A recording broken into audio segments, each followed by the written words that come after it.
or something, Slightly and above then we're at 4.2 trillion naira in oil production right now.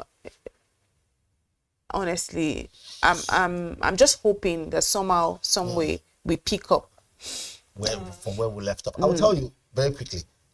So, when it comes to what a nation survives on, this might come as a shocker, but we don't have time to say, let us pray. This is indices. It is either yes or no. Are the numbers adding up? But in this case now, even if the numbers add up and then we experience a boom after now, it will boil down to one thing. It is being affected by global activities, right? If the Middle East has an issue, it will affect us. If they have, shortage in oil production in their own area, our own oil production and, sales will increase. If, however, there is a bit of, up and down for other production levels globally, it also affects us too. But what I don't understand is, if our own production, and that, when I mean affect us based on how much we sell, who we sell to, our customers, and our exportation. But what I want to understand is, if it comes to production itself, right, it is from our ground, our own, nation is being brought out from the ground, isn't it so? So my question is, why should we experience low production? One thing and one thing only, which is what is pointing to: insecurity. The areas where this oil is being, explored and then extracted from, is it that we don't have companies who are into extraction, not being able to go back to their oil wells to, no, we do not. So the question now is, if we have those challenges, if the insecurities back and forth, we could experience a drop in production and, of course, a drop in sales, drop in the amount of money that we'll obviously gain based on revenue. So we'll see all these things, and there are other factors that can come in and affect it and create loopholes where the whole matter becomes a basket. The oil production that actually affected this. Like you said, we hope we actually move from this, because this is going to affect our budget planning. Most definitely it's going to affect it. So we really hope that we find a way around it, so we can to pick up back, to get back. Actually, I was looking at figures because I didn't want us to misinform the audience. So we're at about 4.6. And then yes. So then we move to 4.2. So 4.6. Now, this is the official amount that has been put out there to the public. Can you imagine if we're not losing, right, natural resources to gas flaring, to oil spillage? Can you imagine if we're able to mitigate and actually curb those areas where we experience some wastage? Can you imagine how much we could have gained?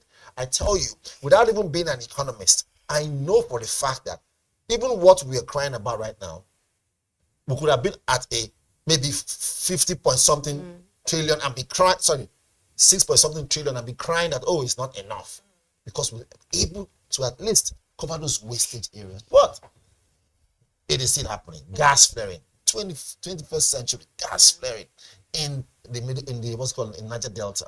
You see, oil spillage in the Niger Delta. Those are issues. If we can curb those areas and, of course, be able to stamp and then, put our foot down on piracy, all those amount of oil wasted could have been transformed to great income for the country. And I don't see us quarreling or worrying about any other thing, because other sectors will benefit. Health sector will benefit, right? Educational sector will benefit. On and on. Even the security we're talking about, they say, is it money that we need? We need to buy more arms. We need to empower our military. All that money will be made available. And of course, the issue of strike will be a thing of what? Of the past. All right, let's move on to the other headline this morning. It says Nigeria sees first drop in jollof cost in 7 years. Now, this one, is this on the back of... Right. Is this on the back of, if the Basi could cook for about 20,000 people. She cooked all the rice. No, she didn't cook all the rice. So this is actually good news, because what this means is that for the first time in 7 years, the cost has dropped to make jollof rice right now. And this is from the SBM intelligence report, because they have this report they do, which is called the Jollof Index, which is about the average cost to make a pot of jollof right now, which has dropped right now. So this might be a good time to maybe be your own Hilda Basi and cook. Maybe just decide to cook for your we can just cook for BDTV. I mean, I could just do something, Who cook would for you nominate BDTV. Let's put it on globally. No, you that mentioned it. You that mentioned it. Out of this We could argument just now. do a I'm just jollof here to enjoy thing, the food when it finally comes out. seeing that this is happening now, but this is quite a relief to households. I mean, we know how much we love our jollof. We know how much we love our jollof. Sunday afternoon meal. In fact, if you're feeling lucky and you have enough on your a lot of cash, you could even make it a daily meal. Right. We really love our jollof. I mean, Nigerian jollof is very so. Now that this is happening, this is good for Nigerian households. But what we also see is that it's not reflective. It doesn't quite reflect, this drop in prices doesn't reflect on other parts of the food chain. Yeah. So that's also still problematic, because it's looking like, okay, if jollof has dropped, and that means the price of making a pot of jollof rice has dropped, according to that report. That means that things have eased off, but not really, because in other, the other parts of the food chain, we're still seeing that things have not quite leveled up. But I mean, if we have to stick with this report for now, maybe for now, let's eat jollof rice. So we just stick maybe this is a good time for us to stick to eating jollof rice, actually. But it's also reflective of the local. One thing that I noted is that why we're seeing this drop in the price of jollof rice is also because of the reduced local price of naira right now, right? So that's also one of the reasons. So the price of naira strengthening. I mean, we've been seeing that for a while now, that naira strengthening. So if in October we're seeing that the price of jollof has dropped, I think that's something for us to smile about. Because we're going into the dirty December season. Most definitely. So again, to make jollof rice, you definitely need rice. So I'm believing that if the naira is dropping, means, well, from what I see, the way I see it, means that, look, the dollar is appreciating over the naira. Does this mean that obviously we're not doing well in the exchange? No, or is it the other way around? The naira is strengthening. The naira is strengthening. Okay, fine. Right. So if I heard it correctly, which means that if the naira is strengthening over the dollar, cost of rice should go down. That's what this means now. And that's what's happening. Fantastic. You need rice cooked jollof. Other condiments that makes this jollof rice, right, also has to come down. And that's what I'm saying. And that's exactly what we're saying. That okay, so now, because we now have more local supply of rice. Great stuff. So our rice supply now looks, so we're not just depending on imported rice now. Fantastic. So we have more local rice that can get around. Yes, It's good that now at least I've made it very clear. I can now say what I want to say, which is this. Look, if that be the case, it has proven the point that we can survive by eating what we produce and produce what we eat. This has just debunked everything. That's why I took my time to clarify. Which means that it has always been a simple jinx that needed to be broken. For a long time, we felt, we couldn't survive without importation of rice back and forth, but we're surviving. So the more they stop the importation of rice, the more our economy gets better. And we're seeing it clearly. The more the naira we gain over the dollar, at least for what is what, climb up a little bit. And you don't need the soothsayer to even explain even more. If we continue on this trajectory, what this means for Nigeria's GDP is in another 2 or 3 years, we could again experience, a major removal of what is killing the naira. We'll probably wake up in the morning and probably see that we have the naira at 1,000 naira to $1. That would be great. And moving forward, maybe 500 to $1. That would be great. The cost of rice will be cheaper. And jollof rice will be more affordable. Okay. For those who don't know this. But it's funny because here Does the analysis make any it's sense? saying that it's not rice, but it's It's you and you. It's you. Because Right. you know the old storage thing. Okay. There's something the Tinubu government have been able to do that's been able to like fish out food that have been stored. So you know there's a business called storage. People would buy rice, beans, sorghum, and go and store it. Then wait till you know the Create artificial yes, then scarcity. they can be able to like sell.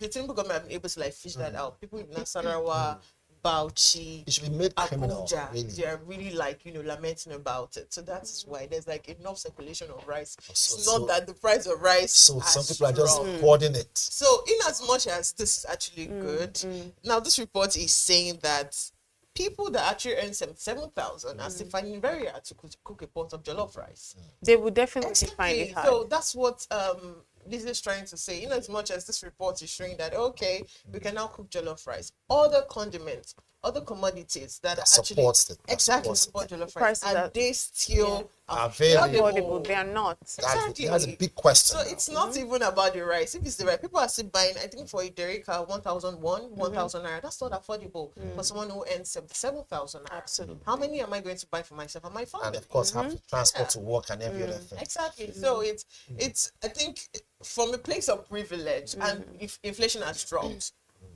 September, if you look back, it The has rice really, looks so really yummy on dropped. So TV. it's obvious, it's obvious that jollof rice will be easy to Right. prepare. But that's for me, that's from a place of privilege. Because looking at people who are really like the lower class, the 77,000 naira earners, they really That have a family. Exactly. It's crazy. it's crazy. It's actually crazy. Really But prepare really, for jollof rice. what's our alternative if we were not even opting for jollof rice? Because even our other staple like bread is also expensive. Yeah. You can't say you want to do beans every time. That's going to be a disaster. You beans- can't say you want to do yam. Yam is very expensive. Variety too. is the spice of So life. what you can't say you want to do plantain. Plantain is plantain also too. so what's the alternative? Because you want to do pasta. Fact. So But what's the there's- But there's alternative? one alternative. What's That's that? always been a lifesaver. Which one? For those of you who Water. For those of you who went to boarding So house, what are you going You to know, do? Gary is not even It as has- cheap not, it's anymore. not as cheap. well, for what it's worth, it has always been a Do you want to lifesaver. eat just gari? Gary, Do you know the funny thing about cassava? It actually can create more than 6 to 7 different byproducts. like I mean, you have the fufu, you have gari itself, you have the Gary flakes, flakes. you have a lot of Still things. Gary. Do gari. Okay, right, you It's got still me. Gary. You got me. You got me. Anyway, let's move on I now to our next headline this morning. It says reps advance bill mandating president to present budget by September.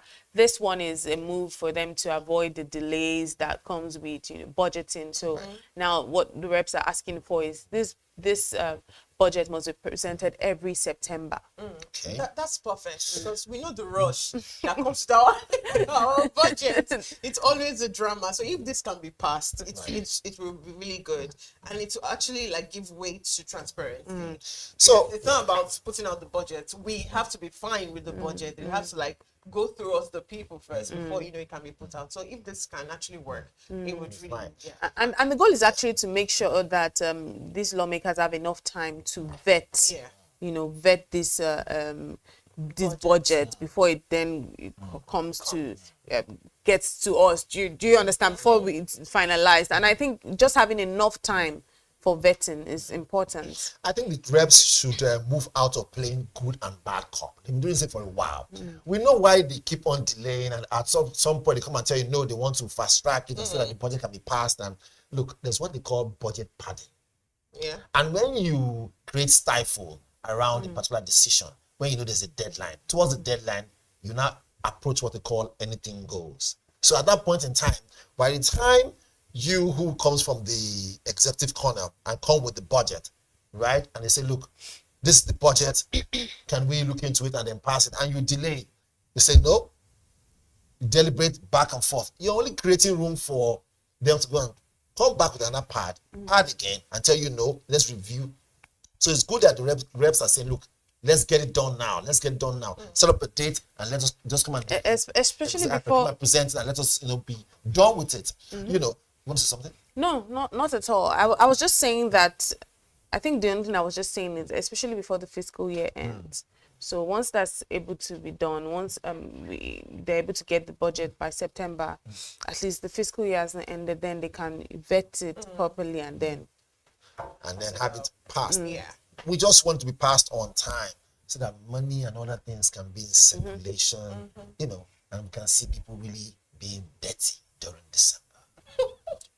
Okay, you know this dirty December thing, by the way, you know that some people are trademarking it now. Yeah. Yes, apparently Daria Talade and his wife, they are trademarking the word dirty December. I think CAC So should not maybe allow them. maybe very You know, soon. I think CAC should kick against it. Actually, I mean, it's because a household they name. didn't create the name, so I'm just wondering what's Why their they want to. justification, You know. really. So does it mean Oble, somebody would come now and say they want to trademark it, then we can't use it? can't use Does it. it mean Oncho, somebody will come now and say La, la, they la, want to, la. or You does know. it mean la la la la? You People, know. someone will come and say That's what they I'm want saying. to trademark it. No, come on now, let's enjoy this phrasing that we're enjoying. It's a part of our. actually good business. Yes, they Oh, are, yeah, but so yeah. come on, that one is just reaching. I'm like, you guys are And reaching, if yeah. you succeed in trademarking it, which means that for anyone who mentions it, whether on Yeah. radio, TV, all those areas, You pay they- for it. yeah, royalties will come their way. So it's You a know what? big Where's the deal. fun in that? No. Do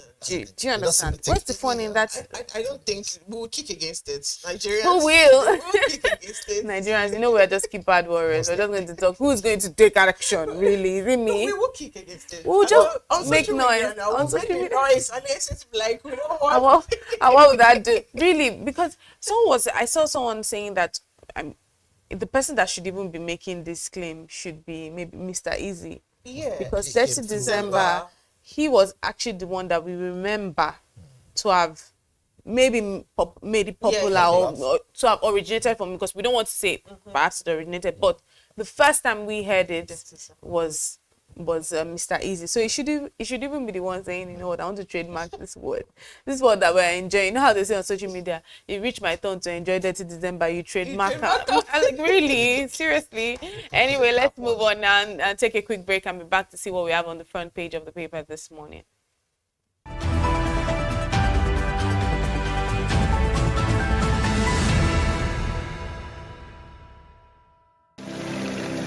They say money never sleeps. Wake up to clarity, insights, and the stories driving business in Nigeria and beyond. From the heartbeat of small and medium enterprises to the pulse of national economic policy, this is where business meets perspective. With expert guests, real-time analysis, and stories that matter to you. We go beyond headlines to bring you the full picture. Join us every morning as we break down the numbers, decode the policies, and spotlight the people shaping our economy. This is Business Money. Attention business leaders. Want to make informed decisions? Join the ranks of the best with Premium Business Day. Access in-depth analysis and expert opinions to stay ahead. Subscribe now at premium.businessday.ng and unlock premium content. Plus, you get 50% off your first subscription. Don't miss out. Make smarter choices and seize new opportunities. Sign up now and elevate your business game. Visit premium.businessday.ng today.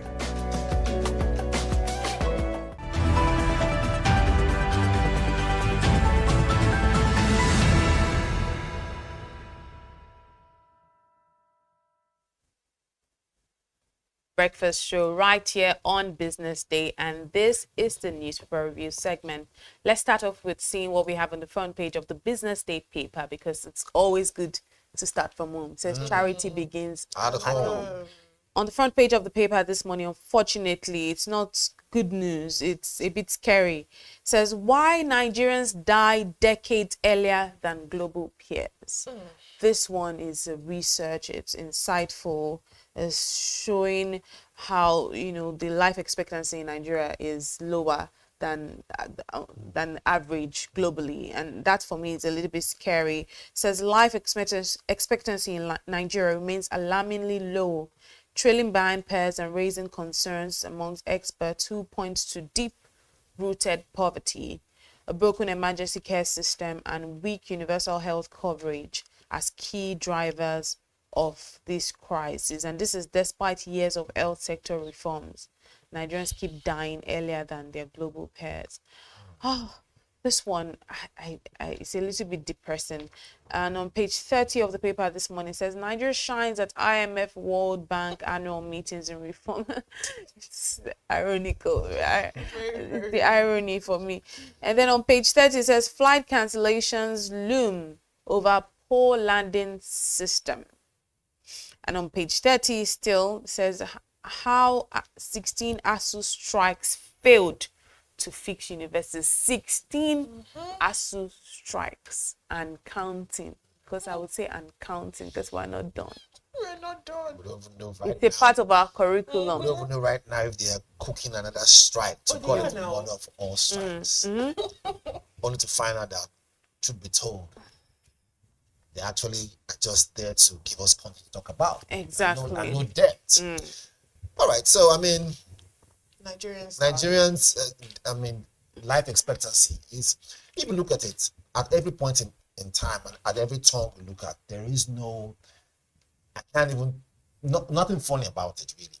So what this simply means is those who are supposed to be held accountable, right, in some certain areas are getting away with it. I will explain what I mean by this. Yes, I might come from a far-fetched crime and come back to what we really mean. Having said so, it is unfortunate to see that corruption has now entered the health sector. You might not believe it, but record has shown that more than 50% of the deaths and mortality that happens, truly speaking, is caused out of misdiagnosis by some quack doctors. Is it really quack? I will explain to you. Yeah. Again, you see, when someone is sick, right, what is on your mind is get well. You're not even worried about if the person who wants to treat you is qualified, if the person wants to treat you really understand what medicine is, if the person wants to treat you actually has gone through that character and learning, because he or she wears a lab coat, and I'm saying this with pain in my heart, because he or she wears a lab coat with name written on it by a tailor, doesn't necessarily mean that person is a qualified doctor.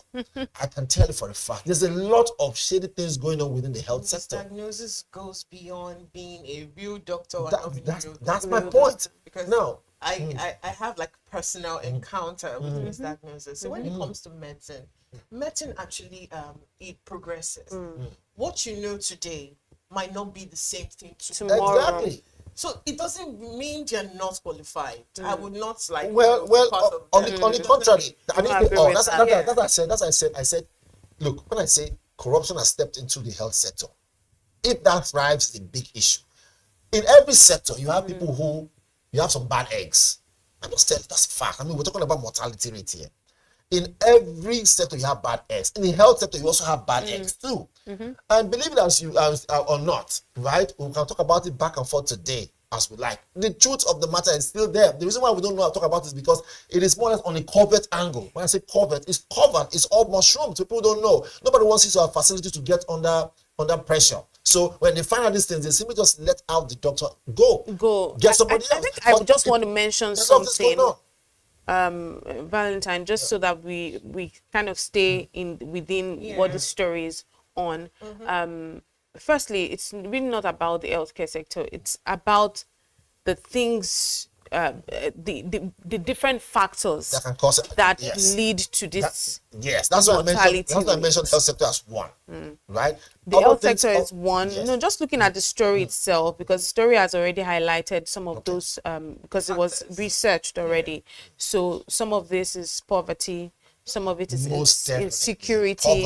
Some of it is environmental pollution, which is my biggest problem. With you see all of these trailers everywhere. The fumes, so polluting, dangerous. And then poor emergency healthcare infrastructure, which you've mentioned, low universal health coverage, and low insurance coverage, which makes people have to pay out of pocket. Premium. And when pay out of pocket for local, okay, so not that they're paying, because paying out of pocket is more expensive, but now they're looking for local options that obviously that it might not.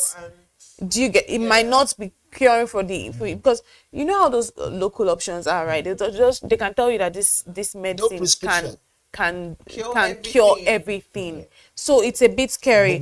But then looking at it side by side, our peers globally, let's look at the numbers. It said recent reports by the United Nations 2025 shows that Nigeria's average life expectancy as of 2024 was at 54.6 years, basically 54 years, far below the global average of 73 years. That's globally, on an average, life expectancy is 73, but in Nigeria, an average is 54. That's way low. That's just below alarmingly low. Half of 100.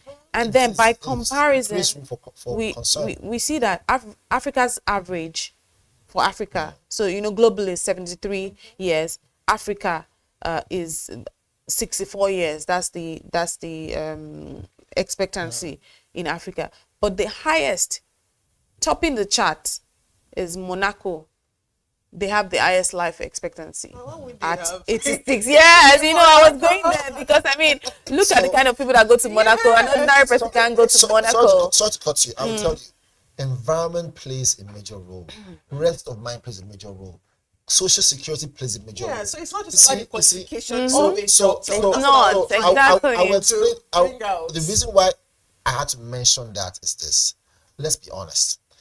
If you have certain sectors that are not put in place properly, look, people will cut corners, and it boils down to one thing. People want to chunk out people who are not. Let's not even go there, but I can tell you, it's across board. You mentioned environmental sector here. The people cut corners so much. When they say corruption kills you more than death itself, it's a cause of it. The life expectancy in Nigeria will drop because corruption is there. When there's corruption in the health sector, it's a big issue. People will lie, and you have misdiagnosis that could lead to someone's death.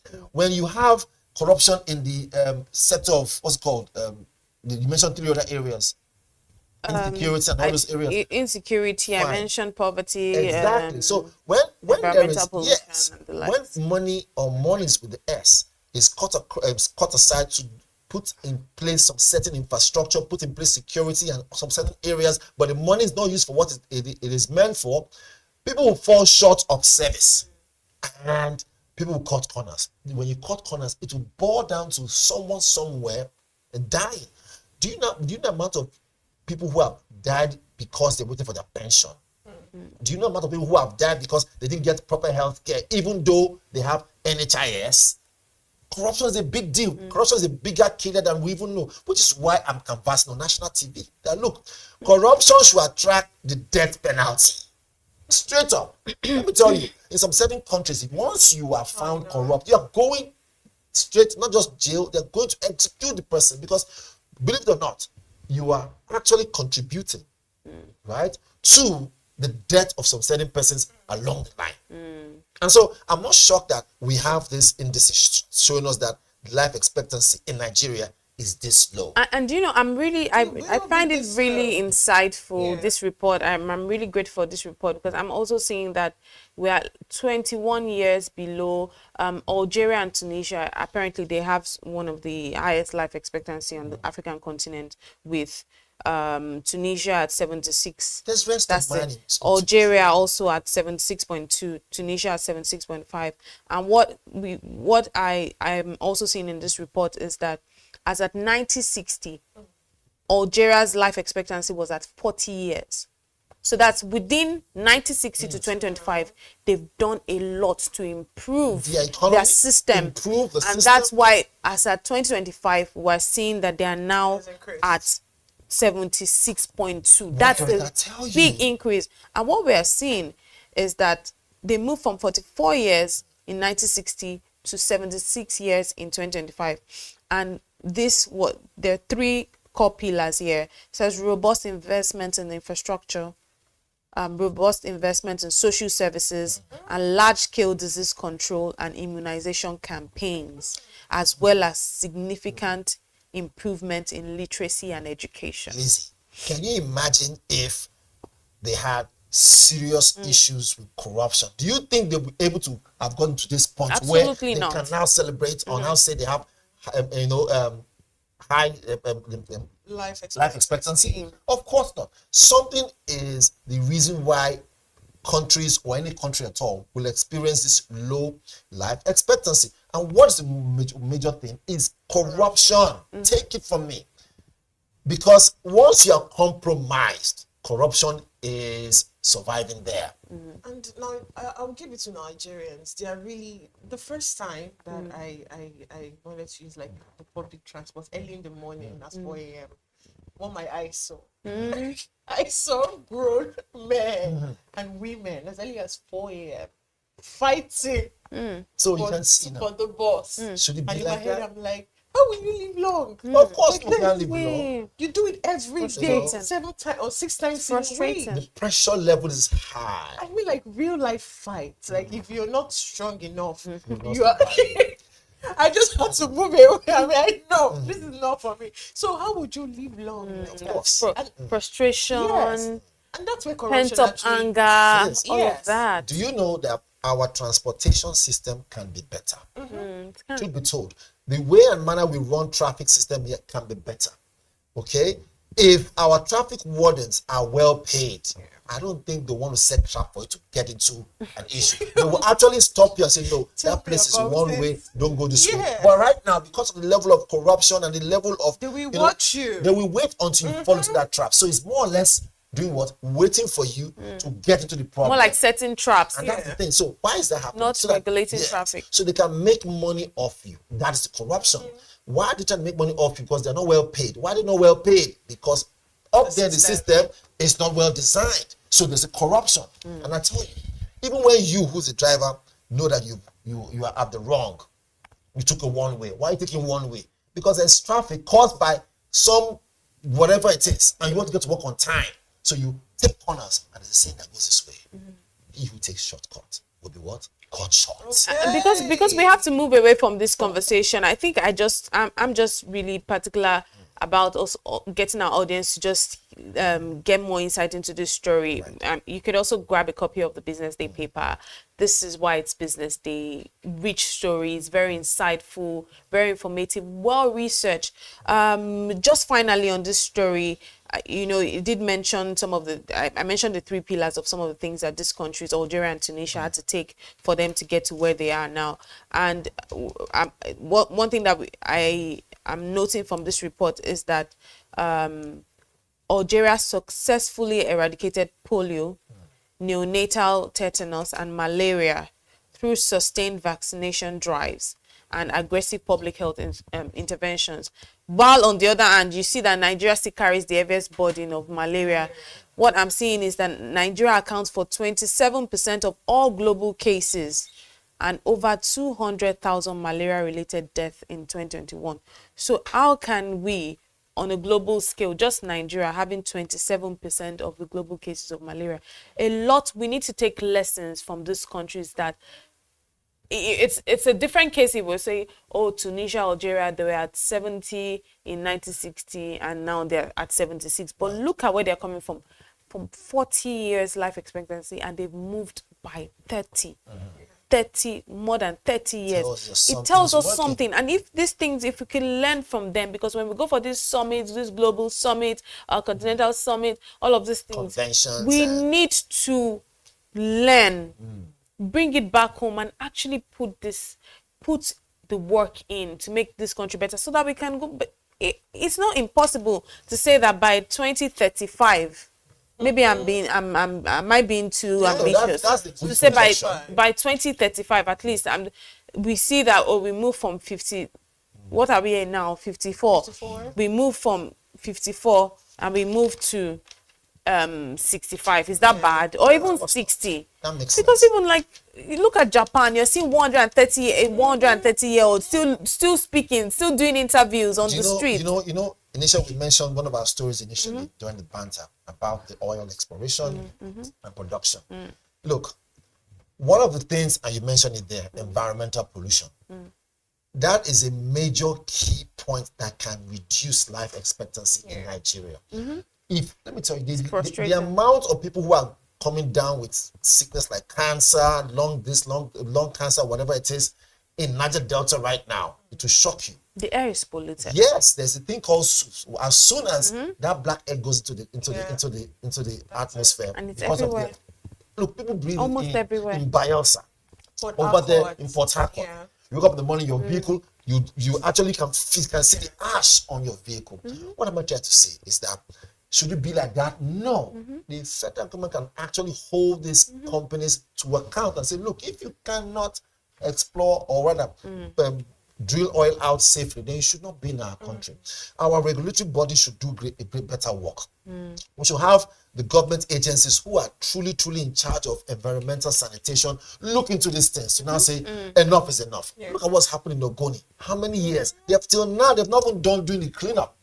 And they tell me that Kensariwa didn't fight a good fight. We can go on and on and on. A lot of things will point its arrow on the fact that Nigerians' life expectancy can't be at that mark that our researcher has shown right there on Business Day, newspaper. And I mean, it's just sad to see that. I like to always stay on the positive side, but when you see some things, it looks like things are not changing. I mean, look at the other story we have on the front page. Unfortunately, we can't speak more on it because I think we've spoken about ASU strikes enough. But 16 strikes and counting, and nothing has been done. I'm fed up of that story. Nothing has been done. I'm fed up of the story. We should move on to another story. We have to move. We have to move on. It's really becoming something. They're actually it's getting irritating. Like Debbie had mentioned, maybe we should just add ASU strike somewhere on the curriculum. But it's really not funny, really. But let's move on and see what we have on the front page of the Punch paper. All right, the Punch very quickly. Before I go to the main story, let me take the ones at the top. It says presidency can clash over Christian genocide claim. This one is a serious matter that we need to, I mean, it says presidency can clash over Christian genocide claim. We know over time for a while now, there's been the news that Christians have been, killed, some of their churches, some going to church and executed in different ways, the international body and globally they frowned against it. Donald Trump mentioned something about it last time, saying genocide of Christians in Nigeria is not something that people should overlook. It's a serious matter. And now we're hearing that the presidency and CAN stands for Christian Association of Nigeria. They're having some issue, and they're not agreeing on this particular matter. You can find that on page 26. There's more information there. Then page 4 and 5 says the Niger government mourns as 35 killed in tanker explosion. And we wonder why life expectancy is at that rate. So Niger State Governor mourns as 35 killed in tanker explosion. You can find that one again, like I did say. Page 4 and 5 in the Punch newspaper. Then one more here says presidential pardon. AGF orders multi-agency probe. Presidential pardon. AGF orders multi-agency probe. You can find that one in page 2 of the Punch. Right? And then let's look at the major headline here. It says Lamido, Turaki, McCarthy lead PDP chairman race. Again, Lamido, Turaki, McCarthy all lead PDP chairman race. You can find that one in page 2.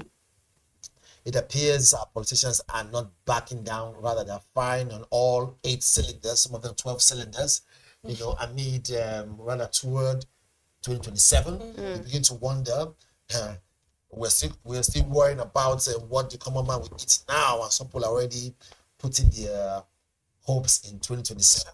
With the way the country is the trajectory the country is going, we ask this question in 2027. Let me leave the rest for us. Just imagine. Okay. All right. You want to say something about it? Not exactly. Not exactly. Then very quickly before you take the Vanguard, he says here, Sanwo-Olu, Fashola, Ambode, Lagos APC endorse Tinubu's re-election. Sanwo-Olu, Fashola, Ambode, again, Ambode. I will tell you why I'm stressed that name. Lagos APC endorsed Tinubu's re-election. Only yesterday, we had Ambode in PDP. What has changed? What is now looking so attractive in APC that can now decide to drop the umbrella and take and you are the same person that says no permanent friends, no permanent enemies, permanent interest. I was thinking Ambode was a permanent friend. No, you are the same person that says it every time on this show. No permanent. Do you have clips? We have clips, yes. We'll go back and get it.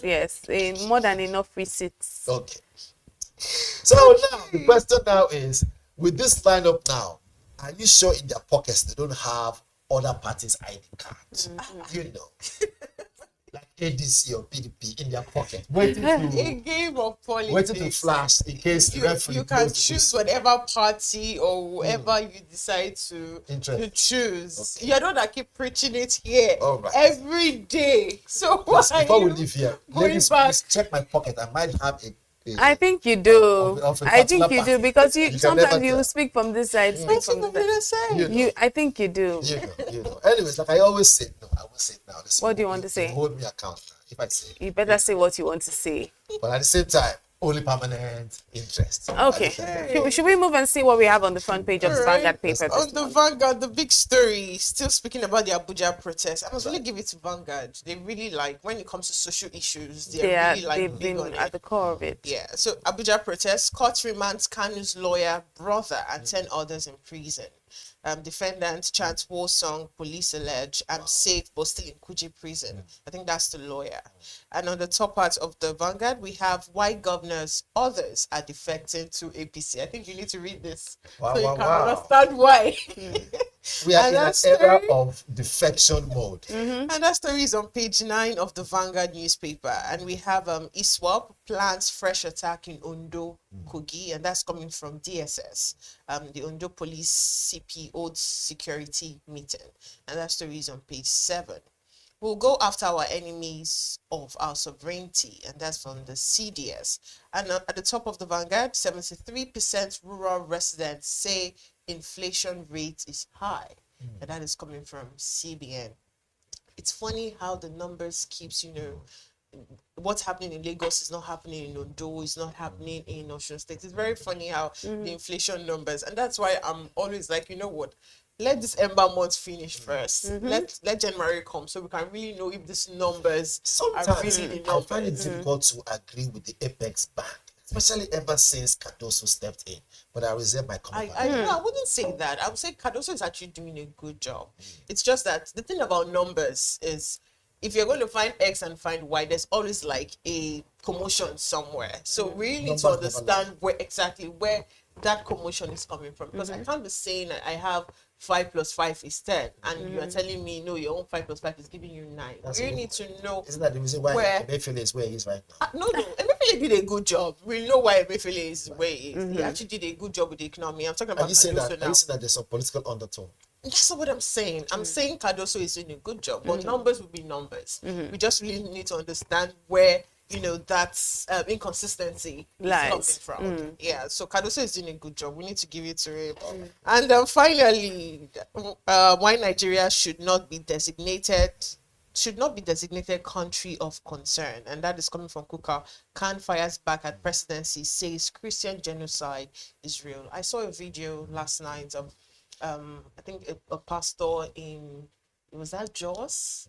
Yes, and he was lamenting so bad that he just buried somebody and nobody is saying anything about it. He's even saying somebody. Yeah, Sometimes like- they're burying like So he said it 50 becomes people. a ritual. Yes. They must bury Despicable. someone every day.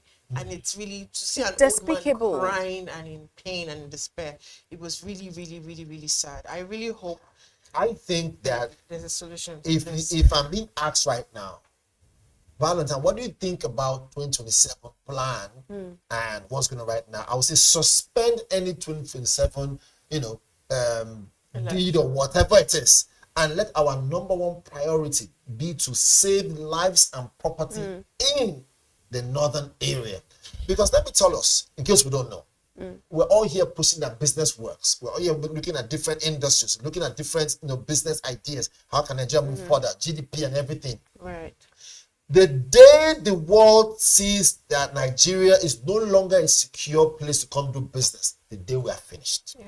And this is not just me saying and prophesying doom. No, the direction in which we are moving, if we don't take lives and property as top priority, not just one of the agendas, the only major agenda, because it's only when you have people who are alive can business and prosperity take place. Life first. The big question is, our chief marketers, are we taking this matter seriously? Because other Christians are not speaking about it. I've not heard it almost seems like a case of you think it's so far away from you, and you think that you're untouchable. Not that we're not feeling it, or we don't. When we see the news, we're not touched by it. But I think sometimes it seems so far away, and everyone is so occupied. Everyone is so occupied with things. But the truth is, these things are closer than you think. Because when you see the news, and kudos to papers, kudos to with the media platforms that carry these stories sometimes, because we don't carry it as much as we should. Because it's now looking like it's normalized. Like people are dying every day. They're killing. I respect and I really say kudos to the Christians in the north, because those are the strong Christians. I saw one video where despite the fact that the church was burned, they had killed people, they came the next day to worship. I called it foolishness as what they attacked. Was it foolishness? Is it foolishness? Really? Your faith comes. It comes in between your safety. No. So because the next day, not even a week after. Because they had to worship God. No. That next day. You have to be alive to worship. To worship God. And the reason why God created this is for you to be alive, create, procreate, and make sure that everything comes back to him. For those who are clerics. I think finally, I just hope and I pray, seriously pray, that peace is restored in the north, peace is restored in the south, peace is restored even in the west, because in the volatile areas, I pray that peace is restored, and then things can people can be, because there's so many lives lost. Back in some years back, we were talking about what's that lady we're trying to find, finding the young one. Is it, I can't remember, is it Zainab or something? Yeah. Is it that we were finding? But now there's so many others. People dying every day. It's normalized. Well, we have to leave here and see what we have in the cartoon of the day this morning on the front page, on the page of the Business Day paper this morning. So we see that when it says cool, there is no cool. Cool. There's no cool. There is only corruption. Who are these people? It's very clear here. Okay, so then this one, that first one says cool, then strikes it out. Then this one now says cool. Then the correct thing now puts up the RR, then below TION, that's corruption. There is only corruption. So that person is correcting it, that, oh no, there's no cool, there's only corruption. We'll leave it at that. Well, we have to leave it at that. This has been the Business Day Breakfast Show. Up next is the Business Morning with Deborah Eze. Do stay with us.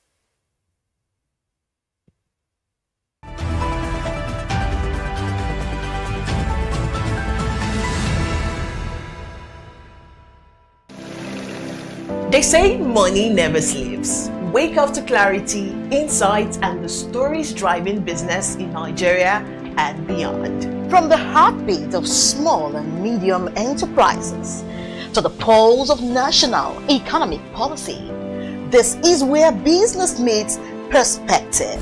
With expert guests, real-time analysis, and stories that matter to you, we go beyond headlines to bring you the full picture. Join us every morning as we break down the numbers, decode the policies, and spotlight the people shaping our economy. This is Business Morning. Welcome to the Triumph Against Odd podcast. Most people go through their lives without knowing what their superpower is, right? But if you're lucky enough and determined enough to find your superpower before you get to a certain stage of your life, you will be incredibly successful. Look, the first thing is you just decide not to look at the challenges, because if you do, it's going to end you. The closest thing I think is that I had a deeply military background, which is a bit of a never say die background. I saw an opportunity in non-interest banking, and I felt that the demand was there. There was pent-up demand for it. People were yearning for it, and I felt that if we did it properly, if we brought in professionalism into it, and if we brought in our various experiences from various backgrounds into it, that it could succeed. Very few people do that because very few people explore their superpowers. They just explore bread and butter issues. I need to eat, and Yes, there will be challenges. This is a very difficult business environment. The government keeps working on how to make business easier. The first problem to overcome is really just starting, right? We thought about this idea for over 2 years before we even took the first step. You cannot ignore this country. No, and to be from here, I think is an incredible privilege. Nigeria will be ascendant in my lifetime. Attention business leaders. Want to make informed decisions? Join the ranks of the best with Premium Business Day. Access in-depth analysis and expert opinions to stay ahead. Subscribe now at premium.businessday.ng and unlock premium content. Plus, you get 50% off your first subscription. Don't miss out. Make smarter choices and seize new opportunities. Sign up now and elevate your business game. Visit premium.businessday.ng today.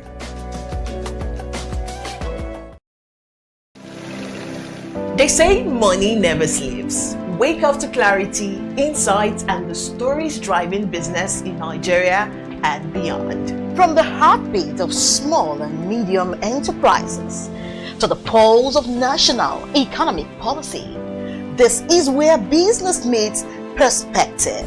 With expert guests, real-time analysis, and stories that matter to you. We go beyond headlines to bring you the full picture. Join us every morning as we break down the numbers, decode the policies, and spotlight the people shaping our economy. This is Business Money.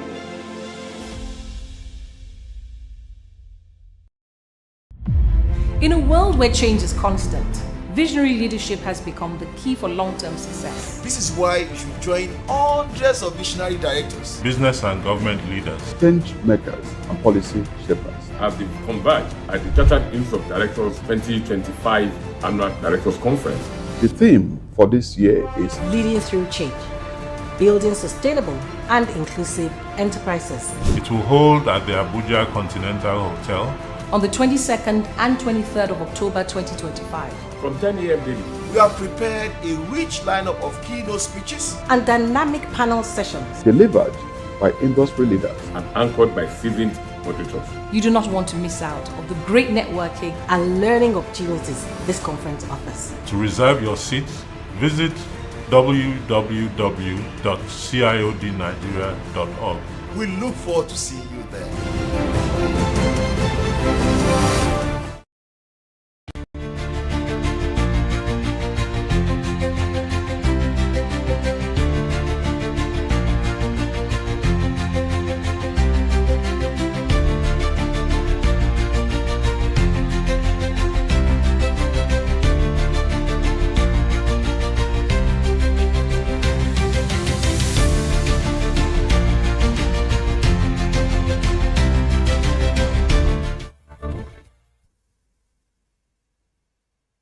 Right here on Business Day Television, where money never sleeps and neither do the conversation that shape our economy.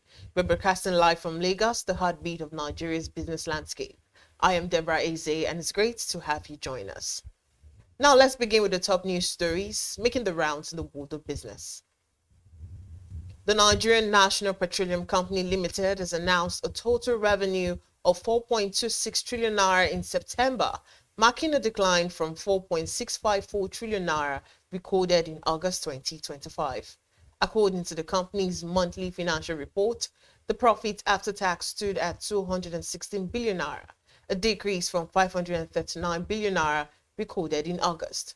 The report showed that crude oil and condensate production for the month was 1.61 million barrels per day, as crude oil production was 1.37 MMBPD, dropping from 1.38 recorded in August, while the total condensate was 0.24, dropping from 0.26 in August. The report also indicated that the company had made statutory payment to the government, totaling 10.073 trillion naira from January to August. And moving on, Nigeria recorded its first decline in the national average jollof index after rising steadily since February 2018, as both headline and food inflation in Africa's most populous nation continue to cool. SBM intelligence reports shows that the national average jollof index witnessed a modest decline of 3.17% over the quarter, falling from 27,528 naira in June to 26,656 naira by September. The Lagos-based data analytics and intelligence gathering firm says the moderation in the price index was non-linear and fragile, urging authorities to establish basic supply chain integrity and security. The fall in the jollof index reportedly follows the sixth straight drop in headline inflation, which slowed to 18.02% in September 2025, compared to 20.12% in the prior month. And still on, Nigeria's House of Representatives has advanced a bill seeking to amend the 1999 Constitution to compel the President to present annual budget estimates to a joint session of the National Assembly no later than the last working day of September each year.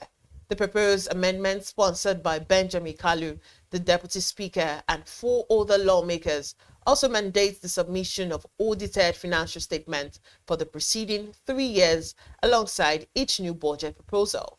The bill aims to institutionalize fiscal discipline, enhance transparency, and promote development-focused budgeting at both federal and state levels. One of its co-sponsors, Nkem Kama, leading the debate, says the proposal seeks to address recurring inefficiencies in Nigeria's budgeting process, including delayed submissions, poor implementation, and weak alignment between appropriation and audited performance. And so in the news, oil prices settled at their lowest since early May on Monday as investors weigh a potential global glut with US-China trade tensions, adding to concerns about an economic slowdown and weaker energy demand. Brent crude futures settled down 28 cents at $61.01 a barrel, while the U.S. West Texas Intermediate futures settled down 2 cents to $57.52, with both benchmarks falling more than $1 earlier in the section, closing at the weakest level since early May. The futures contract structure of the global benchmark Brent showed, however, that oil traders' concerns have shifted from undersupply to oversupply, as the 6-month spread for Brent and U.S. crude futures both show contracts for earlier loading are trading below those for later loading, a structure known as contango, which encourages traders to pay for storing oil so it can be sold at higher prices when supplies are expected to have shrunk in the future. And still to come after the break, the rise of passive investing in Nigeria, a focus on exchange-traded funds, ETFs.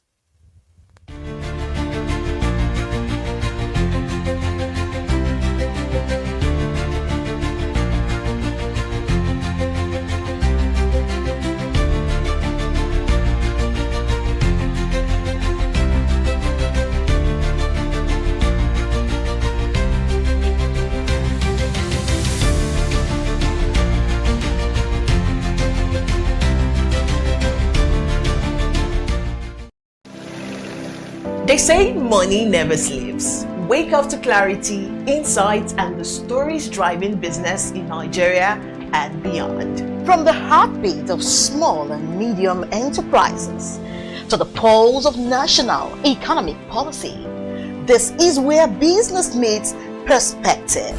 With expert guests, real-time analysis, and stories that matter to you, we go beyond headlines to bring you the full picture. Join us every morning as we break down the numbers, decode the policies, and spotlight the people shaping our economy. This is Business Money.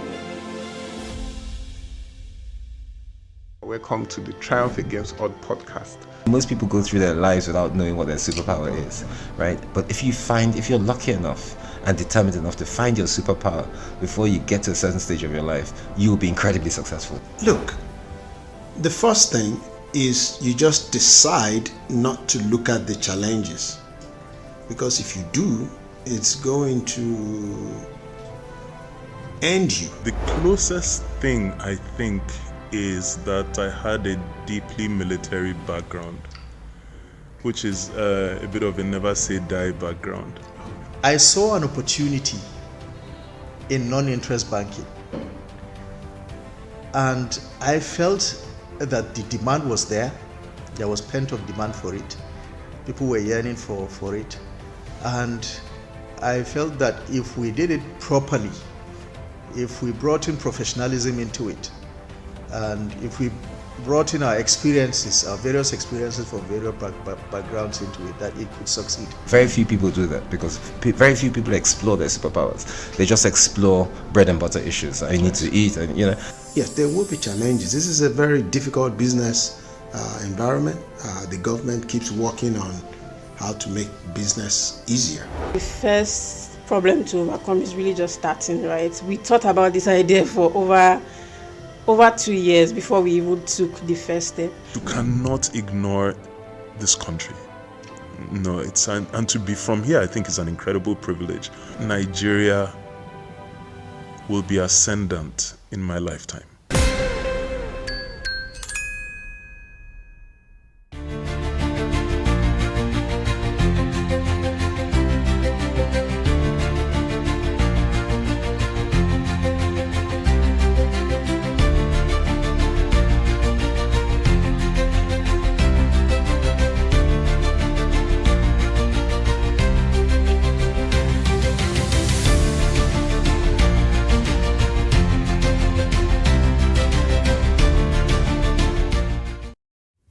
Welcome back. You're still watching Business Money right here on the Breakfast Show.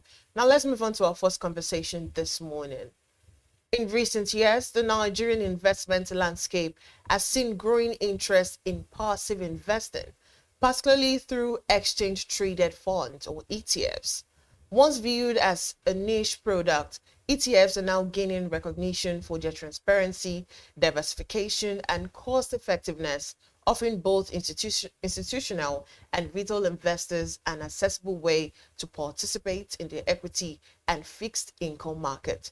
But what exactly is driving this shift towards passive investment strategies in Nigeria? And how have ETFs evolved locally? And what opportunities and challenges lie ahead for investors and fund managers?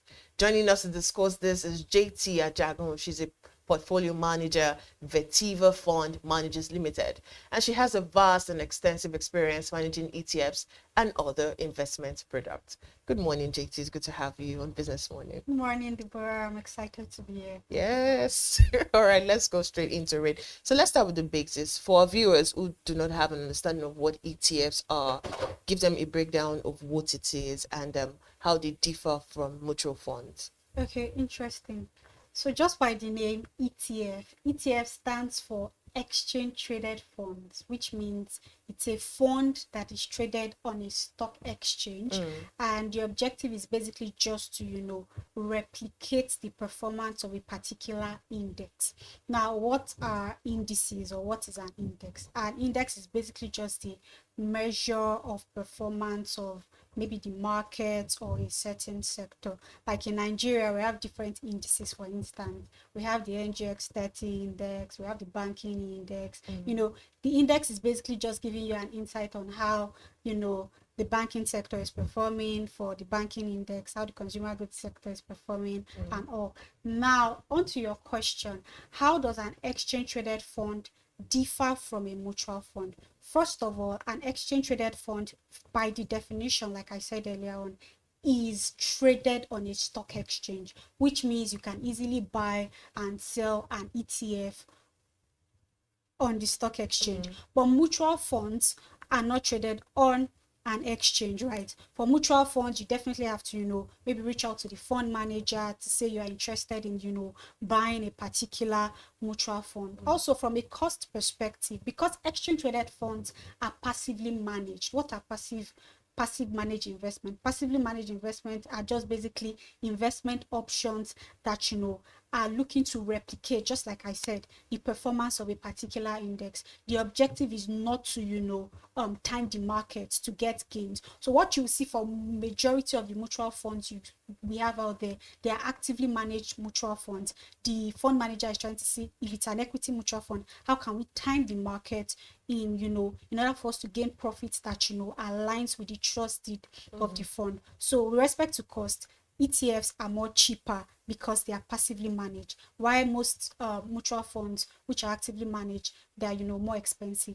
ETF is traded on an exchange, mutual fund is not traded on an exchange. So I think I'll just leave it there for now. Yeah, that's very simple. So how would you describe how Nigerians are actually adopting to ETFs? I think Nigerians are becoming more aware of exchange traded fund products. I mean, if I look at where we started from, the first ETF that was listed in Nigeria was listed in 2011. That was the New Gold ETF. And after that, Vertiva listed the first equity ETF in 2014, which is the Vertiva Griffin 30 ETF.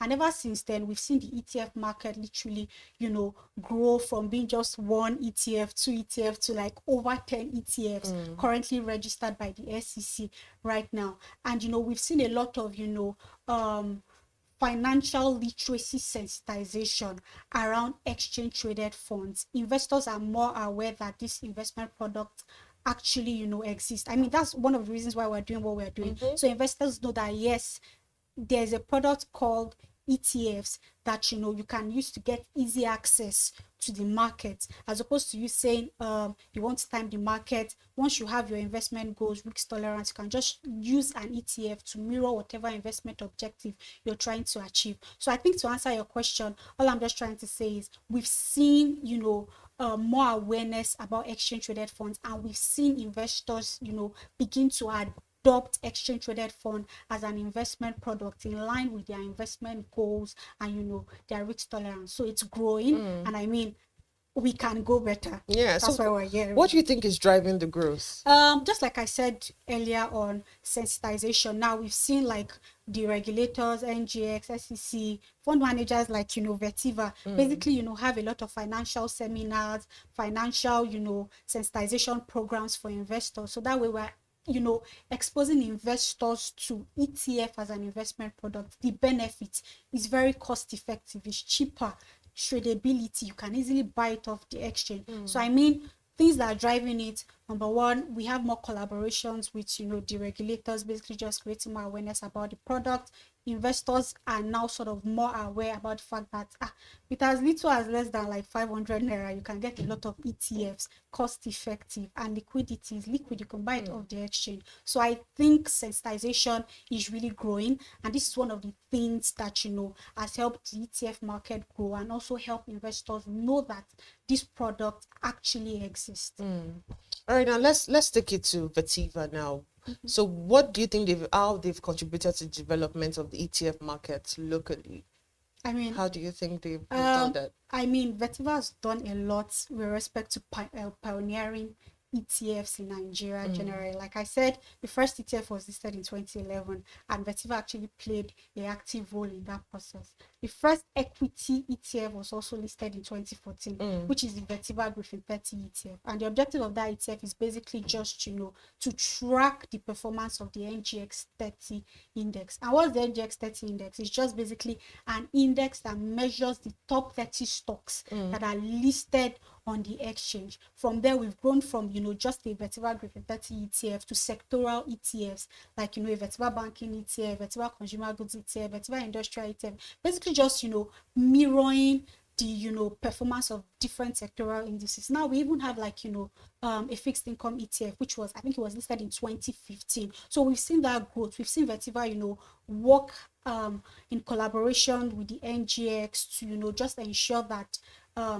there are ETFs that track different indices, and not just different indices, tracks different asset classes. I've mentioned equity ETF, I mentioned fixed income ETF. We've also collaborated with the NGX in organizing financial seminars, basically just to sensitize the market, sensitize investors generally that this product actually exists, tell them about the advantages. So I mean, like I said, Vertiva has really taken like, an active role in just ensuring that the market knows that there's an investment product called exchange traded fund that investors can buy into it. And not just that, I mean, there are different benefits of ETFs like distribution payment, etc. and all. I mean, I mentioned earlier, I was like, currently we have like 3 ETFs that, are in the market that, they're in the process of, getting they're in the process of distribution payments, right? What are distribution payments? It just basically means because the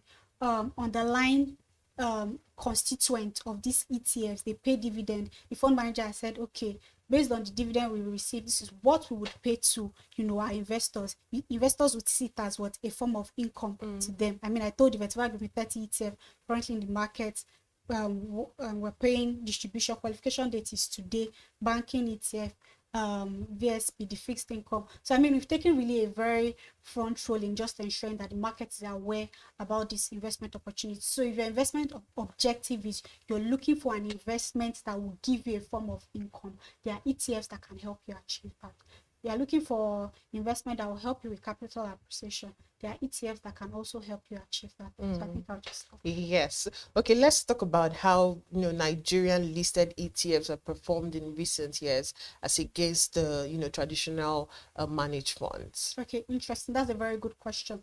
Now, with respect to how Nigerian ETFs have performed over the years, most of the times you will find that the underlying instrument of the ETF. So, I mentioned that we have equity ETFs, we have fixed income ETF. So most of the time you find that the performance of the underlying, that's equities, is what will determine, the performance of the ETF in general.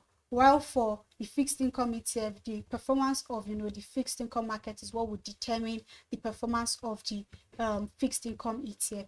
Year to date, I know the all share index has sort of returned like over 40%. Or before I even go to year to date, last year, for instance, I know the all share index returned about over 30%. The NGX 30 index as well also traded in line with that, and because of that we saw a lot of ETF replicate. The objective is not for me to outperform, the objective is for me to replicate the performance of that ETF. So we saw a lot of ETF also replicate performance similar to the performance of the different indices. NGX 30 did over 30%. We saw the likes of like the Vertiva Griffin 30 ETF also deliver similar returns. Consumer goods as well also delivered great returns. We saw the likes of banking, Vertiva Banking ETF, Vertiva Consumer Goods ETF also deliver returns in line with that. Now, if we bring it into today, we've seen the all share index basically, return over 40% year to date. The NGX 30 has done really well. Consumer goods index has done like over 100% year to date, which means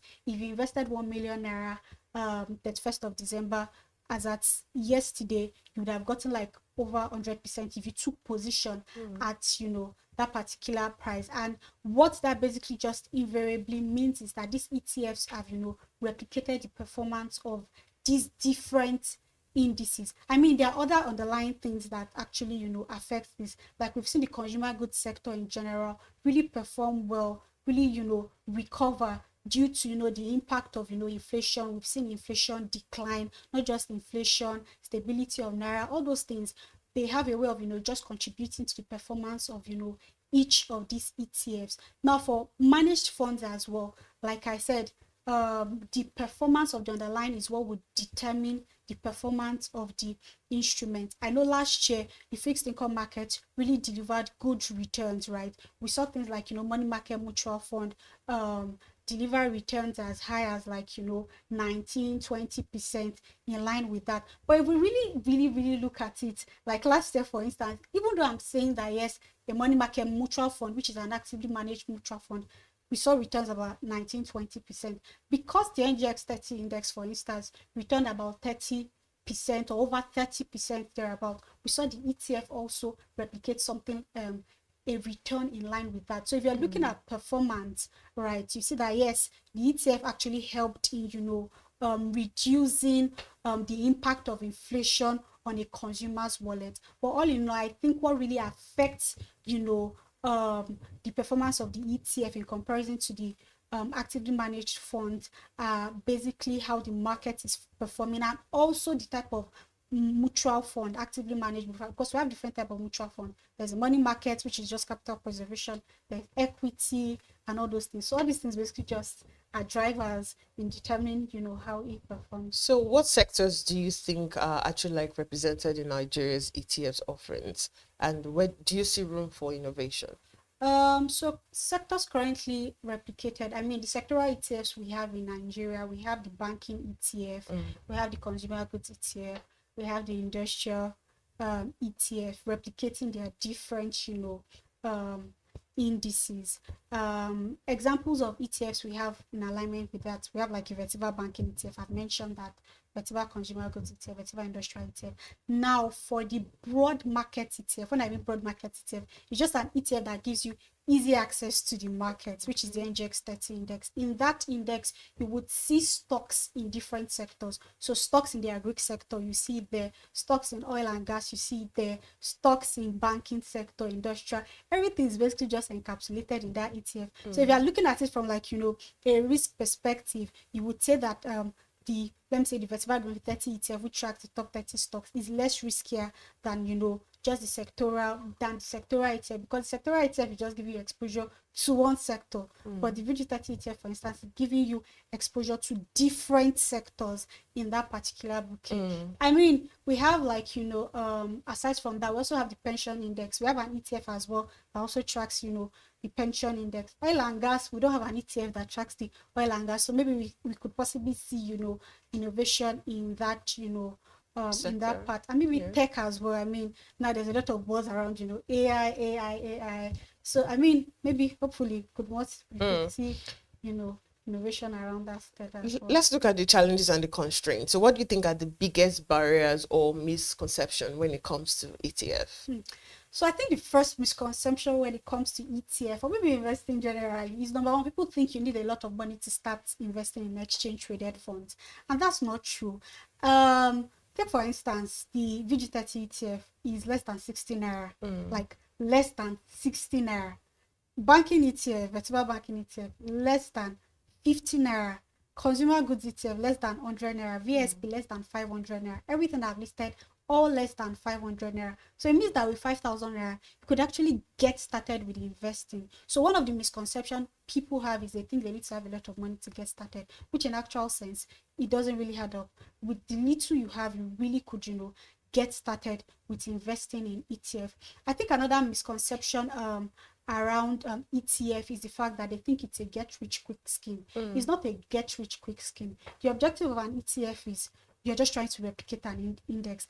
I would not forgive myself if I live here without using the analogy I love to use. I like to tell people that they should always see ETF as, like, you know, a pack of small chops. You know, your pack of small chops, you have your different assorted chops, your spring roll, your samosa, everything. That's also the same way the ETF works. You have stocks in, you know, different sectors that are basically in that ETF, and they are giving you easy access to the market. Then I think another thing as well, which is what we always say, is people always think that we always say time in the market is better than time in the market. You see investors, once there's an investment instrument that is just buzzing, or a stock that is buzzing, they just really want to get into it without doing their research, all those things. I mean, that's a misconception generally about investment, but bringing it or aligning that with ETF misconception, I mean, you don't need to have a lot of money to invest. You don't need to time the market to actually get invested in ETF. All you just need to do is, okay, how has this investment performed over time? What's my risk tolerance? What's my investment objective? What's my investment goal? How can I, toe that part? Do I want to invest in an equity ETF that is, more diversified, has more stocks in it? Then I choose this particular ETF. So I feel like the ETF, they're literally spoiled for choice, right? Because you can actually pick whichever one you really want to pick. And I mean, it also helps with diversification as well, right? You're not trying to say outperform the market, because if you look at it, how many times do you really have the opportunities to outperform the market, right? You have to be very savvy. You have to, put your eyes on what the companies are doing, right? Do your research properly. Right. So that's why we're like, okay, for retail investors, institutional investors, everybody, ETFs are, a very good first step you can really take with respect to investing. So in summary, misconception, you need a lot of money to start. You really do not need a lot of money to start. Number two, maybe with ETF, it's just for rich people. It's not for rich people. Anybody can invest, retail, institutional, everybody. Then I think also maybe I think ETFs are just for people who are looking for capital appreciation benefits, which means capital appreciation, I bought at 10 naira, now it's 20 naira, it has grown. No, those are not the only benefits ETFs offer. They offer distribution benefits, which is a form of income. And like I said, we have some ETFs currently in the market that are in process of paying distribution, like Vetiva Group ETF, banking ETF, Vetiva S&P bond ETF. So I think I'll stop there. Yes, please. So finally, how do you see trading with the outlook of ETF in the next 5 years? I think investors would become more aware. Okay. Right. I was reading an article before coming here, and I was reading that ETFs by 2030, there's an expectation that we're supposed to 3x the current position, right? But I think everything will still, tie down to how much awareness we're able to create. Now, yes, we have some level of awareness, but can it be better? Yes, it can be better. We can have ETF, as a mainstream investment, such that everybody knows that there's a product like exchange traded fund that exists. Because if we even look overseas, right, we see a lot of people, they actually adopt ETFs. A lot of retail investors, institutional investors, they are more aware that exchange traded fund as an investment product exists, and that's what we're trying to, also replicate in this market. We want investors to know that there's a product called exchange traded fund that you can use to get easy access into the market. You don't need to try to say you want to just outperform. Just you want to get easy exposure, buy an ETF. So I think in some way, I believe that ETFs in the next 5 years would see more growth. We'll see a lot of younger investors actually adopt it. We'll see more collaborations, just like we've seen, but now more greater level of collaborations between fund managers that are listing ETFs, not just fund managers, the regulators as well. So in all, I really expect and I believe that ETFs would grow rapidly 5 years from now. Thank you so much, DT. It was really insightful having you on the show. Thank you for having me. And we're on to JT Ajagun. She's a portfolio manager, Vetiva Fund Managers Limited. Still to come after the break, Nigeria's young innovators redefining business through design, data, and technology. Just stay with us.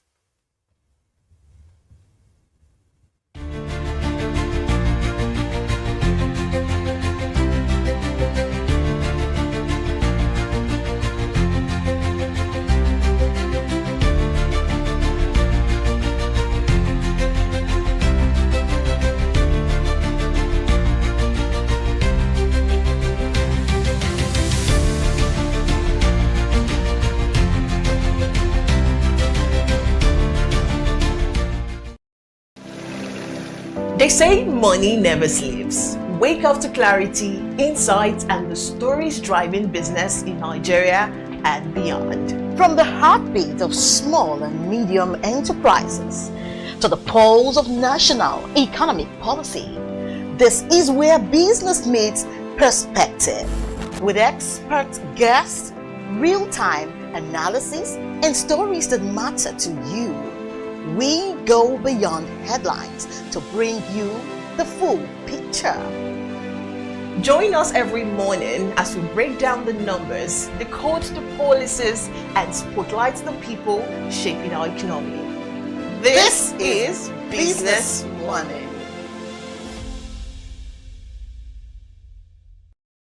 Welcome to the Triumph Against Odd podcast. Most people go through their lives without knowing what their superpower is, right? But if you're lucky enough and determined enough to find your superpower before you get to a certain stage of your life, you will be incredibly successful. Look, the first thing is you just decide not to look at the challenges, because if you do, it's going to end you. The closest thing I think is that I had a deeply military background, which is a bit of a never say die background. I saw an opportunity in non-interest banking,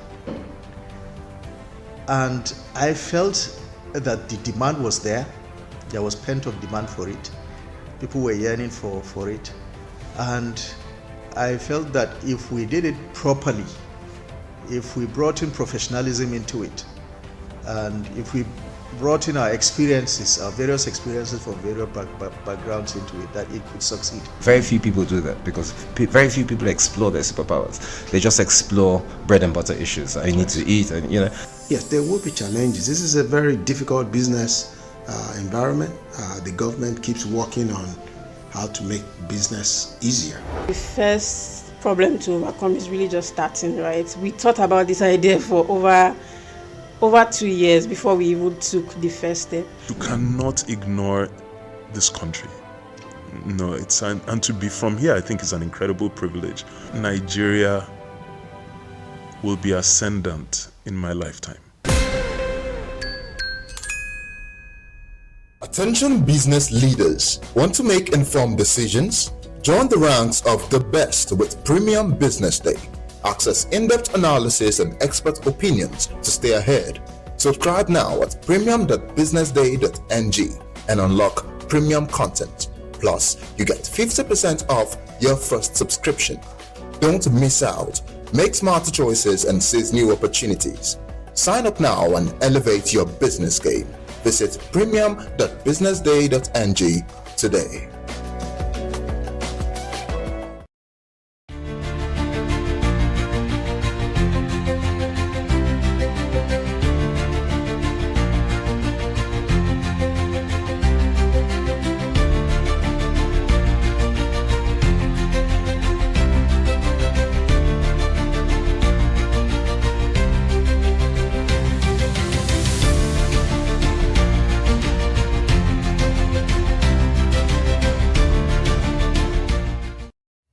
Welcome back. You're still watching Business Morning on the Breakfast Show. Now let's move to the second conversation for today.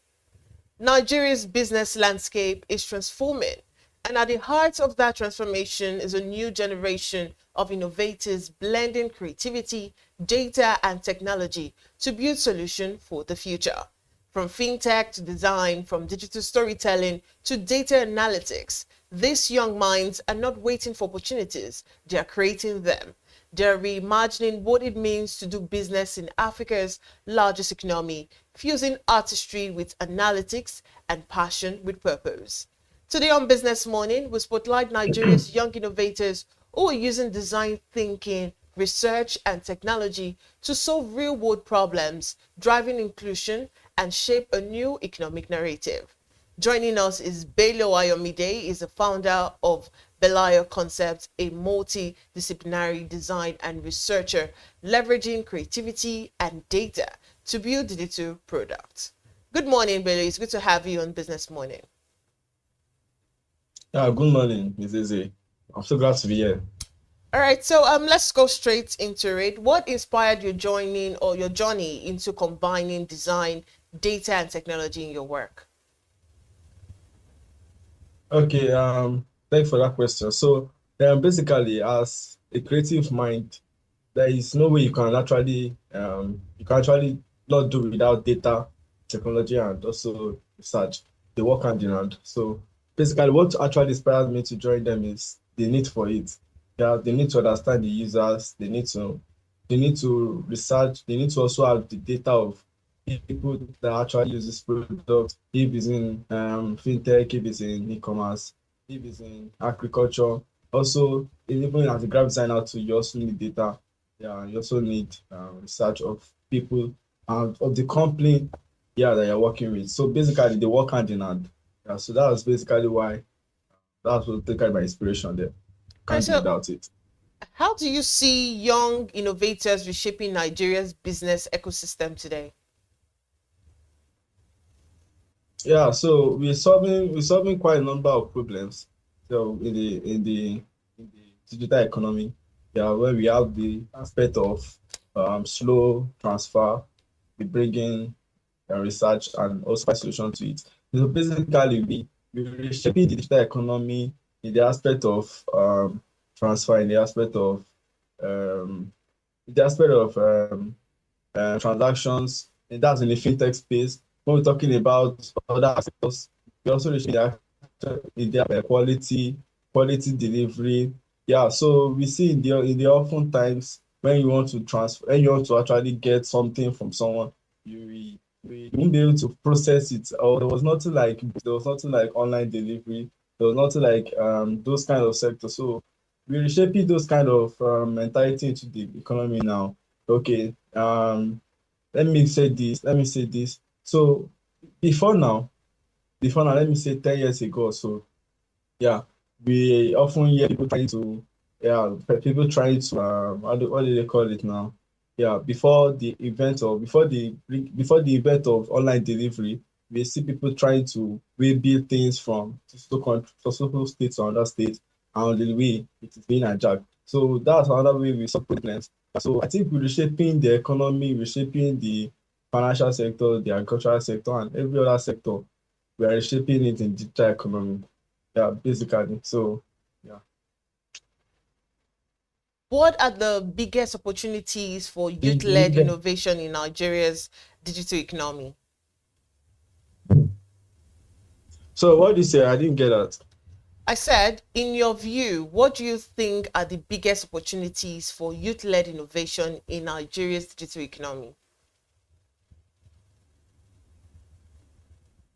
Okay. In my view, the achievements.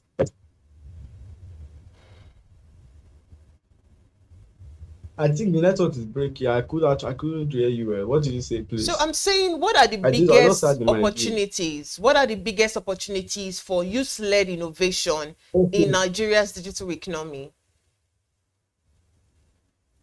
Okay. The biggest opportunities. Okay. Yeah. So we have different opportunities. They are yeah. So for youth-led innovation, we have fintech space, we have the agricultural space, we have many sectors in it. So there are a lot of opportunities for a youth-led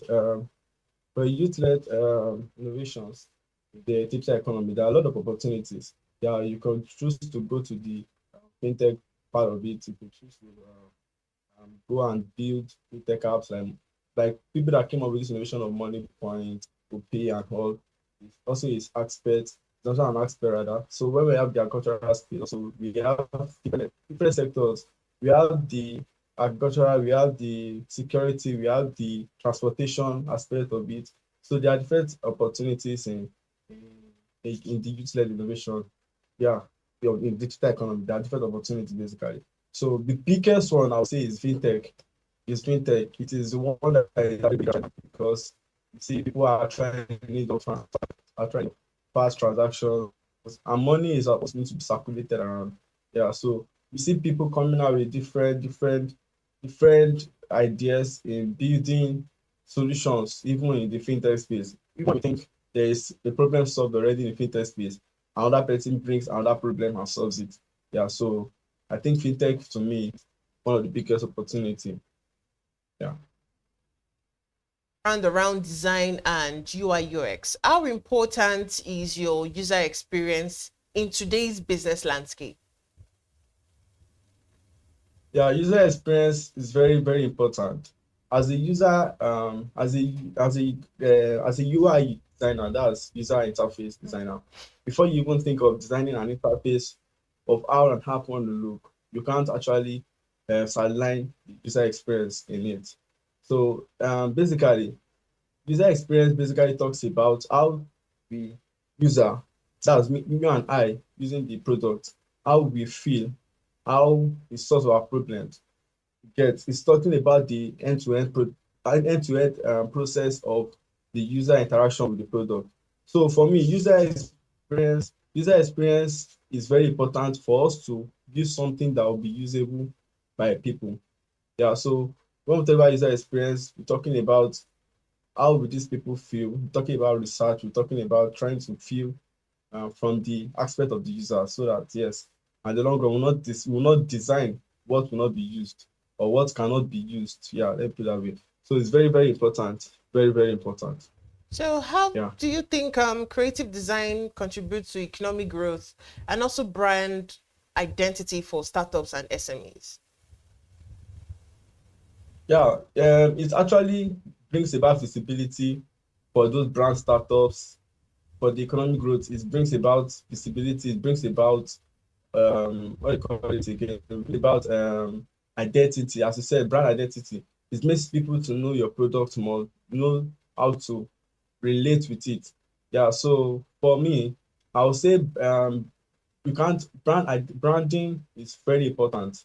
Yeah, for startup especially. I've worked for startups company. I worked for startup company and I've seen what lack of branding can do to such a company. Currently, I work for a startup company that has a very good branding, very good branding. And for real, I know it will actually end well because of the starting. Yeah, so for me, branding cannot be overemphasized. Yeah, so a startup company that needs audience, that needs people to relate with its product, brand identity cannot be overemphasized. It is very important, very crucial for visibility, for relatability by the audience, also for people to know your products even without them going deep into research and all with branding. So branding is very important to start off. So what role does authentic storytelling play in branding Nigerian businesses for global audiences? Yeah.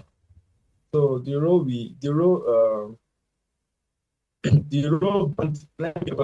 branding plays in storytelling, right? Can you hear me? The network was skipping. I said, You said the role what role plays. does authentic storytelling play in branding Nigerian businesses for global audiences? Yeah. So authentic storytelling plays a very huge role in branding, in the sense that it communicates what your brand stands for. Yeah. So every company has its own brand identity that also comes into it. For example, when we look at there is this, okay, let me use Apple for example. The story behind branding of Apple logo is very unique. So you will see the apple that is eating out.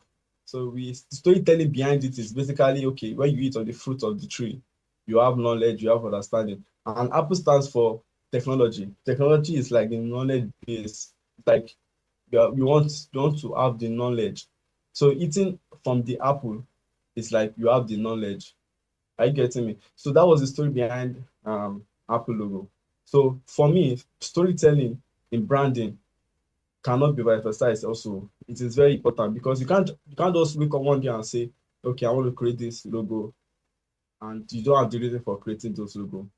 You have to have a reason. That's when we have the research comes in. That's where we now have what does your business stand for. That's where we now have those particular things. So that at the end of the day, it will rhyme with your story.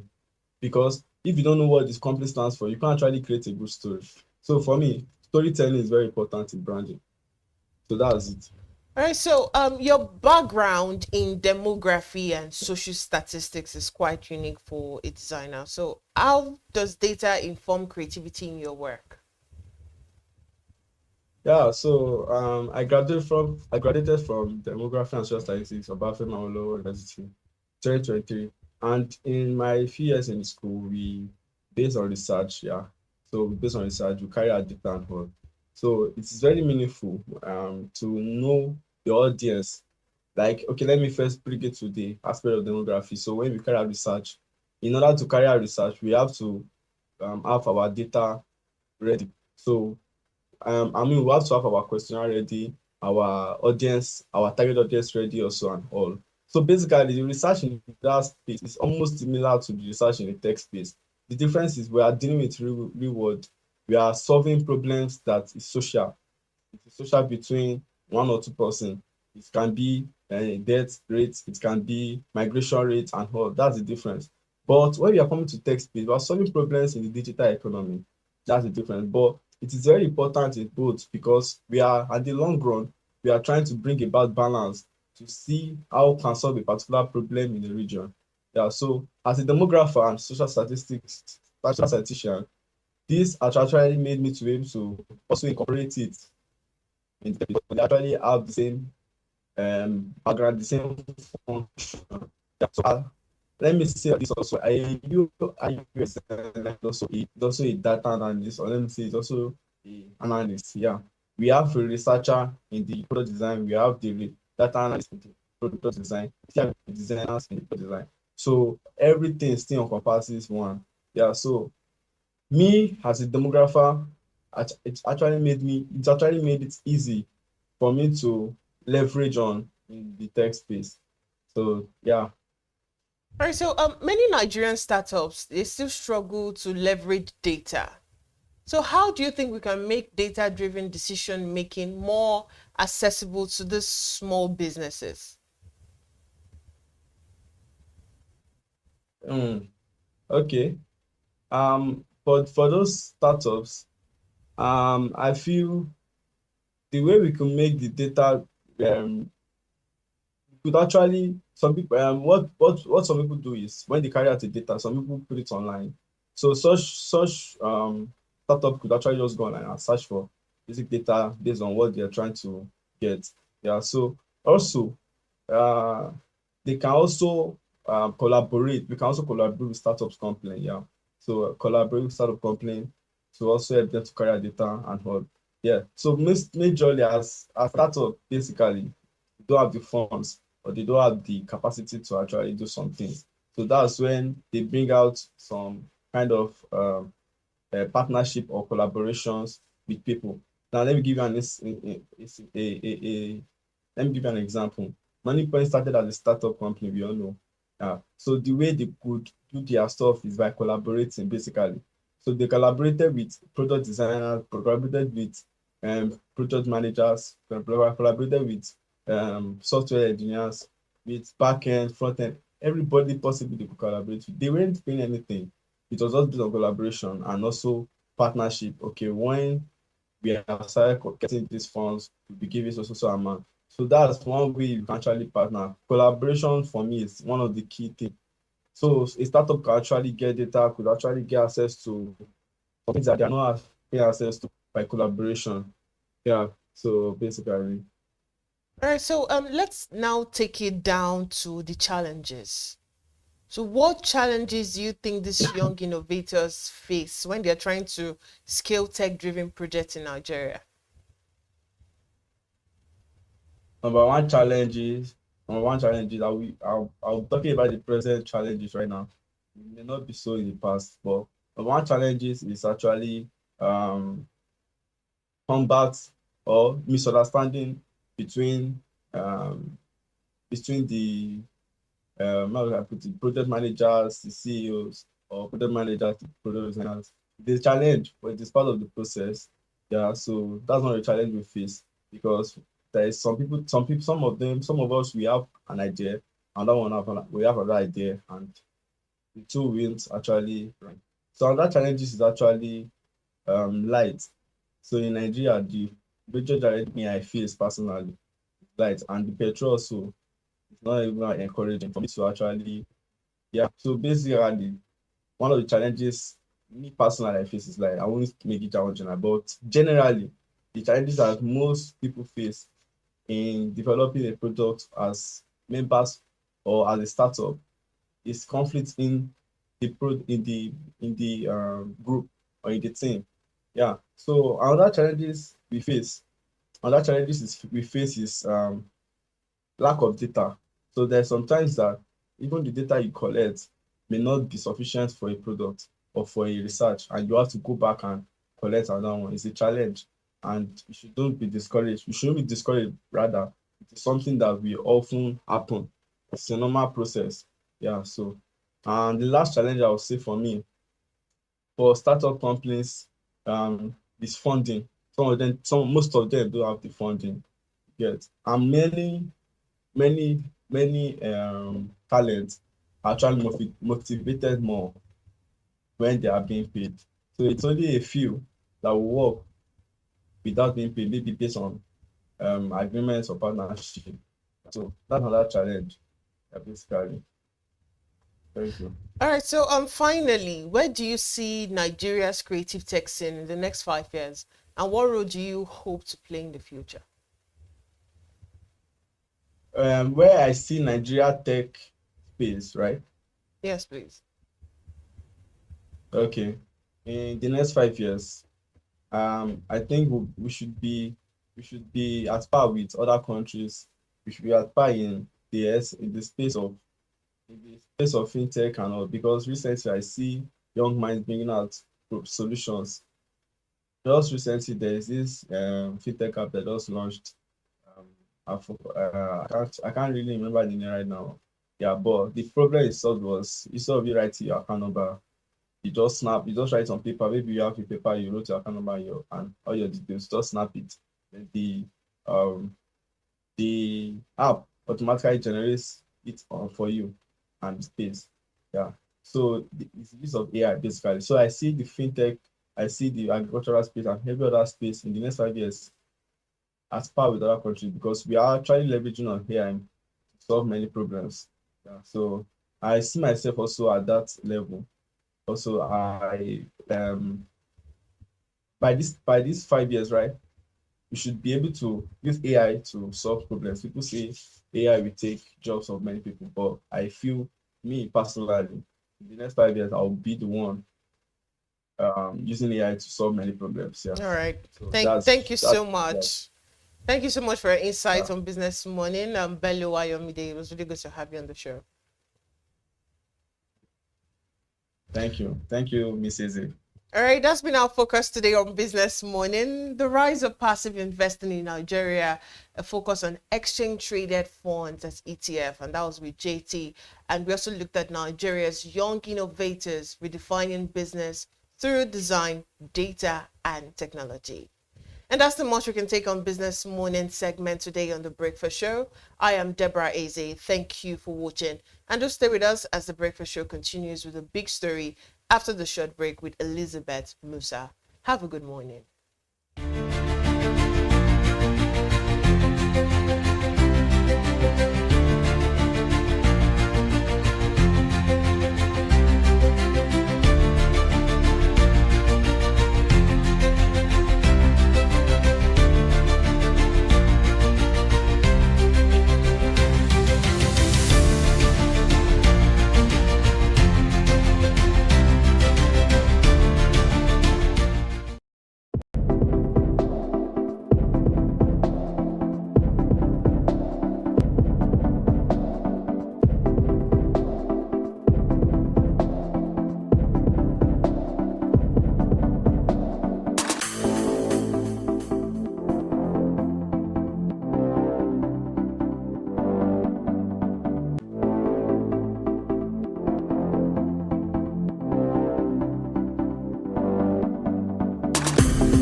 watching Business Day Television.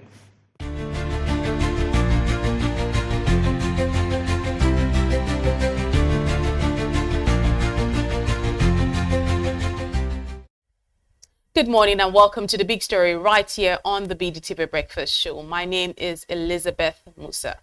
Nigeria's state-owned oil company, the Nigerian National Petroleum Company Limited, has transferred a record 10.07 trillion naira to the federal government in the first 7 months of 2025.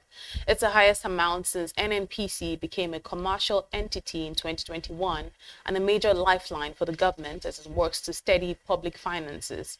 The jump was driven by higher crude prices, improved oil output, and stronger gas sales. Production has been fairly stable around 1.6 million barrels per day, supported by collaboration across the industry and ongoing recovery efforts in the Niger Delta. At the same time, progress on key gas projects like the Ajao-Kuta, Kaduna, Kano, and OB3 pipelines is helping shape a more optimistic outlook for the sector. To help us break down what this development means for Nigeria's oil and gas landscape and the broader economy, I'm joined today by Business Day energy correspondent Ibrahim Abubakar. Welcome to the show, Ibrahim. Thank you for having me once again, Elizabeth. It's always good to have you on the show, really. But Ibrahim, let's talk about this conversation today. NNPC's 10.7 trillion naira remittance is the highest we've seen since its commercial transition. What's driving this strong performance? Well, for one, the NNPC has tried as much as possible to be transparent. And if you look at the report they've been releasing since April this year, you see some sort of trajectory on. So we've been building on all of that. Now, some of the factors driving this is the global oil prices. We use Brent to benchmark Nigeria's crude oil sales. And since the beginning of this year, Brent has, there's volatility, yes, but even at that, we've had Brent move from 70 to 82 down to 62. That's literally Brent crude, right? Brent crude, yeah. So it's been hovering between 60 and 85 since the beginning of the year. So, and currently, my check this morning shows that the Brent is actually going for $62 per barrel today, this morning. Then these are some of the factors driving this. Then if you also look at the fact that we're talking about trillion naira, yes, and you look at the FX, what is saying, the dollar to 1,000 for 4,400 naira, 490 something naira. And the fact that the NNPC may also be working tirelessly to make sure that crude vandalism, the loss of crude oils, every racketeering that involves in making sure that we do not get to the maximum points in terms of production and also sales has been, been blocked. And some of these are some of the factors that has been helping so far. And so it's yielding results, as we can see. And we also saw that the company mentioned collaboration and production recovery initiatives. What exactly would you say has changed about the way the NNPC and its partners operate? So for one, NNPC became a private company per se some years back.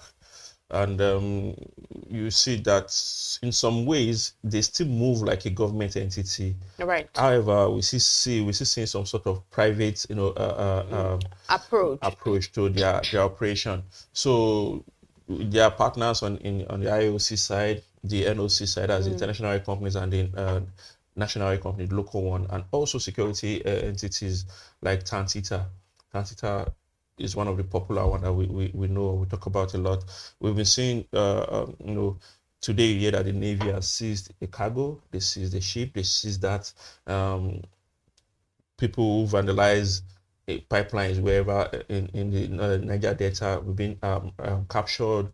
These refinery, modular refinery, if you want to call it that they set up themselves in the forest, wherever you see that our security entities are catching these people and apprehending them and making sure that we try as much as possible. Then the fact again that the fuel subsidy has been removed or was removed has shown that the racketeering behind taking Nigerian petrol, taking Nigerian crude outside of Nigeria to neighboring countries has reduced though we're seeing this thing to stop, it's still happening, but it has reduced. So I feel like the reduction is the reason why we are getting some of these results that we are seeing, and it's growing on the positive side. Right, and we also saw that oil production slipped slightly in September, but overall output this year has been sort of stable. Should we see this as a positive sign of recovery? Yeah, it is a positive sign of recovery, and if you follow the oil and gas sector in Nigeria, you understand why there was some sort of reduction in production in that period, September, and that is due to the Pengas and Dangote refinery issue that happened for just 3 days. We saw NUPRC come out to say, oh, the production dropped to 1.3. We saw the NNPC boss, that's Bayo Julari, saying that Nigeria lost over 600,000 barrels within that period. So these are some of the factors, or this is the major factor that led to the reduction of crude production and even refinery activity in the country in September. So I believe that that's been behind us coming into October, and moving forward, probably go back to what we used to do around 1.65 million barrels per day. And don't forget that this 1.6 that we talk about has everything to do with crude oil, blended and unblended condensates. So, but on the OPEC side, they don't look at the condensates. They only focus on crude oil. But locally, we look at all of these together because the pricing is almost the same. The changes in the pricing between condensate and crude oil is just minute. So the Nigerian government and the Nigerian oil and gas sector tend to want to include condensates to our production. That's why we're having 1.65. But this year alone, we've seen that Nigeria has tried as much as possible on the crude oil side to meet OPEC quota, I think 3 times this year. And the remaining months that we didn't meet up due to some issues around vandalism, maintenance, and also the industrial action that happened in September. So we're looking at how, following, and we're looking at how the NNPC, the NUPRC, the NMDPRA, and all of the stakeholders involved will work together to make sure that Nigeria first, even before their individual interest. What would you say could be listed or stated to be maybe the reason why we were able to, you talked about us meeting our OPEC quota 3 times actually this year. So why would you say that happened? Because I think that for me, at the start of the year, I was talking about it. We were talking about meeting our OPEC quota and all of that. We're unsure. But just hearing you say today that we've been able to meet it thrice this year, why would you say that happened? Yeah, so some organizations are already coming up, especially the local ones, the NOCs, and some of the assets that they've bought into in terms of investment are now coming up. So without mentioning them, there are some organizations that are now doing, say, 5,000, just 5,000. It might look small, but it's adding to the overall production of the country. All adds up. Yeah, so one recently even celebrated 30th anniversary, and with some sort of progress in terms of production.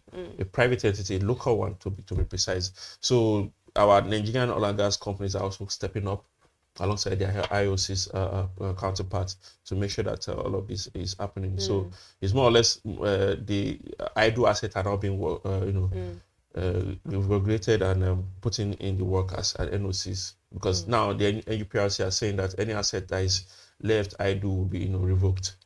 So you don't want your asset to be revoked after spending millions of dollars in operation. Right, and we also saw NNPC reporting that a small drop in gas output, yet work on the AKK and OB3 pipelines is still moving on. How important are these projects really for Nigeria's energy future? The Nigerian energy future, especially as concerns gas, is actually very bright. Just some days ago, I was speaking with Deborah here, and we talked about the $2 billion investment by Shell, and that's a gas investment, not crude oil. And then the Nigerian government has been very intentional about making sure that gas is the forefront energy source in the country, to run the country as a public entity, even as private entity. And then we've seen the push for LPG, that's cooking gas, in homes. We've seen the push for CNG, that's compressed natural gas, for transportation, cars and vehicles. We've seen private entity, bringing trucks that are CNG driven. So these are some of the things that you see that the country has a plan and they're working towards the plan. How fast or how slow can be debatable, but the plan is that the Nigerian government are trying as much as possible to push the gas narrative. And then the AKK pipeline, especially the AKK pipeline, is part of the Nigerian gas master plan to put Nigeria at the forefront, be one of the best in the world when it comes to market share. Nigeria is currently in the GECF member top 10. They're globally top 20. So that's the market share for Nigeria. So sales, natural gas sales to the external world is improving. Domestic consumption is also on the high. So it's a positive for the Nigerian people and the Nigerian government. Right. Just to digress a bit, we've seen in recent times, maybe in 1 week, 2 weeks now, we've seen people complain about gas and a little bit of scarcity of gas. And then also gas has also, the prices have also gone up. What can we say is the reason for that happening? So I'll take it from gas being scarce, then the increment in price. Obviously, in economics, there is this thing that when the demand is high, the supply needs to go, and when the supply is down and the demand will go high, then the price will also have to spike up. Yeah. So if, say, for example, we need 10 laptops and we have 2 laptops, obviously the price will have to go up for anybody that wants to get either of the laptop. So that is the reason. Because of the scarcity, the price went up. But why did we have scarcity? It was because of 2 things majorly: the strike, and before the strike there was a planned maintenance by the Dangote refinery on its plant. So that and the industrial action between Pegasus and Dangote refinery also led to these issues. Then you hear the marketers saying that because of the Dangote refinery coming on stream, they tend to ease down on importation of the product. But this issue has shown that they need to also step up in terms of importation. So we have supply from different sources. So when one source is having a turnaround maintenance or a maintenance or industrial action, you can easily go to the other source and get your supply. So that's literally why we're having scarcity. But it's easing up now. Some weeks back, it was around 3,000 naira per kg for cooking gas. Now, the last time I checked yesterday was 1,400. The original price before the scarcity was 1,200. So that's a 200 naira difference. Give it some time, we go back to 1,200. So that takes 3 kg to about, is that like 3.6? 3.6, yeah. 3 kg to 3.6. Is that a good, fair enough price? Not bad, because when you place it, you're just adding 200 naira for the 3 kg. That's 600 naira extra for the kg. But prior to that time, or after that period, we used to have something around 3,000 naira from 1 to, that's a 1,800 naira difference. Now multiply that by 3.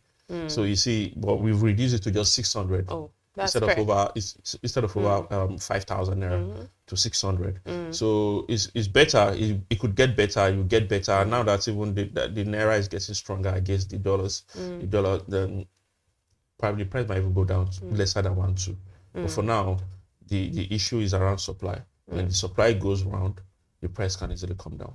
Absolutely. Ibrahim, I was speaking to a couple of analysts, earlier this week, and some of them believe that these pipelines could actually expand industrial gas use and also boost power generation. When do you think that Nigerians might begin to feel the impact of this? Again, I said earlier I said something about how fast or how slow can be debatable. For example, the OB3 pipeline was supposed to be delivered in 2021. This is 2025. Hasn't been delivered. Yeah, we're talking about somewhere 90-something%. And why is that stalling? Yeah, issues around FX, the COVID-19. You can't take out the effect of COVID-19 on the global economy. So it affects the work. It affects even the AKK pipeline. So some of these 2 pipelines were supposed to be delivered earlier than now. But now we are trying to get there, get the work done and probably deliver it on time. There was a report earlier in the year, sometime in July, that the pipeline might be readily available in November. November is just next month. I'm already talking about 90-something%. So hopefully we get that November deadline met, and then we start working around that. So the pipeline business, per se. It's not where you just go and you get your product. It takes some time. For example, the $2 billion investment that was signed some days back, in the report, you saw where they say, at the end of this decade. At the end of this decade. So that's some years from now. Yes. However, the work is already ongoing. Ongoing, right. So, exactly. So, it's not where you just, what's it called now?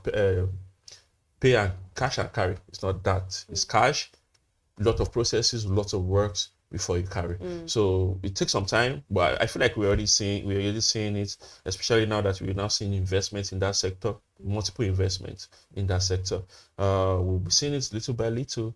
How fast and how slow again is debatable, but we'll be seeing it. We'll be having that effect. We'll be seeing on the power sector side, we use hydro and thermal, and gas is also very important to power generation in Nigeria. We're talking about improving power generation. The Minister of Power has come out earlier this week to say he's trying as much as possible to increase power distribution across the country. The generation level that we could reach is somewhere around 13,000, 15,000 megawatts. But currently we distribute somewhere around 4,000 and 5,000. That's a far cry, really. You understand? And we've been doing this for years. This is not that this year. So, for example, the likes of South Africa has over 50,000 megawatts, and they still cry about how it's not enough. And they have somewhere around 60 to 70 million population. We're talking about a Nigeria that has 200 and something million population with 5,000 megawatts or less. So, again, gas is that resource that will help us, go further than what we're currently doing. Is just to be intentional about these things. The political will to want to get these things done. I feel like we talk a lot in this part of the world, or by this part of, Nigeria and Africa as a whole, especially West, East, and Central Africa. South and North, they've probably left us behind. Absolutely. There was a report from the World Bank. 6 countries have gotten 100% electrification in their countries. Out of these 6, 4 from the north. You understand? So you talk about the usual suspect of Algeria, Tunisia, Morocco. These guys have done 100% electrification. Nigeria is somewhere around 50%. So we're still clearly in an energy deficit, if you ask me. Ibrahim, just because we have to move in the interest of time, we've also seen an improvement in pipeline, uptime and fewer cases of vandalism.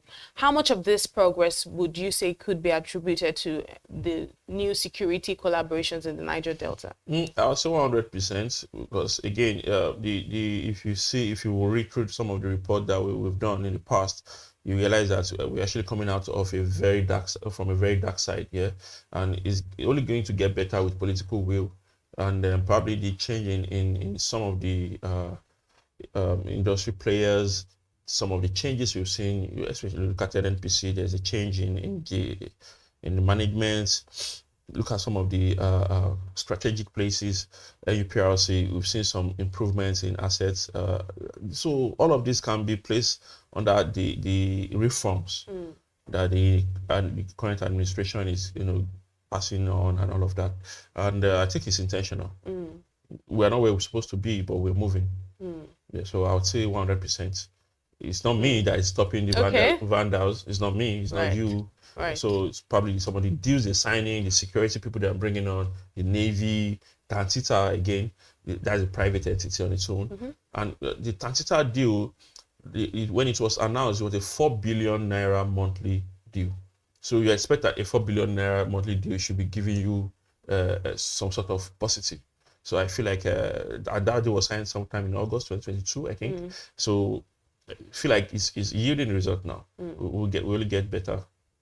I'm also seeing the world actually moving away from fossil fuels these days. How realistic is it to expect this level of performance from NNPC in the long term? Oh, very, very, very, very. Very realistic. Very realistic, because again, the agenda behind energy transition is not clear cut. I'll give you a scenario. America today has shrunk off some of the deals on offshore wind, renewable energy. If you ask Trump, he will tell you, I don't care about renewable energy.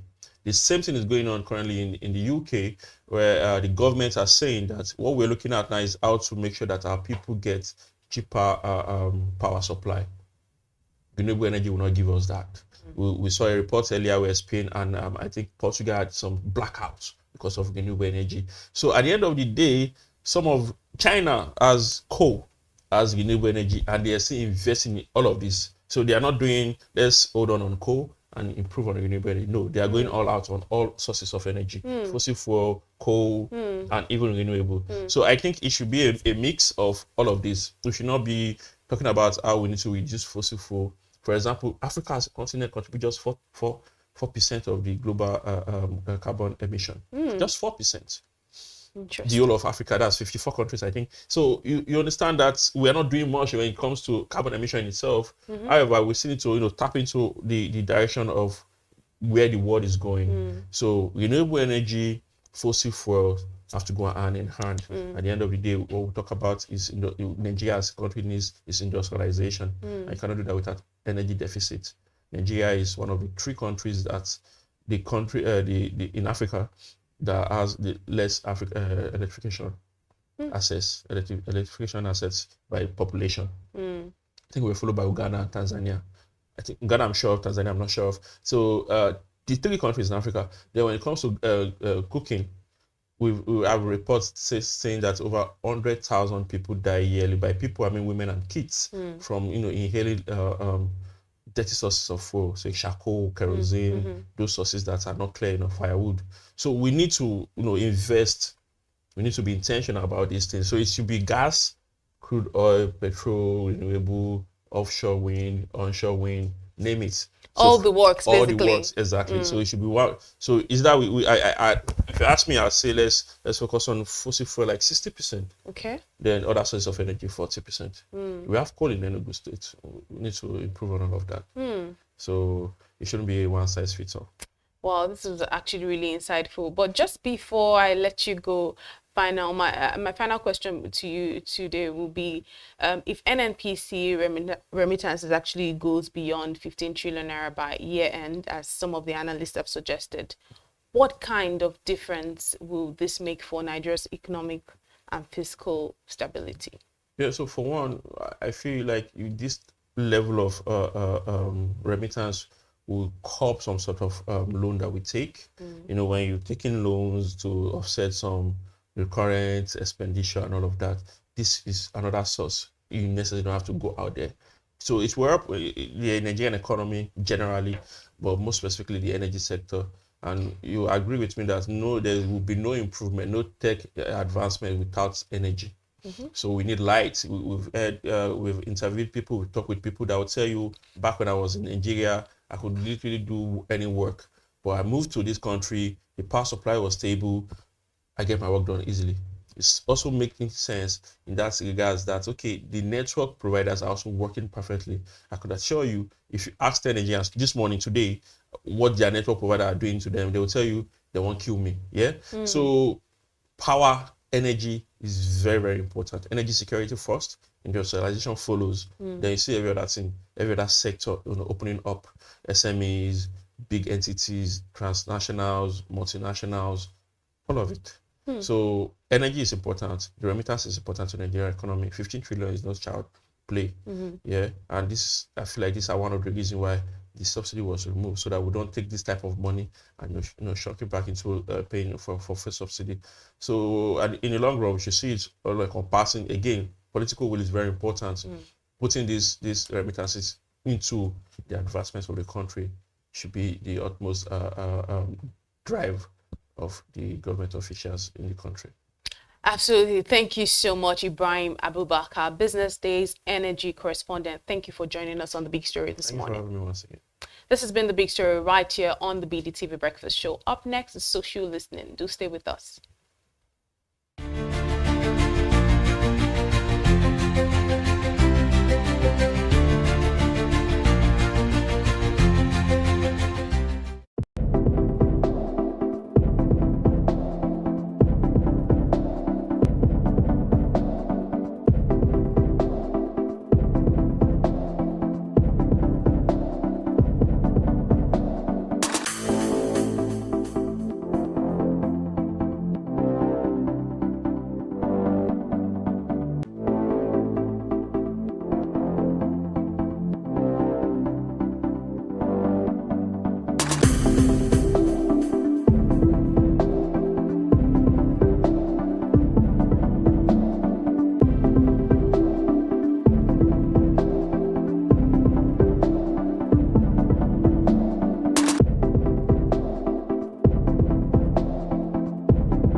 Welcome back. This is still the BDTV Breakfast Show, and this is the social listening segment. This is where we check out some of the stories making the rounds on social media.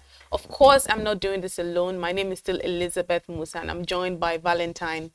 Very, very present. Valentine Onyeka. Valentine. I don't know. I left your surname for you to say, and then anyone will do, provided there is a name to it. Right, let's get into the conversation today. The Nigerian Senate has passed a bill that mandates life imprisonment for anyone found guilty of sexually abusing minors. The bill was passed after intense debate with lawmakers agreeing that crimes involving children should attract the harshest penalties.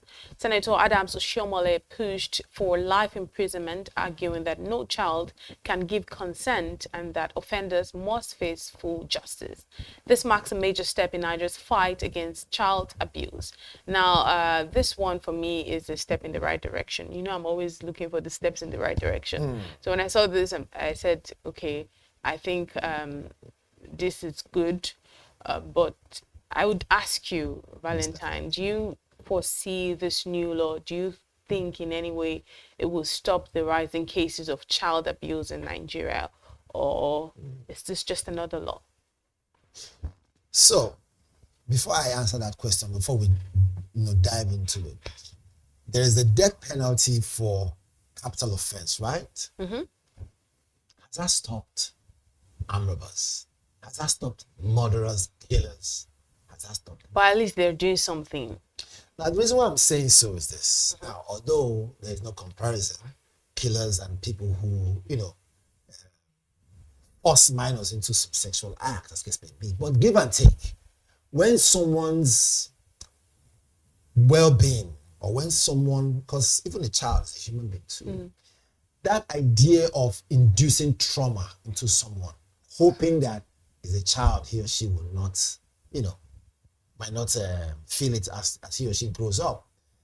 It's not only, dehumanizing. It goes to show you that, look, for what is worth, such person should be not only put under some medical scrutiny, but also checked very well. However, there must be some consequences. So I understand if Adams Oshiomhole pushes for a life sentence, but let's also look at it from this angle. Now, I'm not making a case for any, child of sexual offender. No case at all. If you are caught, look, you should face the full, full course of the law, as the case may be. If you're caught, you face the whole brunt, everything. But in this case, of course, we have to approach it from the point which anyone who is in the court of law will approach it, because anyone can come up and say, okay, so person defied his or her daughter or took advantage of his or her son, right, without, credible facts. And if your emotions are pushed too hard, an innocent person can go to jail for life. Remember, the way the court sees things is not the way you and I will see it. Okay? They want to make sure facts are laid down on the table. And most of the time, when this kind of acts are carried out, you don't have recordings. It is word of mouth from the child to the parent. The parent now gets into loggerhead. It becomes a case of, their word against the word of the person who is being accused, unless the person is caught in the act. But having said so, before a bill is passed and is passed into law, as the case may be, they'll look at other areas and say, is this going to be too harsh? In an event where this person is even, not guilty, and then the court doesn't do its due diligence, or maybe the police don't do their 100% investigation and they just use their emotions. Does this mean that if at all there's a mistake, does it mean we're going to be sending someone who is innocent to life imprisonment? So there's a whole lot of other factors that I think should have been looked at before they now say, look, let us put our foot down to now say this should attract the, what's it called? Life imprisonment. However, is it too harsh of, a consequence, or is it too harsh of a law? It all depends on the situation. I don't think it's a hard or a harsh punishment. Because child abuse is, I can't even find the words to describe it. No one should make any excuse for it. Exactly. So if they need to imprison somebody for life for having to sexually abuse minors, I'm all for it. But let's see some of the reactions on social media and see how Nigerians are reacting to this conversation, because obviously there was an intense debate with the lawmakers, in the House before they even agreed to pass this particular law, before they agreed to even approve this law. Yes, and also, again, we should not allow our emotions to drive us. People should look at it from both ends. Make no mistake, it's not everyone 100% that is in prison that's actually guilty. It could just be, there might be a shortcoming in the judicial angle, a shortcoming in investigation that has brought the person to book. Sometimes these things, have you not heard of a cold case where something has happened and for a long time the case was unraveled, but yet the suspect is there in prison in what we call ATM, awaiting trial men. But let's see some of the reactions on social media and see the reactions to this particular conversation on the Senate approving life imprisonment for child abusers, for minors and whatnot. Sacred St. MJ says, let them expressly state the age of the minor. That's the point. I won't be surprised if minor definition is not the same in the northern and southern Nigeria.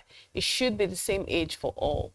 Minors should be anyone that is not 18 yet. That's a very good good comment, because it's like Christianity in the north can differ from the one in the south. It can differ from the one in the west. It's just what it is.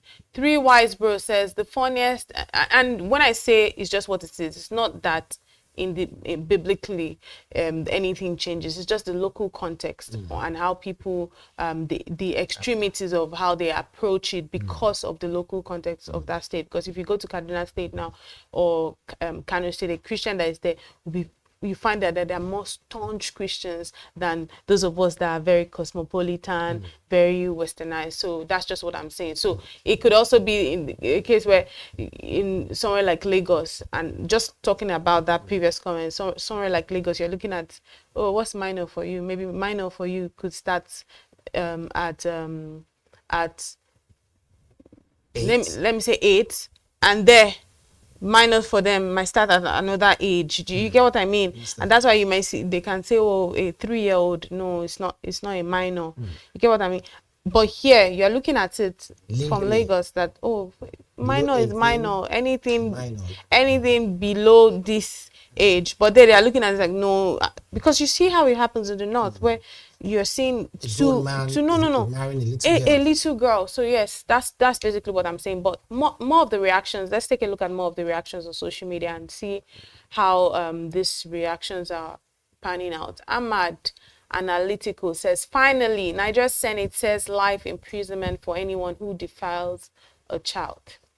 No fines, no mercy. A strong step for a country where too many children suffer in silence. Now the question is, will justice be consistent and not selective? Thank you very much. That's a good question. Obioma Onwuka says, it's a welcoming development. Kudos to the lawmakers. We would also like to see them pass laws that any politician who embezzles public funds or who collects contracts and delivers substandard or no job at all should be jailed for life. Do we have more reactions? I think, just for mobile, when it comes to corruption is so much of a big deal that I believe is even worse than that, minor. So should we do life imprisonment for corruption? I think corruption should attract the death penalty. By firing squad. Wait. How do we even determine what is corruption? You know how we said things differ from place to place. But of course, I mean, you have like, for instance, you have murder case where you have first degree murder, second degree, like that. So there are categories. So how do we define corruption really? Truth be told, look, if you embezzle money point blank at a particular level where it is glaring and all fingers are pointed towards you with all the facts, death by firing. Brother, look, make your last wish and let's go. Simple. Your regime will be harsh. Honestly. Because with that way, what happens is that, look, the country will become, far better. It will become a point where people will love to come to. I want to go to Nigeria. Why? My investment will be protected. I will not have stiff regulators that will come and press me down because they want to collect some small handout and all that stuff. And of course, guess what? More importantly, the part I'm not saying is that when it now comes to government offices, people will not see government work or political appointments as a gold mine. And once we stop making government offices attractive, let it be that you're there to serve, Nigeria will be on a well-known path to greatness. But for real though, just on a very serious note, I think this marks a major milestone really for the fight against child abuse, because child abuse is not something for us to laugh at. You see somebody, although I know this might not hit well, they say that an average Nigerian man is a pedophile. I don't know how that's what I hear. I think 100%. That's not. I don't have the facts, but it's a thing that they normally say. They who? People would say. I think some statistics should be thrown. And that's why I said that this is not something that this might be something that we might need to now go and do research. But I think this is it's based on patterns that keep playing over and over again, and it must stop. From things like seeing a small child and calling the child my wife, the 3-year-old baby. That's not love. That's not playing with a baby. If you see a baby is a baby. Baby, how are you? It's not like you've seen it. Those are the little ways we can stop those things. So they'll see one little baby. This is your baby, now my wife. It's playful, but it says it is pregnant and it must stop, even if there is no undertone to it.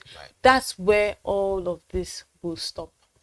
Okay, that's where it will stop. But let's move on now. Still speaking about children, child abuse and whatnot. There's a new one where in Kano State, a magistrate court has ordered 2 popular TikTokers, one Mai Wushia and Basira Yaguda, to get married within 60 days.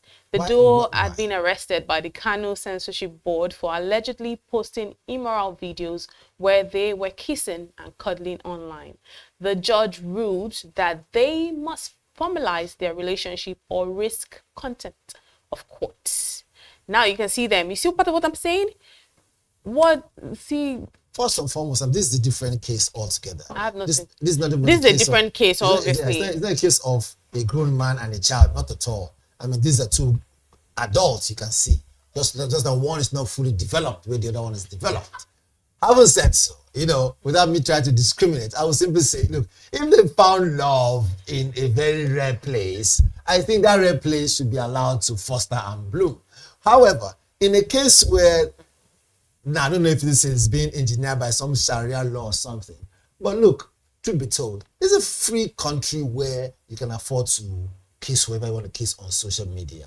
If the social media find it offensive, they should put what they call, laws differ from place to place. This is the place where they have Sharia law. They saw them on social media. Yeah. They didn't see them in open places, in public places. But the receipt was there. So what if the kissing happened in a different place, different from Kaduna or Kano, maybe in Lagos, and they came back to Kaduna? Why should they now force them to want to get married? No. What if it's just content creation?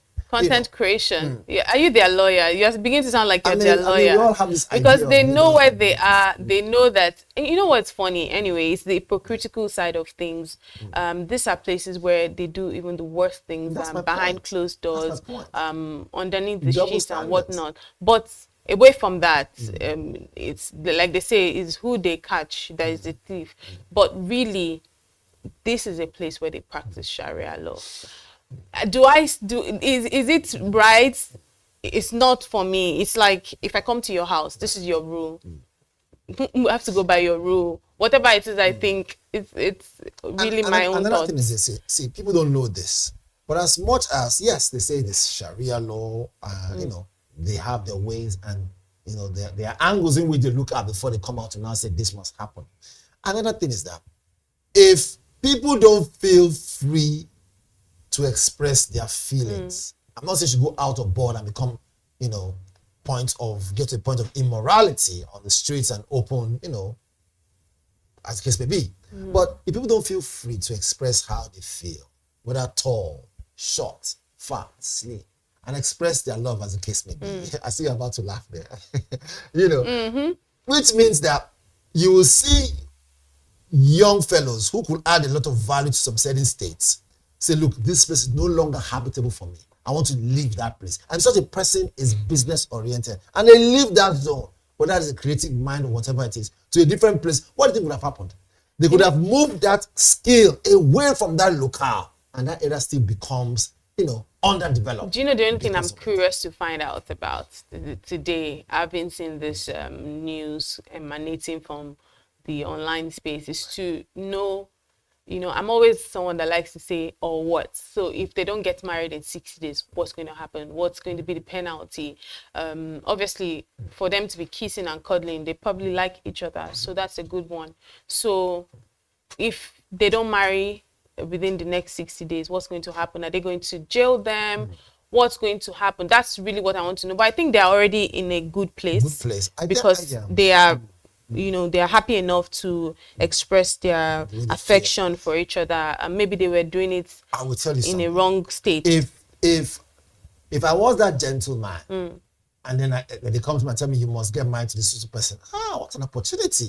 I said, yes, I will. I need 200 million naira to make it possible.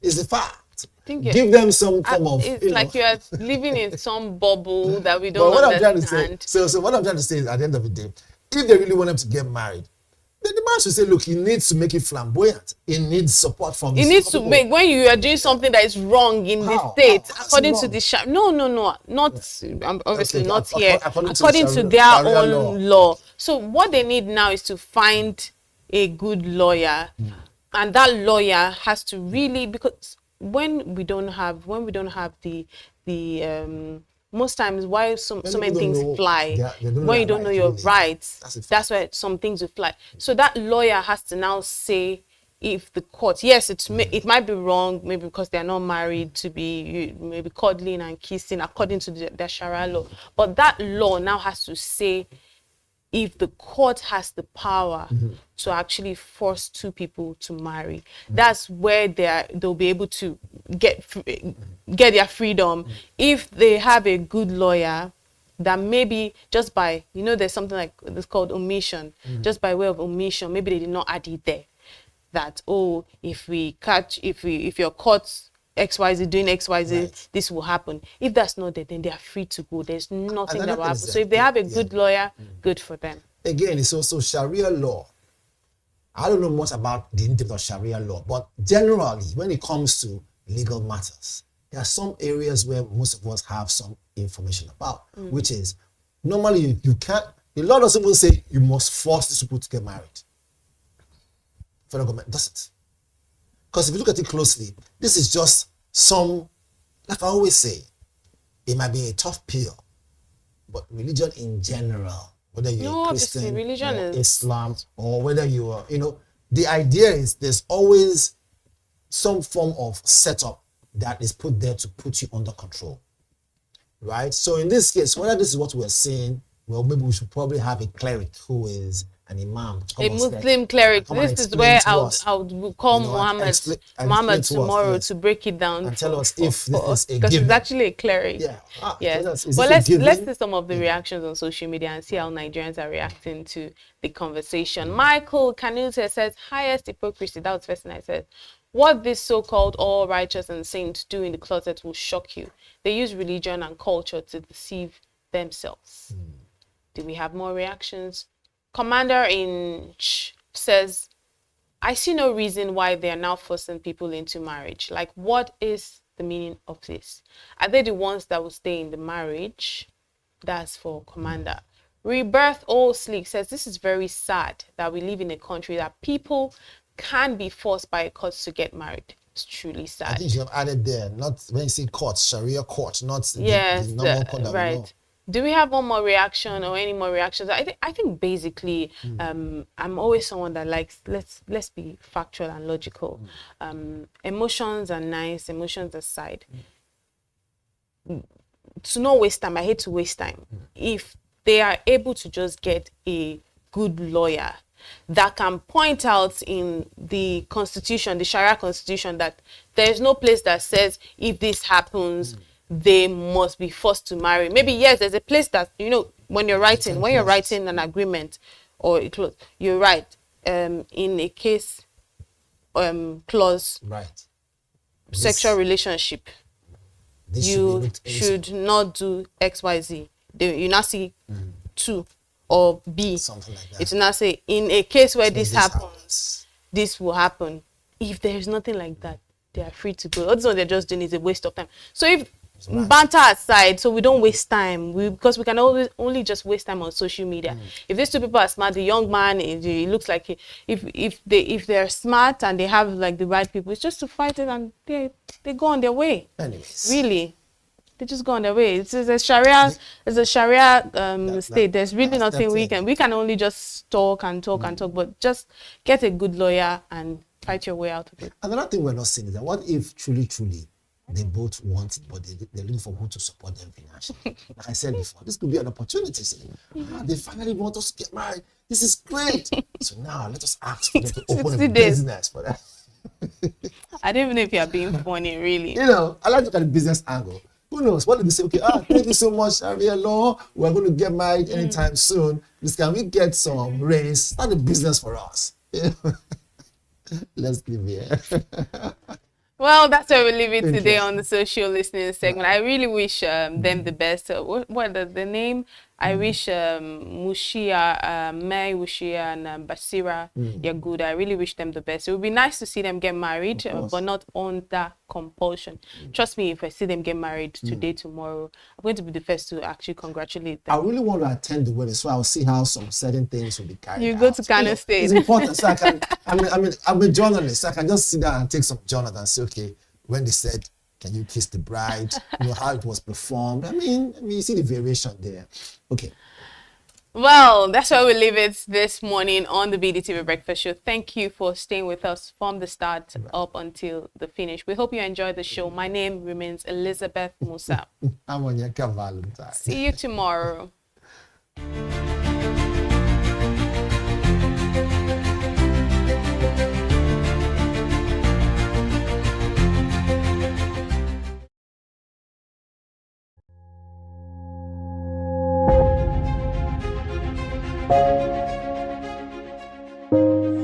Good morning and welcome to the BDTV Breakfast Show. I am Bethel Olujabi. My name is Elizabeth Musa. And this is the social listening segment on the BDTV Breakfast Show. We're talking about the Fly Nigeria Act. Can you give us a background into what this is about?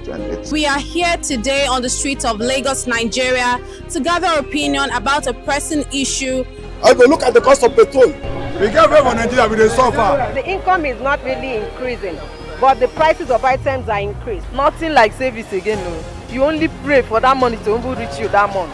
There's a lot of high pressure, a lot of stress. There's a lot of high targets to be met. I was quite strict. In my mind, I said, moving from my hand, my picking go spoil.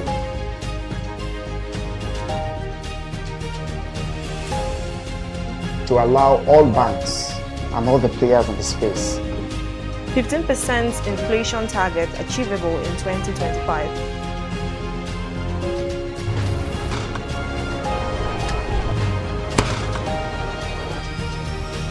The command and vision philosophy of both the Chief of Defense Staff, the Chief of Army Staff, and indeed all the service chiefs.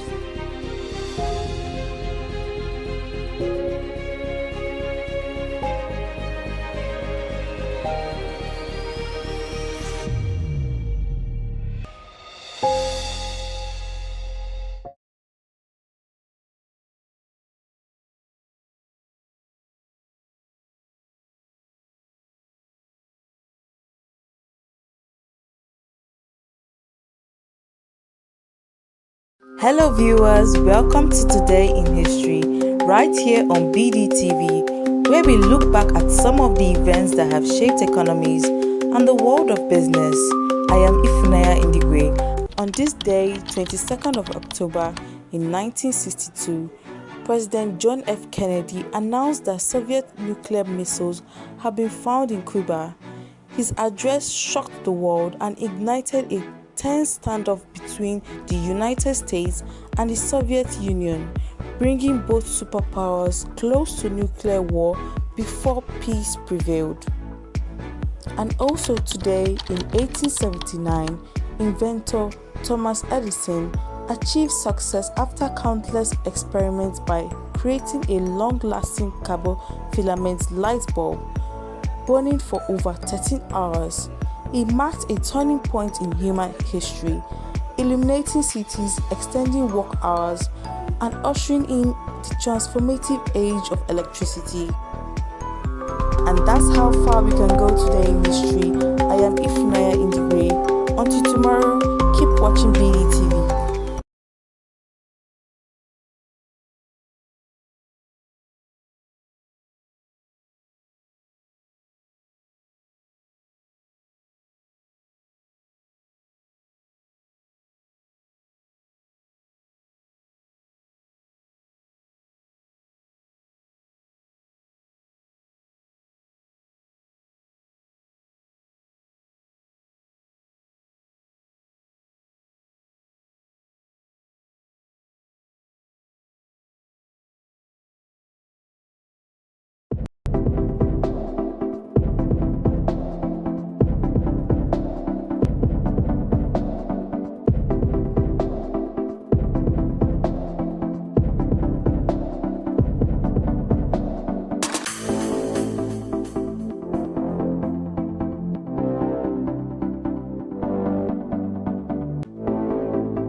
asking hard questions about the coastal road, talking about the amount that is going into this very good development, 7 to 8 billion naira per kilometer.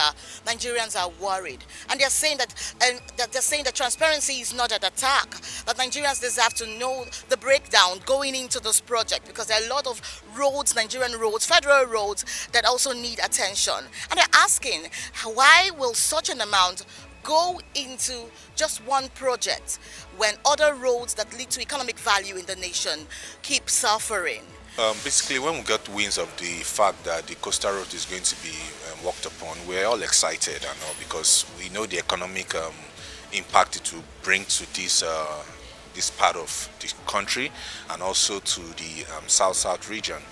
But with the comment of the Minister for Works, when he made mention of the 7 billion naira per kilometer, I was a bit astonished, because I believe that transparency should be the key, should be our watchword. Because I believe 7 billion naira in a road of that magnitude, I think, is a bit bogus. But still, we shouldn't downplay the economic importance it is going to bring to the people of Cross River, to that corridor. So I think the figure on ground, I think, is outrageous. I believe if such money is even being put into other roads, major roads in the country that needs to be looked into, I believe our roads will work better. I believe that the spate of accident and things like going on the road will be minimal because of the bogus sum. Anything that adds to the infrastructure of the country is a benefit to the country, so it's good.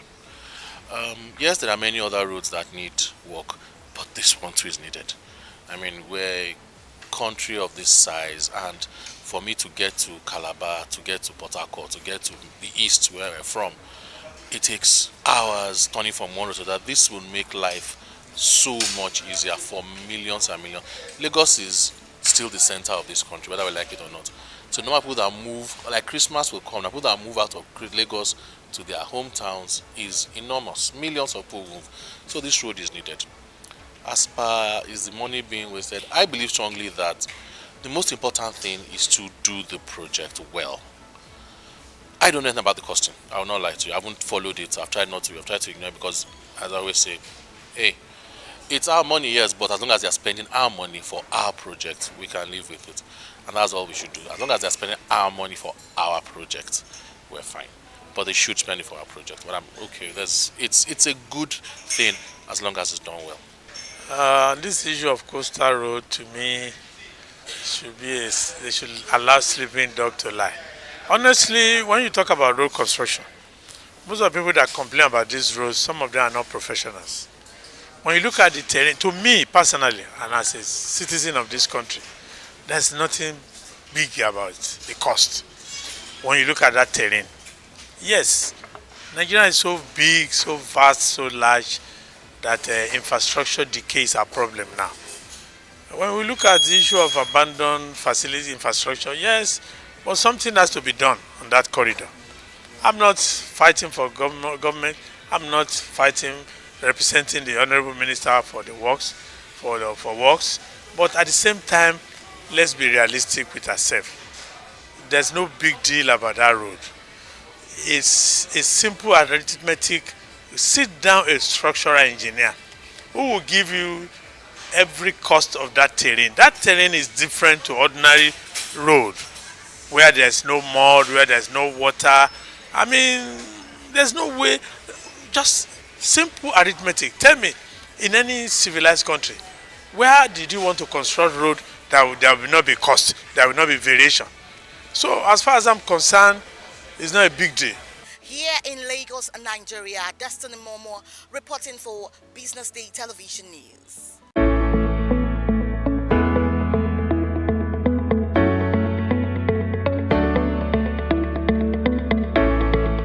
BusinessDay Foundation hosted the AI Summit in Lagos.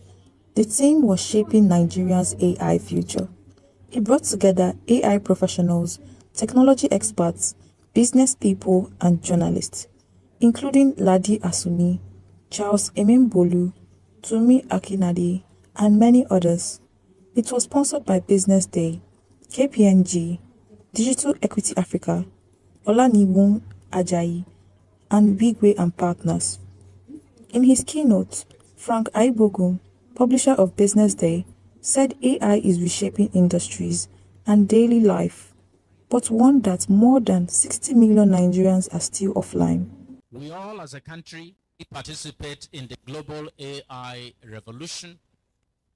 We must also seek ways to be at the forefront.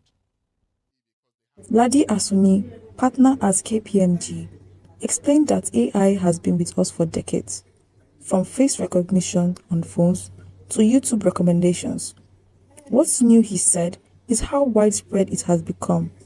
Tools like ChatGPT are now making governance and regulation even more important. When we talk about AI being on the horizon, I think it's important to really try to bring it home to saying, with all the possibilities that come with how AI is reshaping our lives, the question that really comes to mind is, what then happens if you are able to scale innovation without carrying everybody along? What's the impact of that? Or how do you innovate at scale without really having any guardrails around governance, around inclusion, or without trust? The first panel focused on innovation, governance, and partnership. Emiadong Lawrence highlighted Nigeria's skill gap and said the country must train more developers if they want to compete globally. Tunmi Akinade pointed to infrastructure as the backbone of AI growth, saying that without the right digital foundation, progress will be limited. Lisbeth Laini raised the issue of data, noting that Nigeria lacks quality data sets and still does not have a full legal work frame to regulate AI. Justina Oha emphasized preparing the next generation, calling for early AI education so that young people can lead innovation in the future. Charles Emembolu spoke on AI's risks and opportunities for Nigeria, warning that without local data and investment, the country could fall behind in shaping its own future. In a fire chat, Dr. Yetunde Anibaba explained that inclusion and human rights must be central in AI adaptation. She stressed that solutions could reflect the real needs of people across Nigeria, not just urban centers. The second panel looked at AI and the media. Fuad Lawal and other speakers said that AI is already changing journalism, speeding up workflows, reshaping audience engagement, and raising questions about what the role of a journalist will be in the future. For AI to really thrive in any economy, the data foundation becomes very critical. In addition to the data foundation is also the need for the infrastructure. We all know that AI, processing of data for AI is very resource intensive, it's technology intensive. Now, the three things that the regulator or government can really focus on, one is around our frameworks for open data. What's the framework within which organizations, government, entities can safely share and collaborate on data assets to enable the development of AI that is suitable for the Nigerian or the African context. So that can greatly be enabled through open data framework. And we've seen this in different countries that are beginning to adopt open data policies. Secondly, it's creating investments around how to build our own data centers that would enable or lower the costs for organizations to really make those AI investments. If every organization has to invest in their own data processing infrastructure, it's going to be very expensive. The big organizations will be able to do it, but then when we talk about inclusive AI, what happens to the smaller organizations that also want to build AI? There needs to be access to shared infrastructure. And then the third thing that the government policy should be focused on, of course, is building the right skills. And as I said during my presentation, we're already seeing deliberate government efforts around building a talent pool that is able to help catalyze Nigeria's AI development through the minister's 3MTT program aimed at building 3 million technical talents for Nigeria. Artificial intelligence is here to stay. It's mainstream. It has to be approached with caution, but it also has to be approached deliberately. And that's part of why we're here as partners with BusinessDay.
Good morning and welcome to Business Day TV, Economy and Market on Business Day TV, where we give you a comprehensive insight into the economy as well as the market.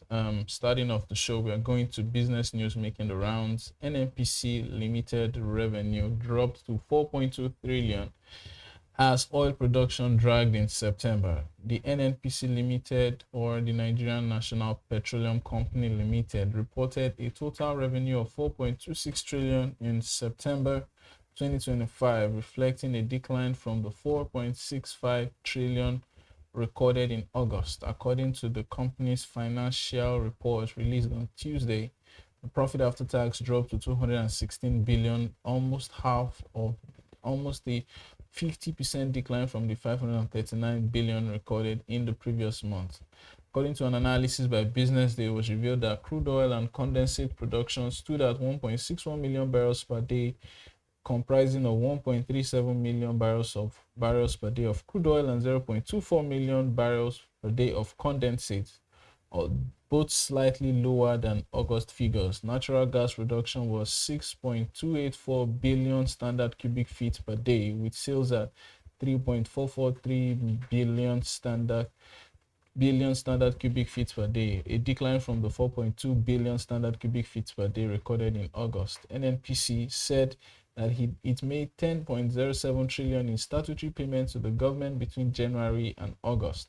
Production levels were moderated by planned maintenance activities, including those at NLNG, and delayed operations at OML 71 and 72. The company added that substantial progress has been achieved on the Ajakuta Kaduna Kano and Obiafo Obricom Oben OB3 gas pipelines, with 113 kilometers of OB3 commissioned and flowing circa 300 million standard cubic feet of gas per day from gas producers such as AHL Platform, Chorus, and Zenergy. Then we're looking at the price of oil. Oil has settled at a 5-month low as there are fears of a supply glut. Oil prices settled at their lowest since early May on Monday as investors weighed a potential global glut with renewed US-China trade tensions heightening fears of an economic slowdown and weaker energy demand. Brent crude fell by 28 cents to just $61 per barrel, while the US WTI, that's the West Texas Intermediate, eased by 2 cents to $57.5 per barrel. Analysts say oil traders' concerns have shifted from undersupply to oversupply, with both Brent crude and US futures moving into contango, a structure where later contracts trade higher than near-term ones, signaling storage build-up expectations. The Brent contango last seen in May is now at its widest since December 2023. Market worries were also compounded by the International Energy Agency's outlook for a growing supply glut in 2026 and renewed US-China trade tariffs, which could disrupt global freight and slow growth. Both oil benchmarks declined over 2% last week, marking their third straight weekly loss. However, losses were partly curbed by a report that the U.S. business group is lobbying President Donald Trump's administration to suspend an export rule that affects billions in U.S. trade. Meanwhile, analysts note that ongoing refinery maintenance, rising U.S. crude inventories, and renewed drilling activity could pressure prices further in the near term. Now let's look at Coca-Cola. Coca-Cola Hellenic Bottling Company has bolstered its African operations with a $3.4 billion deal. Coca-Cola Hellenic Bottling Corporation reached an agreement to acquire a controlling stake in Coca-Cola Beverages Africa from the Coca-Cola Company and the Gotse Family Investment in a deal that is valued at $3.4 billion. This will create the world's second largest Coca-Cola bottling partner by volume. Under the agreement, Coca-Cola will sell about 42% of its stake in CCBA to Coca-Cola HBC, while the bottler will acquire a 33.48% stake held by the Gotse family for a combined purchase price of $2.6 billion. The transaction values 100% of CCBA at an equity value of $3.4 billion. Coca-Cola HBC bottles and distributes brands such as France, Sprite, and Monster, and is also planning a secondary listing on the Johannesburg Stock Exchange as part of the deal. CCBA, operating in 14 African countries, accounts for around 40% of all Coca-Cola product volume sold in Africa. The companies aim to complete the transaction by the end of 2026, with an option for Coca-Cola HBC to acquire the remaining 25% stake within 6 years of closing. Then let's go to the US stock market. The General Motors stock soared by 15% as the automaker is raising guidance and expecting that, and it also beat its Q3 earnings forecast. General Motors, an American multinational automaker headquarters in Detroit, Michigan, which is best known for Chevrolet, Buick, GMC, and Cadillac, raised its 2025 financial guidance on Tuesday after beating Wall Street's top and bottom expectations for the third quarter. It also lowered its expected tariff impacts. The GM shares surged over 15%, closing at $58 per share, marking its best trading day since 2020. The automaker reported adjusted earnings per share of $2.8, above expectations of $2.31, and revenue of $48.59 billion, slightly down from $48.76 billion a year before. General Motors now projects an adjusted earnings before interest and taxes of $12 to $13 billion and an earnings per share of $9.75 to $10.5, up from earlier forecast.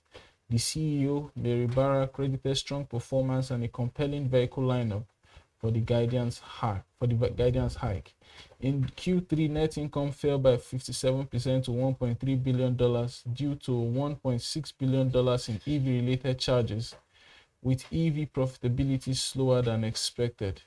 CFO Paul Jacobson said 40% of EVs are currently profitable.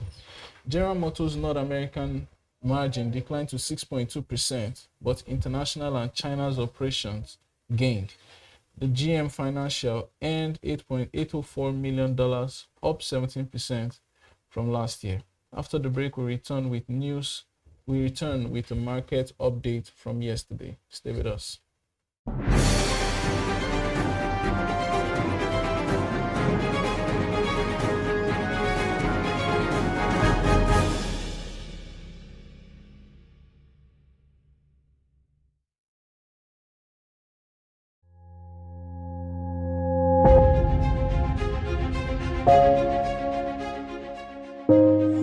Good morning and welcome to the BDTV Breakfast Show. I am Bethel Olajabi. My name is Elizabeth Musa. And this is the social listening segment on the BDTV Breakfast Show. We're talking about the Fly Nigeria Act. Can you give us a background into what this is about? We are here today on the streets of Lagos, Nigeria, to gather opinion about a pressing issue. I go look at the cost of petrol. We get very Nigeria with the suffer. The income is not really increasing, but the prices of items are increased. Nothing like service again, no. You only pray for that money to reach you that month. There's a lot of high pressure, a lot of stress. There's a lot of high targets to be met. I was quite strict. In my mind, I said, looking for my hand, my picking go spoil.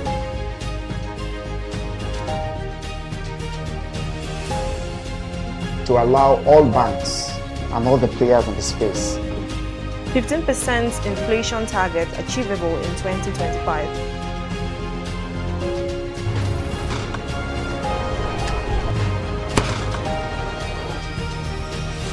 command and vision philosophy of both the Chief of Defense Staff, the Chief of Army Staff, and indeed all the service chiefs.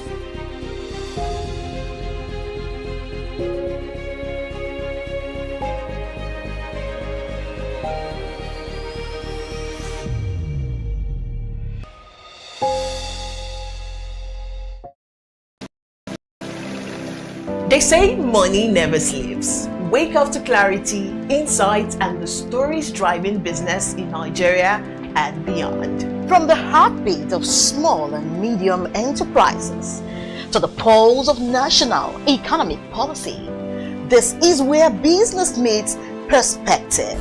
With expert guests, real-time analysis, and stories that matter to you.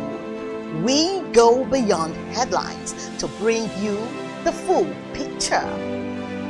Join us every morning as we break down the numbers, decode the policies, and spotlight the people shaping our economy. This is Business Money.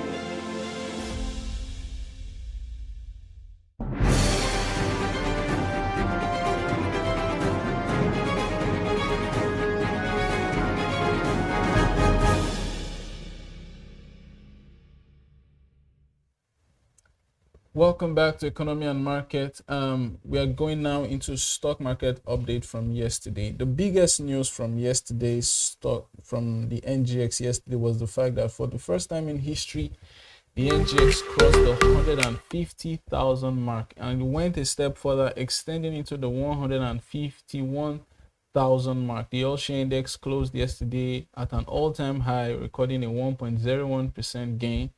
Over 1,500 points gained, with the all-share index closing at 151,456.91 points. Now we have our year-to-date. This brings our year-to-date to 47.15%. This basically is already NGX's best performing year since 2020, when the market recorded a 50% growth that year. Total traded volume from yesterday, 551.9 million shares in deals worth around 20.537 billion naira. Was our market cap 96 trillion naira. This is NGX's now hitting $64 billion, making it at it stands the fourth largest exchange in Africa, way above the Egyptian exchange, the EGX. Now let's look at our top traders, top gainers from yesterday. Our top gainer yesterday was Scoa. Scoa PLC gained 7.74%, up to 7.10 kobo. The Bulus Linked Industry is a dealer in Mitsubishi as well as other. It's also a general trading company. Omatech Ventures up by 7.48% yesterday, 1.158 kobo. Consolidated Hallmark Holdings up by 6.7% to hit a share price of 4.78 kobo. Let's look at Bua Foods. Bua Foods is up by 6.54% to hit a share price of, for Bua Foods, this is also an all-time high, 52-week high, all-time high, 692.50 kobo. Bua Foods is presently the most capitalized company on the NGX, and now it's now at a market cap of around 12 trillion naira. In dollar terms, it's very close to the $10 billion mark. Vitafoam up by 5.92% to hit a share price of 94 naira. Let's, on the flip side, we look at the losers from yesterday. So we've looked at the biggest gainers, we also look at the biggest losers. Now, the Living Trust Mortgage Bank, 9.91% decline to close at a share price of 4 naira. Corn Oil PLC down by 5.83% to close at a share price of 119 naira 70 kobo. It's not been a very pleasant year for downstream listed companies or downstream oil companies listed on the NGX because of the declining volumes and declining revenue volumes that they've been seeing this year as a result of, as we can guess, declining PMS prices from the new refinery. There's now a bit of competition and it's putting pressure on their top line as well as their bottom lines. Africa Prudential The registrar company down by 5.69% yesterday to close at a share price of 14 naira 10 kobo. Sovereign Trust Insurance down by 3.95% to close at a share price of 3 naira 65 kobo. Nigerian Police Force Microfinance Bank 3.75% decline to close at a share price of 3 naira 8 kobo. Now let's look at most actively traded stock from yesterday. In terms of volume, most actively traded stock from yesterday was Fidelity Bank. Fidelity Bank recorded 59.117 million shares traded in deals worth around 1.18 billion naira. VFD Group followed suit, 39.3 million shares in deals worth about 424 million naira. VFD Group is presently in the process of a rights issue that will see it raise some money. So we've been seeing quite a bit of activity on VFD Group's shares. Japan Gold 37.742 million shares and deals worth around 94.9 million naira. Access Holdings 37.364 million shares and deals worth 950 million naira. GTCO was one of the top traded stocks in terms of value yesterday, and also in terms of volume. 31.364 million shares and deals worth about 2.9 billion naira. Now we move on from the NGX. Let's look at what the global markets are saying. Let's go to the US of A, where Dow Jones Industrial Average recorded a 70 basis point appreciation to close at 47,000 points. Then S&P 500 broke a record yesterday, a new record high, 6,745 points after a 16 basis point increase. Nasdaq Composite also just a slight decline by 5 basis points to close at 22,978. From the US to Asia, let's go to the Nikkei 225 that is edging very close to the 50,000 point region. The Nikkei 225 appreciated by 0.27%. Then we also see Kospi appreciate by 0.24% to hit 3,823 points, and Hang Seng Index up by 0.65% to close at 26,027. From Asia, we move to Europe. In Europe, it was also up and up yesterday. FTSE 100 up by 25 basis points, 9,426 points. We will see the FTSE hit 10,000 this year. We don't know. Well, it doesn't look like it because we're already in the last quarter of the year, and at this period we begin to see quite a bit of flat movement in the markets. The CAC 40 of Paris, that's recorded a 0.64% gain yesterday to close at 8,258 points. Also a new record high. DAX index up by 29 basis points to close at.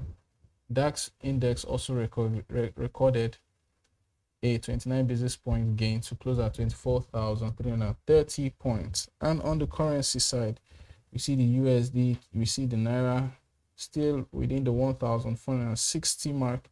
For most of this year, we saw the Naira at 1,500 mark, but for the major part of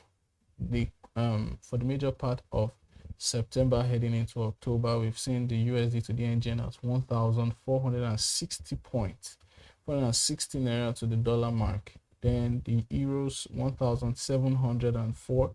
Basically, also just like the USD against the euros, we've seen the naira at 1,700. Then against the British pounds, we are solidly way below 2,000 naira to the British pound, so we are around 1,960 naira to the British pounds. And that's all we can take on economy and markets for this morning. Have a lovely morning.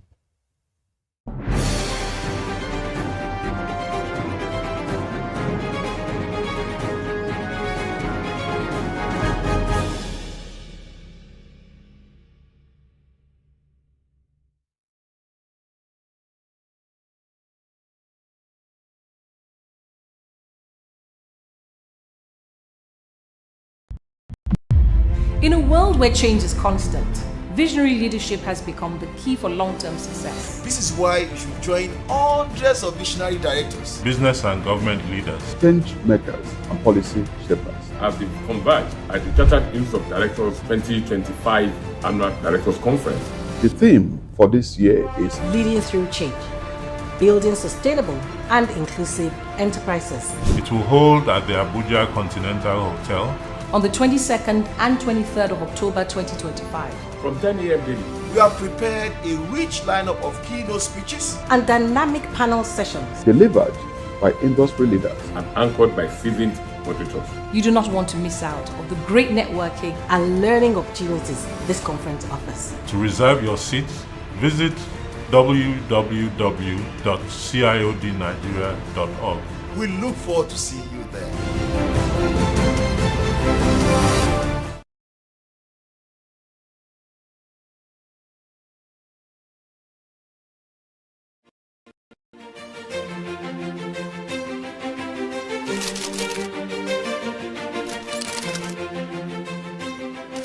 I am, of course, a great admirer of the impeccable credibility, professionalism, and business savviness of BusinessDay.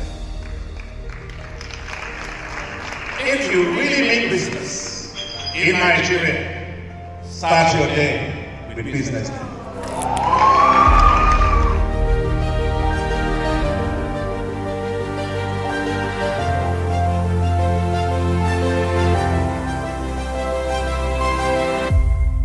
BusinessDay is West Africa's leading provider of business intelligence and information, delivering premium content across diversified media platforms, including online and print.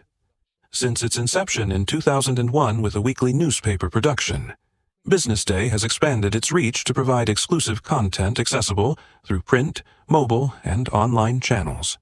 Our premium offerings are further enriched with syndicated content from esteemed sources like the Financial Times, The Economist, and the Harvard Business Review. At BusinessDay, our mission is clear: to be the foremost provider of business and financial content, empowering readers to make informed decisions in Nigeria and Africa.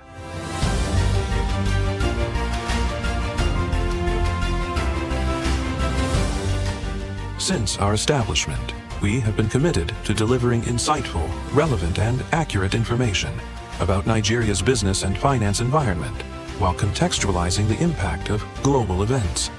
We monitor the stock market, analyze the companies driving it, and report on government policies and their economic implications.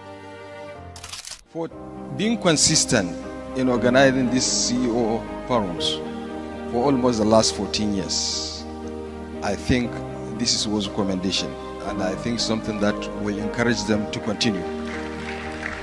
From decoding market trends to dissecting economic shifts, we offer actionable investment ideas and serve as a compass for decision makers navigating complexity. Beyond headlines, BusinessDay fosters discussions on critical economic issues through impactful conferences and events. These platforms bring industry leaders together to share narratives that drive innovation and spark meaningful dialogues. Our events galvanize connections, bridging the gap between inspiration and achievement. For businesses seeking visibility, our strong digital presence offers unparalleled opportunities, with millions of followers across social media and a dynamic website attracting visitors from within and outside Nigeria. BusinessDay is the ideal platform to boost visibility for your products and services.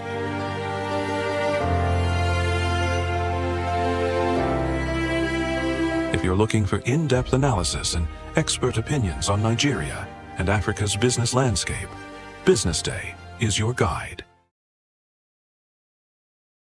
Hello viewers, welcome to Today in History, right here on BDTV, where we look back at some of the events that have shaped economies and the world of business. I am Ifunaya Indigwe. On this day, 22nd of October in 1962, President John F. Kennedy announced that Soviet nuclear missiles had been found in Cuba.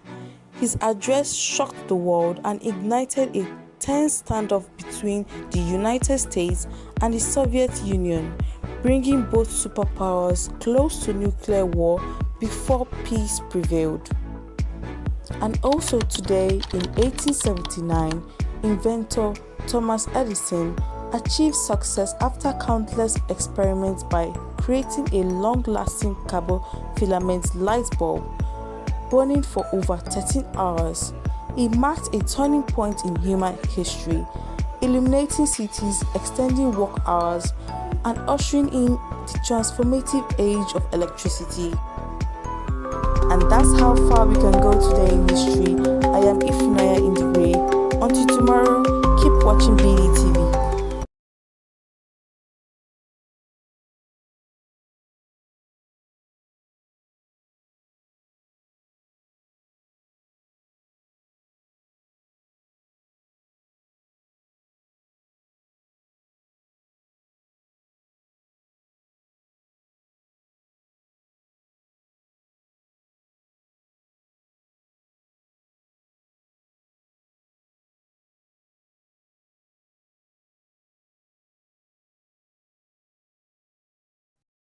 The purpose today for us to really discuss esteem as stakeholders.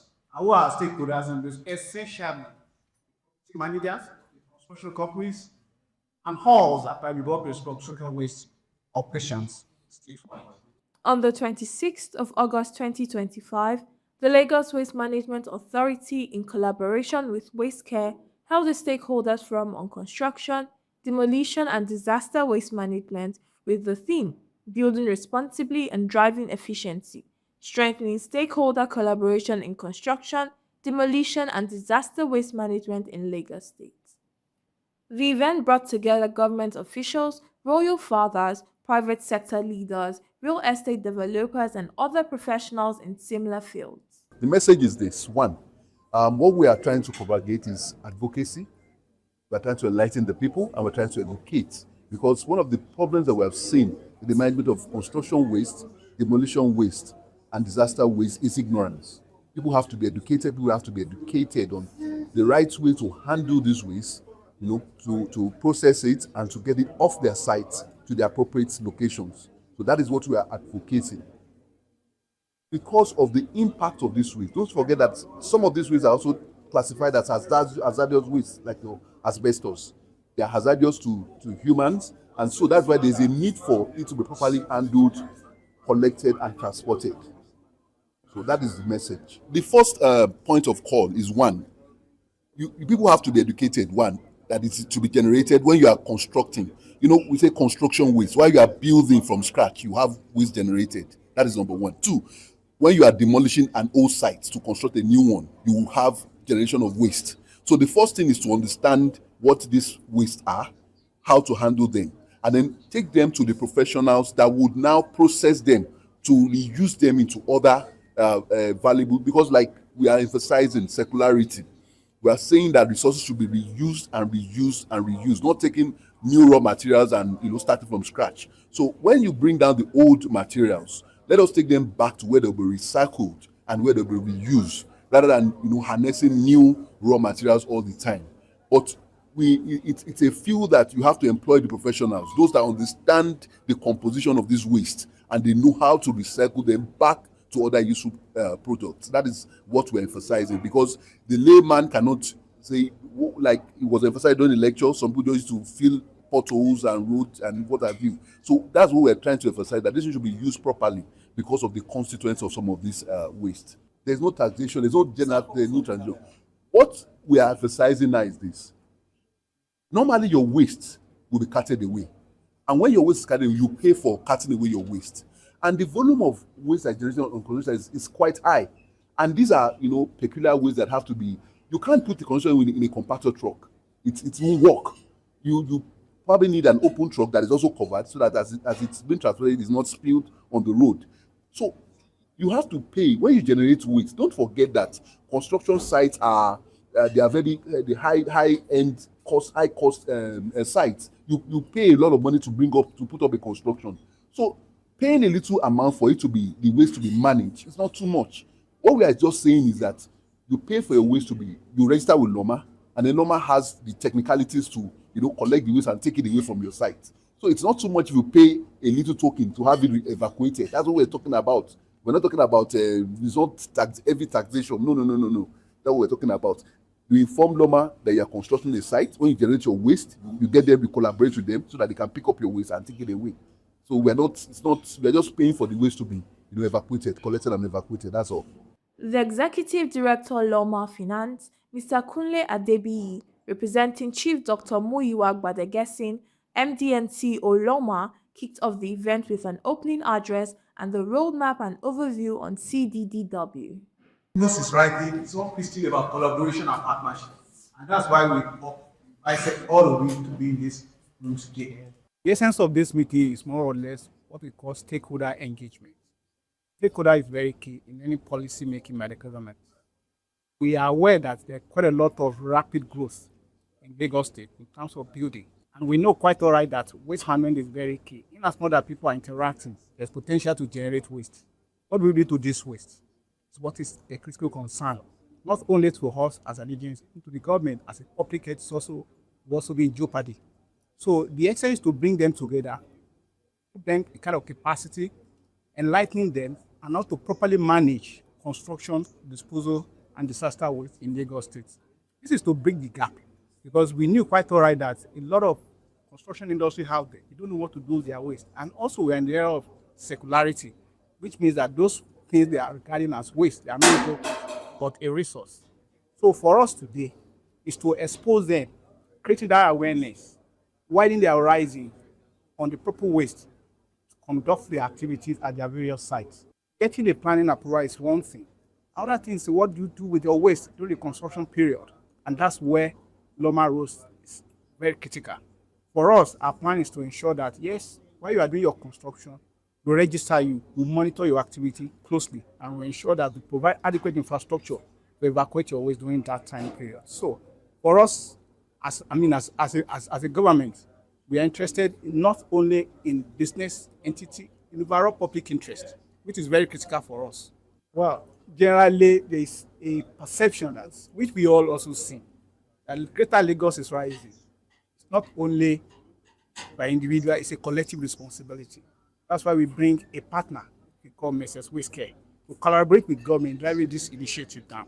We also ensure that, yes, we create a system in such a way they can register theirs at the convenience of their homes and offices. You don't need to come to Loma. You just go to loma.com, register the kind of waste you want to evacuate, and ensure that proper management plan is put in place for you at your construction site. It's we are deliberate about it, and we ensure that we put everything possible to make sure it's convenient for them to operate. So we don't need to be everywhere. The system is there, and it's auto drive. There is no doubt. In as much as solid waste, we have that capacity. Aside from all other waste which we are also managing, the construction industry is big and large. I agree with you. But for us, it's also a key component of the waste which must be disposed properly and safely, because these wastes are hazardous. For example, asbestos, it can affect human health. And also the so-called rubbles and all that, they have secondary use. We are all driving towards circularity. It means all this with the resource for another usage can be also repurposed. So the capacity why there is no doubt. And that's why we are very keen in ensuring we do a lot of stakeholder engagement. Stakeholder is very key because people are out there. They don't know what they do with this waste. So I don't have any challenges in ensuring that, yes, we put a proper perspective to it and ensure that people do the right thing in the right environment, not to really safeguard their personal peace, for overall general interest of the public. The guest speaker at the event, engineer Tijani Ajibola, the CEO of Aqua Green Consulting and Construction Company Limited, urged on strengthening compliance in construction and demolition waste management and the need for its utilization. We continue to extract the so-called natural resources. And I'm happy to tell you that concrete is the second most widely used materials after water. So the lecture started with the overview of where we were in the past. People don't know anything about the construction and demolition waste, so I reminded the audience about what those materials are and ensure that they are all aware that these are not actually waste, that they are something that we need to bring back so we can reuse them in our concrete. So I actually explained that in the past, they use is to fill gully eroded area, dilapidated road, and some people practice in throwing these away into the water bodies, which is wrong. So I actually tell people, I told them that we can make use of this material, we use as cape, we can use them for structural concrete, and we can actually use them for traffic bollards. So there's a lot of things that we can make use of this material. The fact that they call it recycled doesn't make it inferior.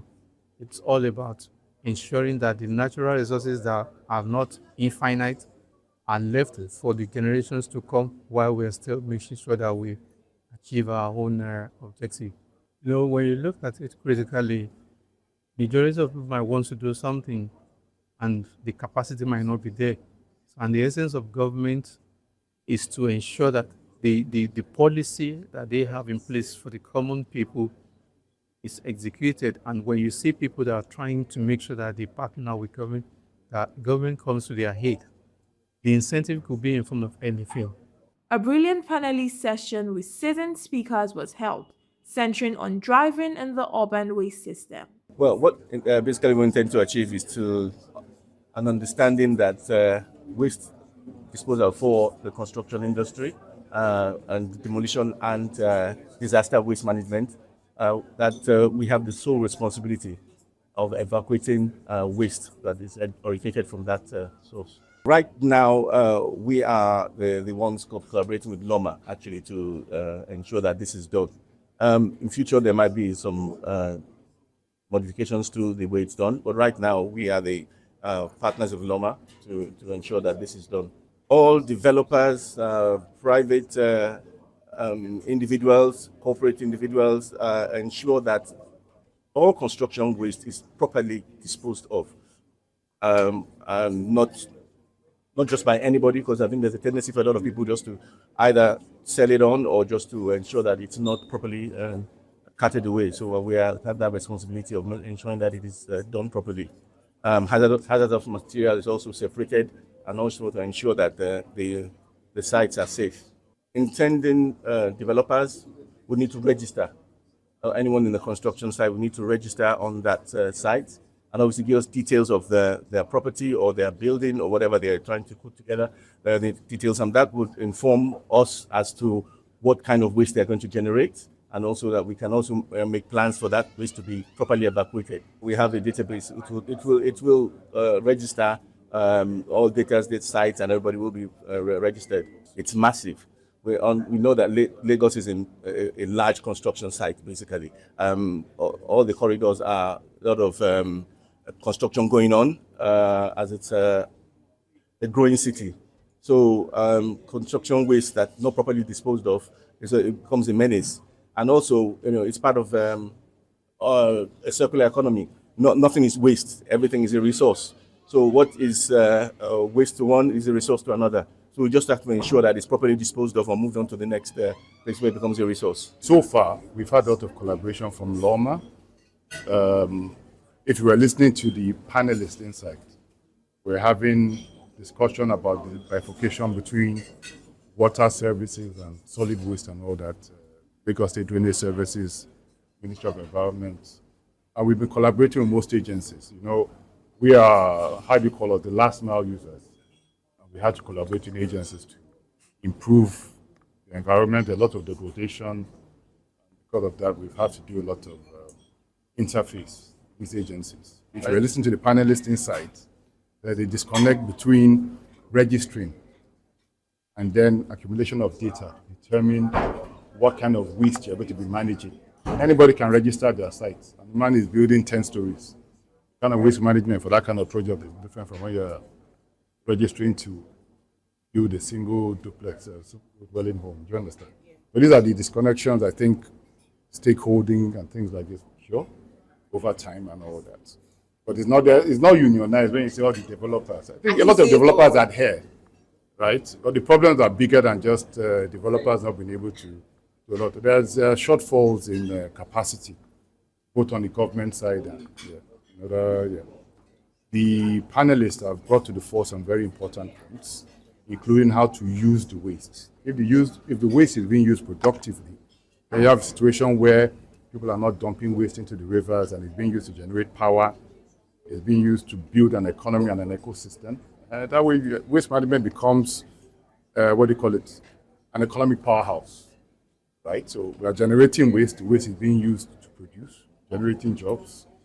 We'll see less of these problems. So I think it's mostly a stakeholder issue. All these moving parts have to come together for cohesion.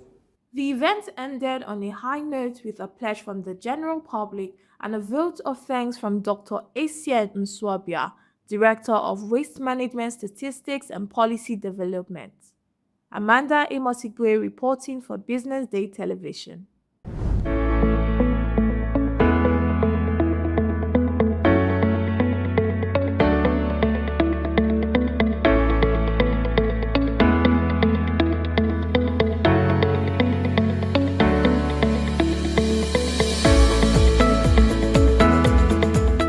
Nigerians are asking hard questions about the coastal road, talking about the amount that is going into this very good development, 7 to 8 billion naira per kilometer. Nigerians are worried, and they're saying that transparency is not an attack. That Nigerians deserve to know the breakdown going into this project, because there are a lot of roads, Nigerian roads, federal roads, that also need attention. And they're asking, why will such an amount go into just one project when other roads that lead to economic value in the nation keep suffering? Basically, when we got winds of the fact that the coastal road is going to be worked upon, we're all excited and all, because we know the economic impact it will bring to this part of the country and also to the south-south region. But with the comment of the Minister for Works, when he made mention of the 7 billion naira per kilometer, I was a bit astonished, because I believe that transparency should be the key, should be our watchword. Because I believe 7 billion naira in a road of that magnitude, I think, is a bit bogus. But still, we shouldn't downplay the economic importance it's going to bring to the people of Cross River, to that corridor. So I think the figure on ground, I think, is outrageous.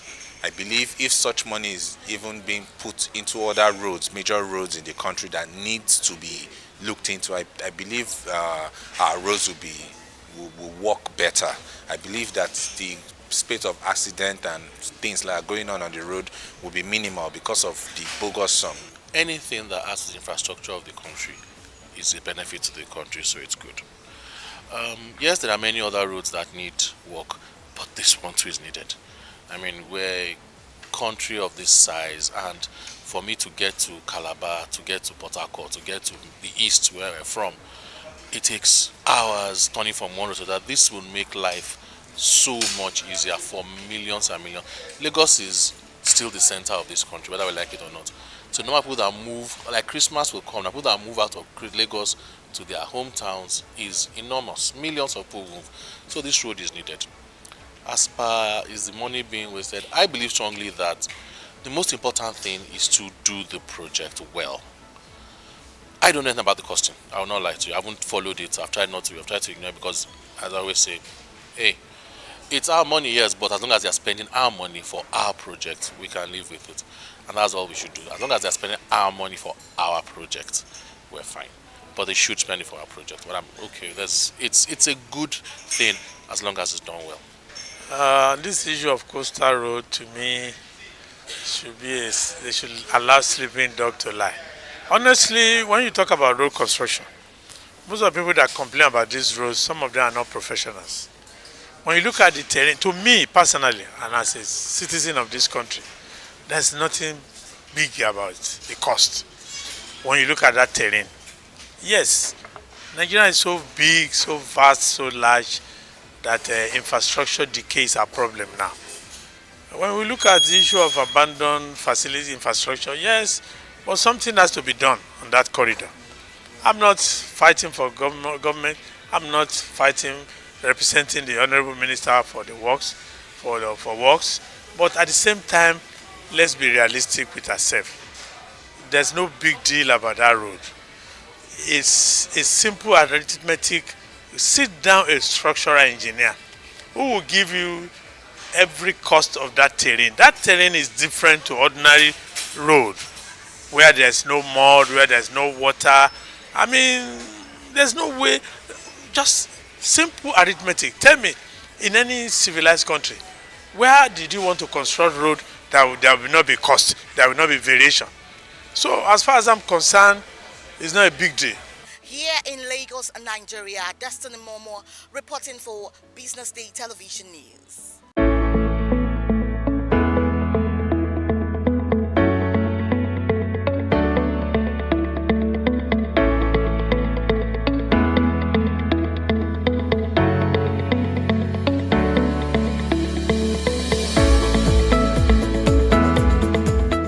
Nigerians are asking hard questions about the coastal road, talking about the amount that is going into this very good development, 7 to 8 billion naira per kilometer.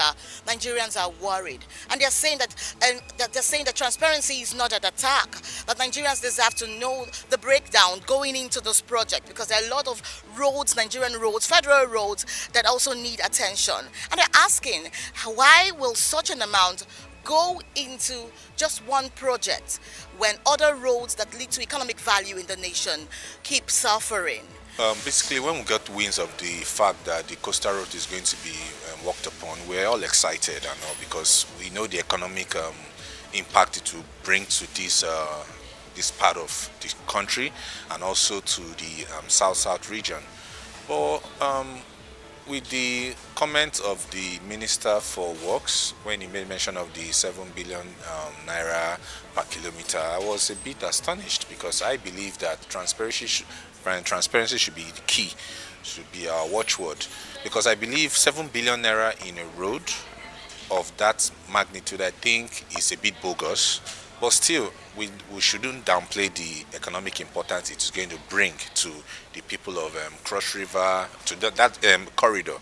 So I think the figure on ground, I think, is outrageous.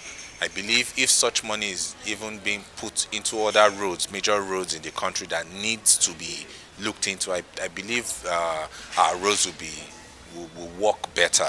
I believe that the spate of accident and things like going on the road will be minimal because of the bogus sum. Anything that adds to the infrastructure of the country is a benefit to the country, so it's good.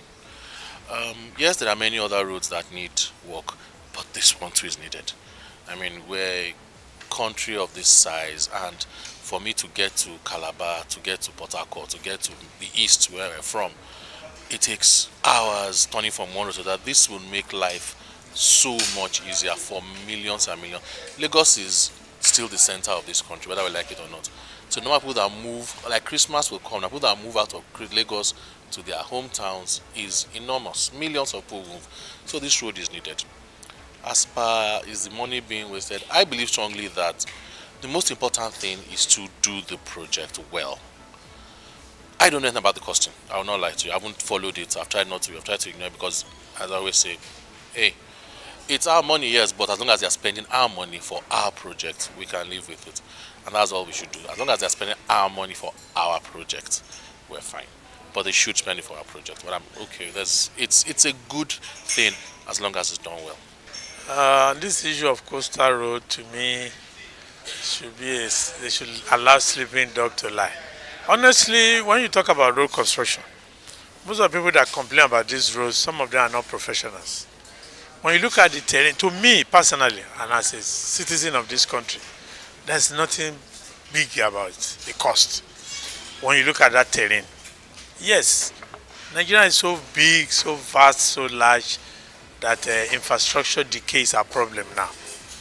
When we look at the issue of abandoned facility infrastructure, yes, but something has to be done on that corridor. I'm not fighting for government.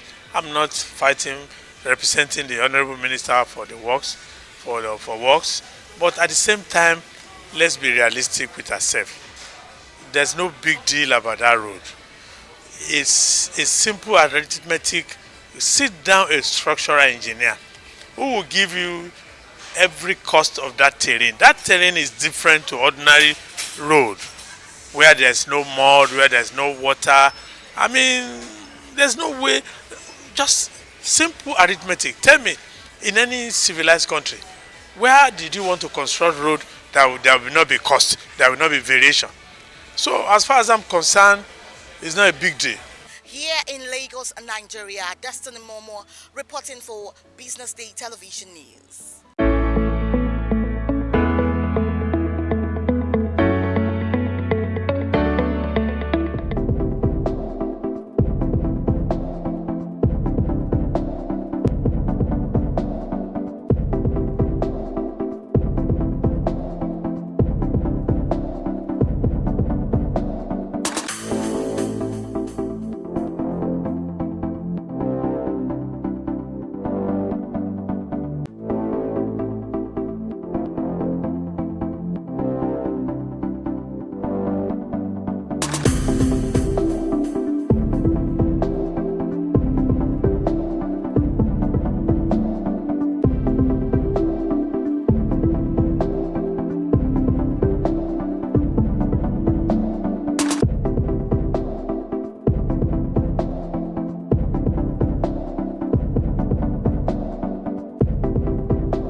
Good afternoon and welcome to the BDTV News at noon. I am Amanda Imosibue.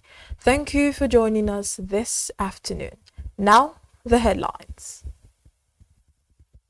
Dangote to double refinery capacity to 1.4 million barrels per day.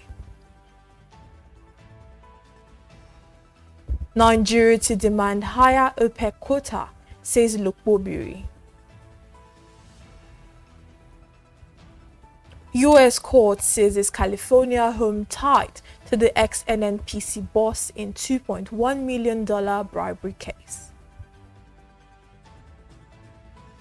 West African Development Bank issues historic €1 billion bond. Green Falcons arrive Canada for Ireland tests. Let's begin the news in Nigeria, where the Minister of State for Petroleum Resources, Senator Henikin Lukbobiri, has revealed that Nigeria will demand a higher oil production quota in the next meeting of the Organization of Petroleum Exporting Countries, scheduled for November. Lukbobiri made this known on Tuesday in Abuja during an interview with the media team of the Nigerian Upstream Petroleum Regulatory Commission, where he reviewed Nigeria's upstream oil performance 4 years after enactment of the Petroleum Industry Act and the establishment of the commission. The ministers say the country's current quota, pegged at about 1.5 million barrels per day, no longer reflects its true production capacity, insisting that the upcoming OPEC meeting provides an opportunity for Nigeria to make a strong case for an upward review to at least 2 million barrels per day. Lukbobiri expressed confidence that Nigeria's improved output levels, strengthened infrastructure and renewed investment in the upstream sector would support the country's case for an increase.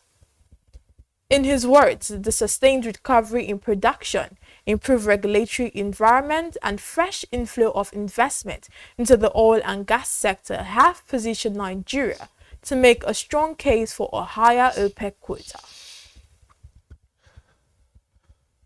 Still on, a United States District Court has ordered the interim forfeiture of a California property belonging to Paulinus Okoronkwo, a Nigerian-American and former general manager of the Nigerian National Petroleum Corporation Limited, after finding he acquired it with proceeds of bribery.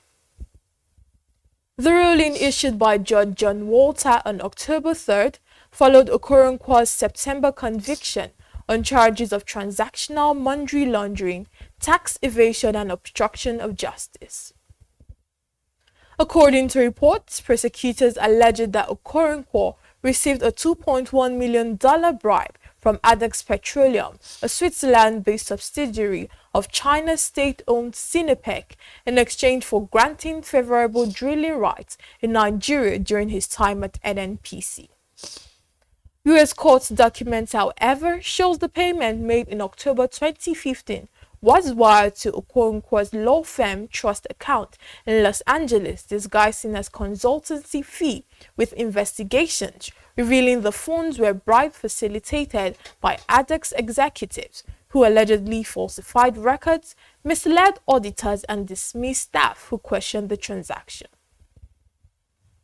Prosecutors further told the court that Okoronkwo had practiced immigration, family, and personal injury law in Koreatown, Los Angeles, used nearly $1 million of the illicit funds as a down payment on a luxury home in Valencia, California, failing to declare the income in his 2015 tax returns and violating U.S. tax laws.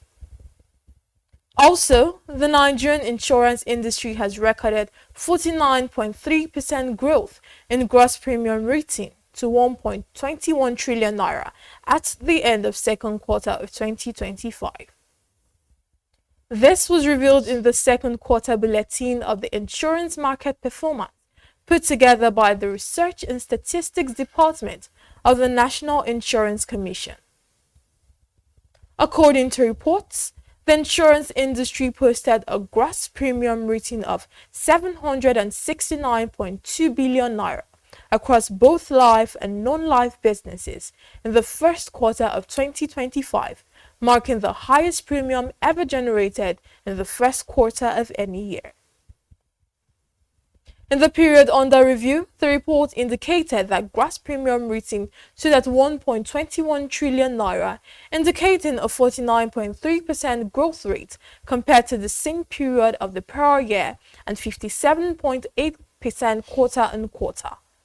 The non-life segment of the industry retained its dominance in terms of market structure, as the segment contributed 67.2% to the total premium pool, similar to its performance from the corresponding quarter of 2024.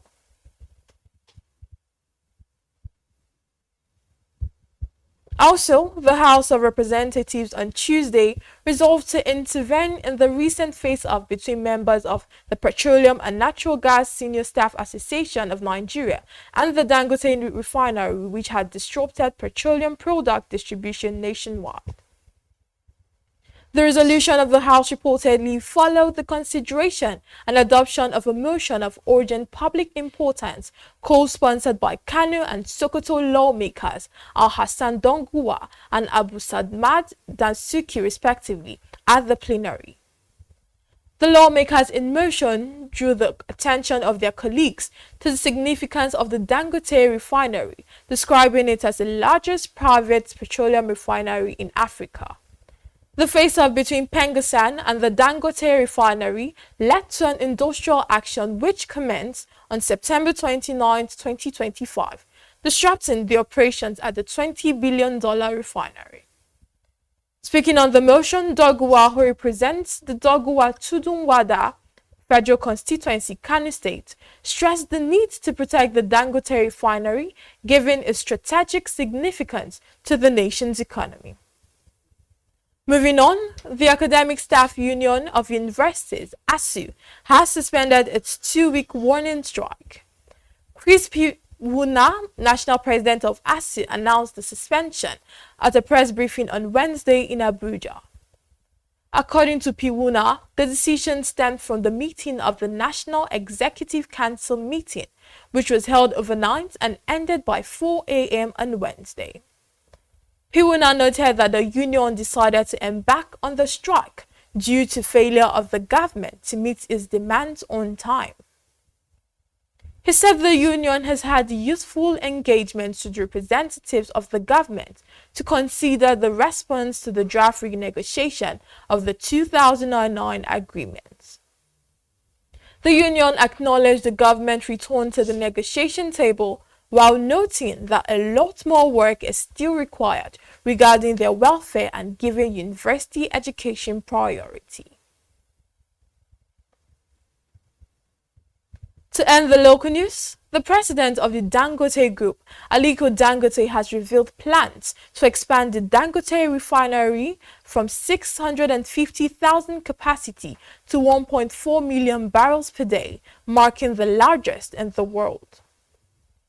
According to S&P Global, the Nigerian business mogul is seeking to double the size of the refinery with Middle Eastern funding, putting it on track to become the largest in the world. Engineers working at the Lekki complex had revealed that it was designed with room for growth, pointing out empty concrete plots capable of holding a second refining system. Dangote says the company is also working on potential linear alkyl benzyl and base oil projects aiming to grow its polypropylene capacity from 1 million metric tons to 1.5 million metric tons in the next few years.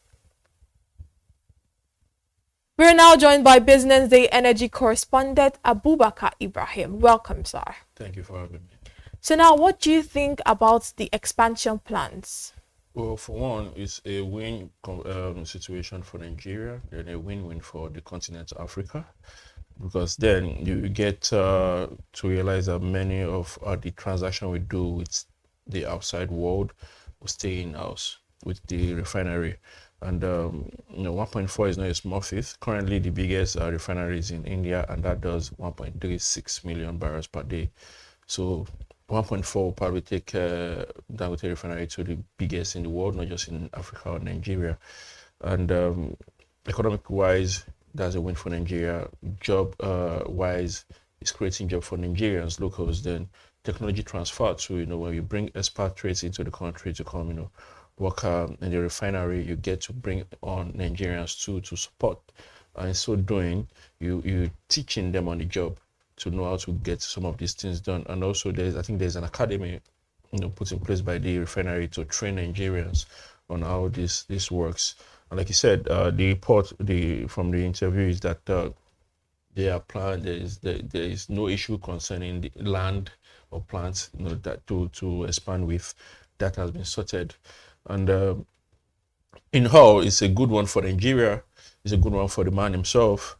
and it's putting Nigeria on the map for positive things. We've had enough negative over the years.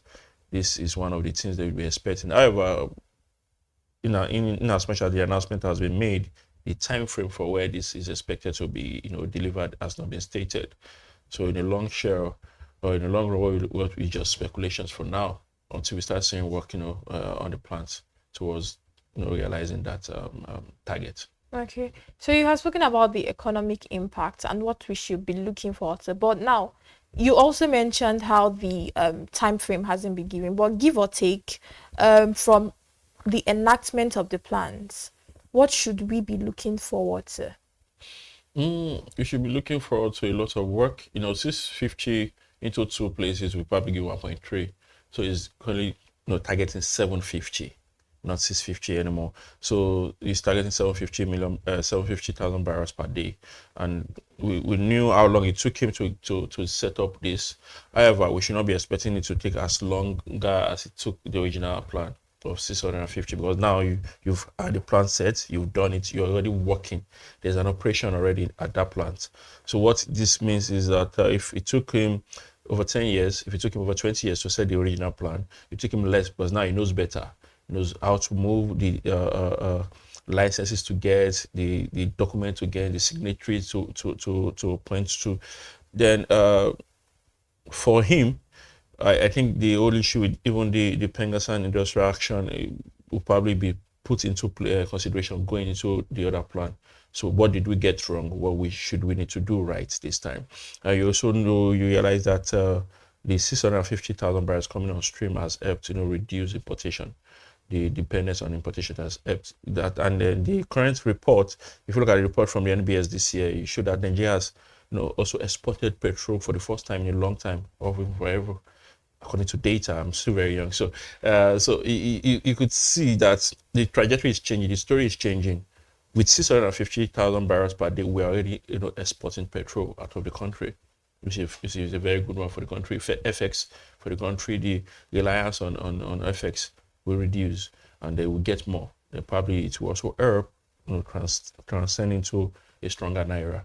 So these are some of the things that that project will bring forth. Then you talked about polypropylene. The polypropylene, I did a report that shows that the Nigerian market is around $250 to $400 million yearly. So he's already tapping into that. Production is already ongoing there too, and he's saying that he wants to expand on that. So longer take, give or take, we'll be talking about, we forget what we call importation, especially as concerns the polypropylene. So if he's taking care of that market, Nigerians can go with nairas to get it instead of buying with dollars, because we import most of these things. So for private sectors, people who uses the product, it's a win-win for them. For him, it's a win for them. For the Nigerian government and the Nigerian people, it sure is a win for us too. So it's a good one. Okay, thank you so much, Ibrahim Abubakar. That's our energy correspondent at Business Day. We'll now take a quick break, and when we come back, we'll bring the foreign news to you.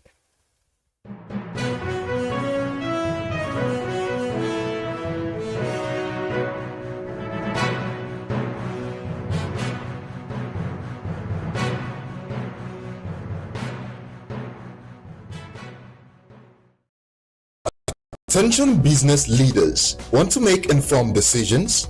Join the ranks of the best with Premium Business Day. Access in-depth analysis and expert opinions to stay ahead.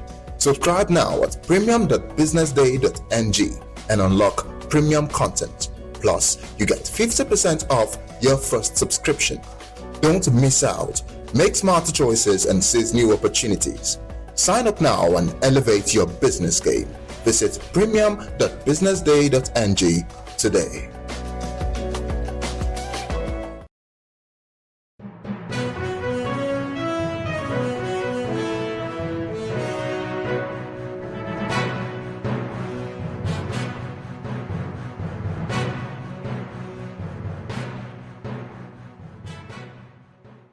And we're back. Thank you for staying with us. On the foreign scene, the West African Development Bank has issued a historic €1 billion bond with a 15-year maturity on the international capital market. In a statement on Tuesday, it was revealed that the bond issuance was the longest euro-dominated benchmark bond ever issued by an African multilateral bank. The report revealed that the issue drew strong investor interest, generating a record 2.7 billion euro order book, enabling a 35 basis point spread tightening, resulting in a high yield coupon of 6.25%.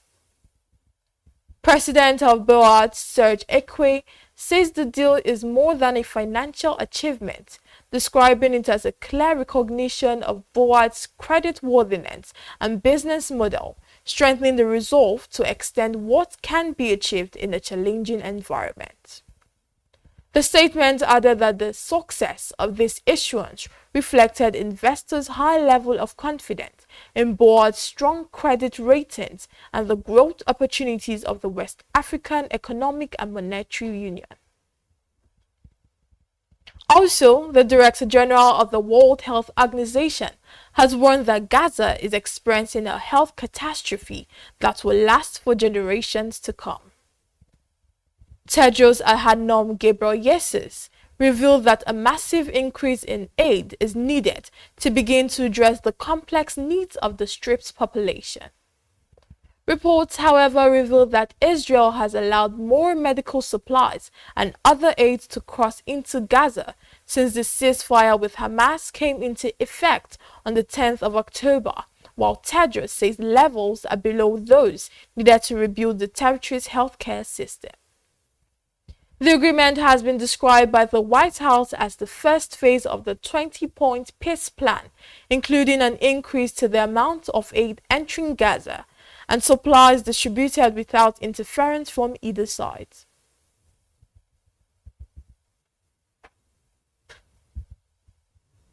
Now to sports. Nigeria's Women's National Rugby League team, Green Falcons, have arrived successfully in Canada ahead of their semi-final clash against Ireland in Women's Rugby League World Series.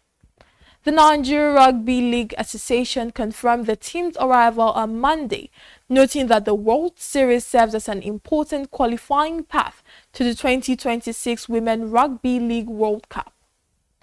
The team departed Lagos on Friday, October 17th, following an intensive preparation camp where they recorded back-to-back victories over Ghana's women's team. In their first encounter, the Falcons sealed an emphatic 40-0 win before completing the double with a 24-8 triumph in the second match, which the sports body described as evidence of the team's technical growth, unity, and rising confidence heading into the global qualifiers. To end the news, Paris Saint-Germain produced a breathtaking display of attacking football to dismantle Bayer Leverkusen 7-2 on Tuesday night, making it 3 wins from 3 in the UEFA Champions League. 2 brilliant goals from Desiree Douay and strikes from William Pacho, Richard Kvaratskhelia, Nuno Mendes, Ousmane Dembele and Vitinha camped a dominant 9 for Luis Enrique's side, who looked unstoppable from start to finish at Bay Arena. PSG made a flying start as Pacho rose highest to head home Nuno Mendes' teasing cross in the 7th minute. Leverkusen were handed a lifeline when Ilya Zabani fouled Claudio Echeverri in the box while Alejandro Grimaldo penalty struck the post. This is where we wrap it up this afternoon on Business Day Television News at noon. I am Amanda Imosibue. Stay tuned for more updates.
afternoon and welcome to Inside Politics.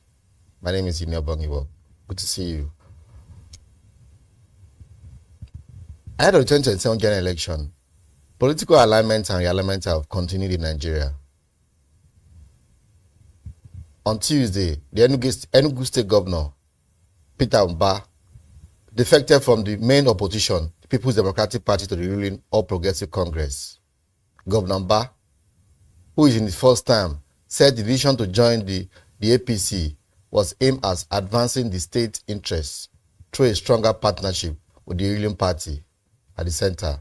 It come about a week after President Tinubu nominated Josh Ojo Amuputon as the new chairman for the Independent National Electoral Commission, INEC, subject to confirmation by the National Assembly.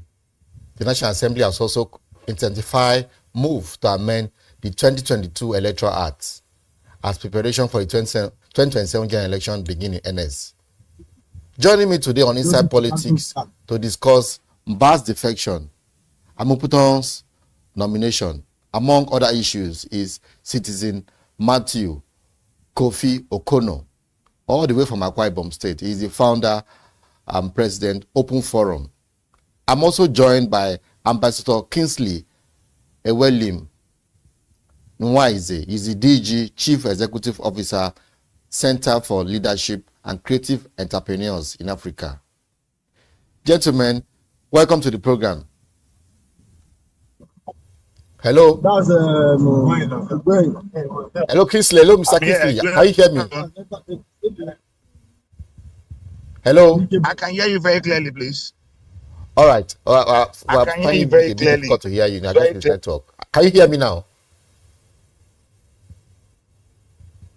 Yes, I can hear you, please. Okay, I'm ambassador. You're ambassador. I can hear you. Okay. How did you receive the news of Mba's defection? No, in the last few months there have been rumor if he was going to defect or not. But finally yesterday, I spoke to the media. Moving from the PDP to the APC. How did you receive the news? For me, I'm not surprised. It's a regular signature with the kind of democracy here, where people just see political party as just mere platform, but not ideologically driven. Is normal. Most often, this is orchestrated by selfish interest.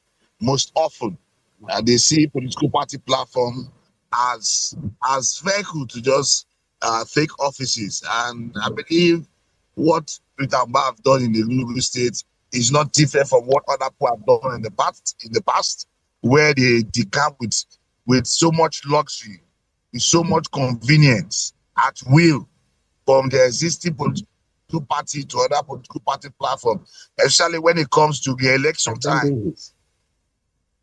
Are you with me? Especially when it comes to the election time, as every post, if you look at the numbers of persons, even like number of persons, just like Peter Mba, that are decamping, they are decamping because of their second term ambition. Maybe that the government at the center can help them to return for second term. Are you getting it now? So continue. Hello, Ambassador. Peter Mba, I'm not surprised that he defected. All right. Let me speak with Okono. I believe he's on now. We can. Hello. Can you hear me, Mr. Yes. Okono? Yeah, I can hear you. Okay. Mba defected yesterday to the APC. Were you surprised by his decision to leave the PDP?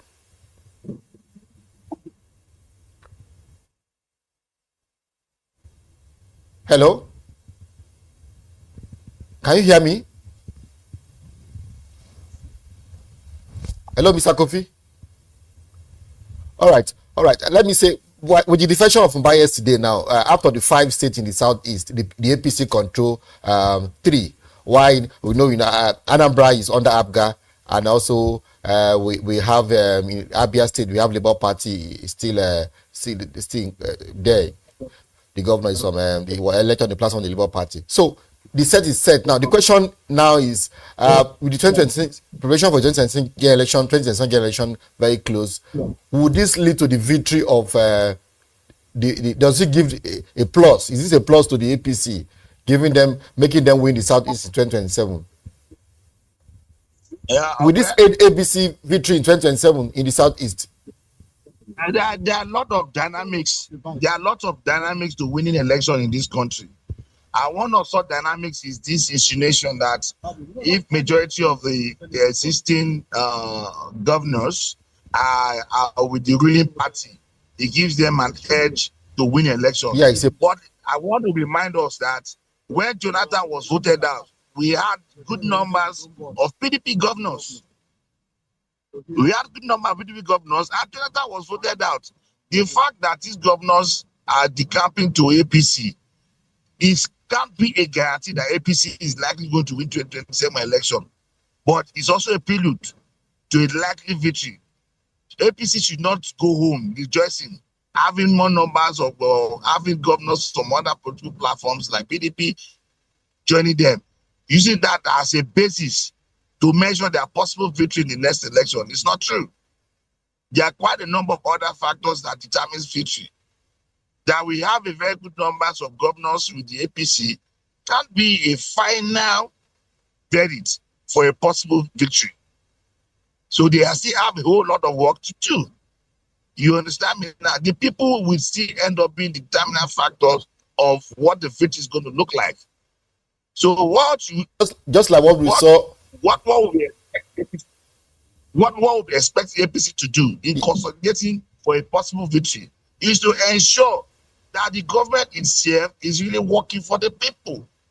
The people will determine who is going to be possible president in 2027 or most likely 2026 November, as the National Assembly is proposing. Yes. What we are saying, the APC should not go to bed thinking that getting more of these governors who, one way or the other, have not been satisfying the yearnings of their people. All right. You understand me? Yes, what you are saying. Yes, what you are saying is that if you don't perform well, why you are in office, if the federal government is not performing, I mean the Tinubu administration, if they are not implementing their policies and Nigerians are feeling their impact, or if the governor who are defecting now to the APC are not doing well, that does not mean that the APC is going to win the people is the one to decide. The people will decide. The Nigerians are wiser now. So it's not enough to coerce governors on other political platforms to join your party. And you think that will give you victory, my dear brother? That'll be complete foolhardy. All right, I must tell you that. let me hear from Mr. Kofi. I believe network seem to have issues with connecting with him. Are you on now? Hello, Mr. Kofi. Can you hear us? Can you hear me, sir? All right, we seem having issues connecting with Kofi all the way from Akwa Ibom State. All right. Where does that leave the state of opposition now? Will you say the opposition is in this array when all the governors are defecting from the PDP to the APC? Does this mean that there's a crisis within the opposition? We saw Atiku and Co came to form an alliance. They fused into the ADC, but a lot of people will still say that the opposition we are moving towards one party state. That there seem not to be synergy within the opposition. Do you agree? Hello, Ambassador Kingsley. Hello, are you there?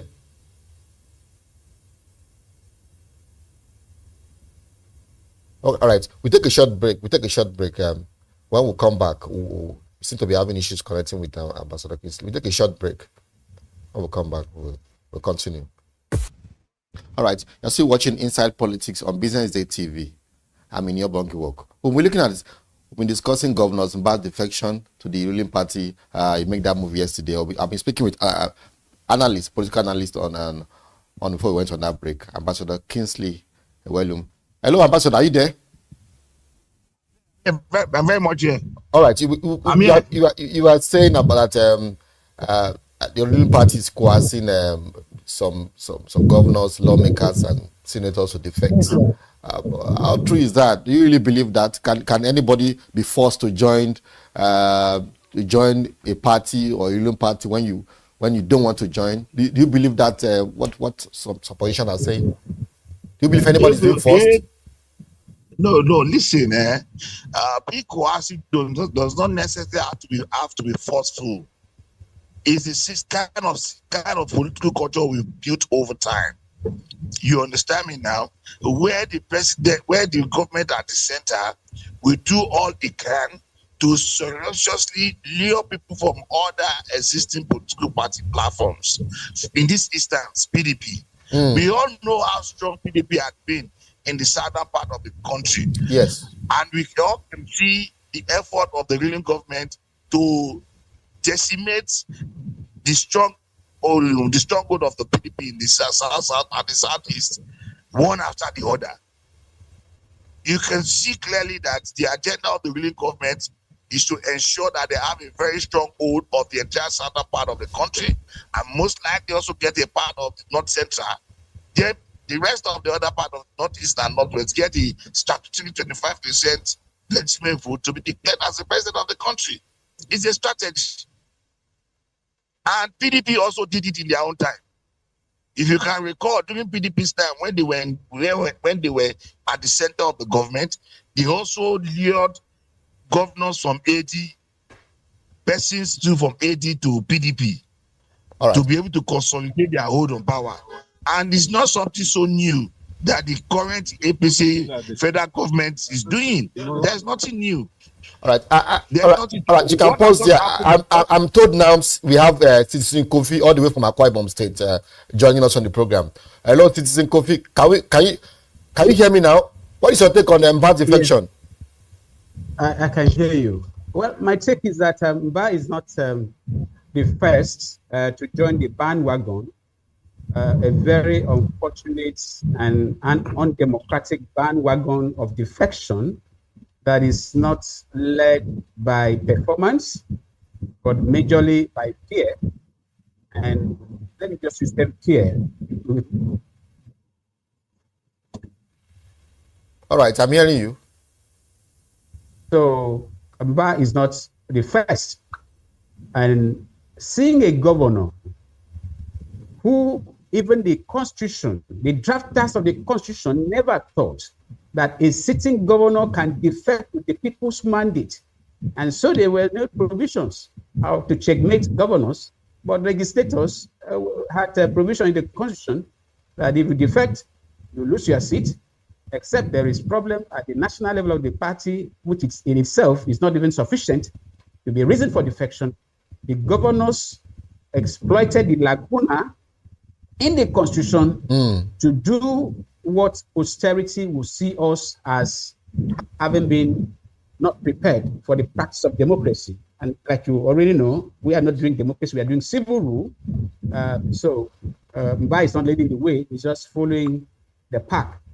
And it is something that will count against us in future, that we were not prepared for the kind of leadership we found ourselves. So you are proposing the amendment to the Electoral Act to check defection. Peter Obi also proposed that some I think last week when there was a webinar on the electoral reform that was organized by a group. He said the electoral has to be amended so that all this defection can be checked. If you can only defect during the electionary period, that is when you can defect.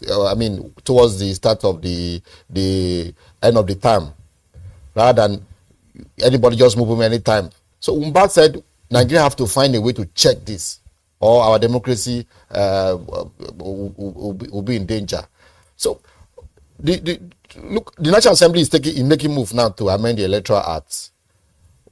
And part of this is also the fact that they want election to be conducted 6 months before swearing in, so that people can have the ample time to be able to resolve issues in courts before they are sworn into office. And they are proposing that the election should be held in November next year. Do you support that move? Kofi? One thing at a time. Yeah, one thing at a time. The timeline for election is a good idea, that it should be streamlined such that election petitions must be addressed before anybody is sworn into office. So I am for that. But that is not even the starting point. The starting point is in ensuring that the votes of citizens can truly count. What took place in 2023, where electoral law was amended, Mahmoud Yakub and his team made improvements on how to make elections more transparent and much more reliable. The same Mahmoud Yakubu and his team went against the guidelines that they told the whole world, even at Chatham House, that electronic transmission of results will be real time and all this and that. And when there were allegations that they were not going to honor those guidelines, they came out and swore by everything they believed in and did a press statement to the effect that nothing would change from there. It was a very courageous man, very bold, very transparent person who said that his party and himself are not comfortable with transmission of results real time. And that person happens to be our current president. They spoke against it. And guess what? INEC reneged on their promise to the world. An immortal indictment, I don't know how that is going to be cleared. So the amendment to the Electoral Act cannot contain the issue that we want to bring in electronic transmission of results because it's already there. And it would be a shame that somebody will come and talk as if it never existed. So it's already there. I think what people are saying now is that it should be compulsory, that the electoral results should be transmitted, should be inserted in the electoral act, and it should be compulsory. It is not what is now is there is not compulsory. Let it be documented. 2, the people that were responsible to tell the whole world that there was something called glitch, a technical glitch that frustrated the entire electoral process. Yes. But still allowed the election to be said to have been free and fair and credible enough. And somebody had the effrontery to tell aggrieved persons, parties, and citizens, go to court. We can't allow that slip. But meanwhile, we will not distract ourselves by such a level of failure. What should we do? It is to demand the National Assembly to look away from all this Natasha Akpabio feud and face the reality. So much precious time. Face the things that we need. Now is the National Assembly, who in themselves are the major beneficiaries of the camping from party A to party B without reason, and then celebrating it, and a sitting president told the world that we should keep them clean. All right. I think there was a statement by if I want to go back to what we discussed, the PDP governors had PDP state chairman had a meeting some days ago, and where they suspended the Imo and Abia state governor. They said suspended for anti-party activities, and also they condemn what they call the attempt to pressure PDP governors, lawmakers, and other stakeholders into defecting to the APC by the ruling party. According to the statement, they said the ruling party conduct amount to an assault on democracy and a desperate move towards creating a one-party state. That's a communique. I just had to make that clear. But hello, Ambassador Kingsley. Let me come to you. Are you still there? Hello, Ambassador Kingsley. I'm still here. All right. I'm still very much here. Stakeholders have expressed concern that if this electoral amendment is going to see the light of the day.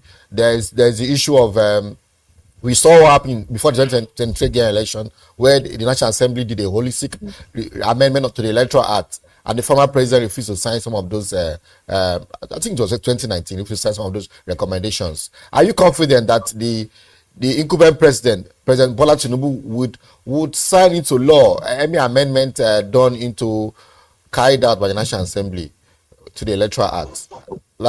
Part of the request is that clamor for electoral offender, a body to prosecute election offenders should be set up, and should be set up by the electoral should be amended to include a body to prosecute election offenders. Do you agree to this, and also agree that the amendment will be signed by the president into law? Well, the truth of the matter is that, like I said, whatever that is being done now is a further cosmetic dressing to already existing political culture, like I mentioned earlier. And I want to emphasize that the president will only sign a law or a bill into law if it aligns with his own intention for the election, whether it's good or bad. That's the unfortunate kind of political culture we've built over time. Are you getting it now? For me, and also for us to have an electoral offense commission is long overdue. There have not been adequate consequences for people's action, especially those who have made effort in truncating the basic ideal of democracy in this country. People do things at will, and there are no consequences for their action. So if the president will be so bold to sign that into your hand, that will be a very big plus to the president, and also an affirmation that our democracy have really grown, to an extent that election on its own will be done with the intention for it to be as free and as fair as one would envisage. I'm getting it now. So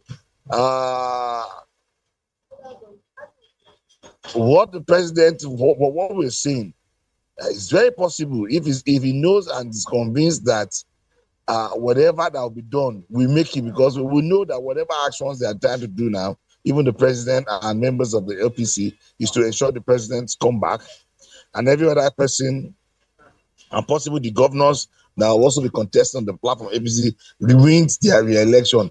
But they should also remember that our democracy is beyond any one of them.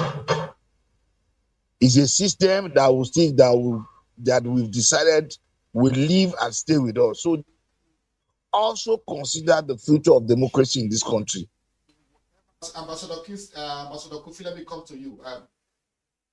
What is the state of the opposition now? Looking at the state of opposition, the ADC seems to be the main opposition. The PDP are also there. They're having a convention very soon, though they have been opposition within the party. How do you rate the state of the opposition? Again, I 27 mentioned comment. Do you think they could, the ADC could challenge the PDP?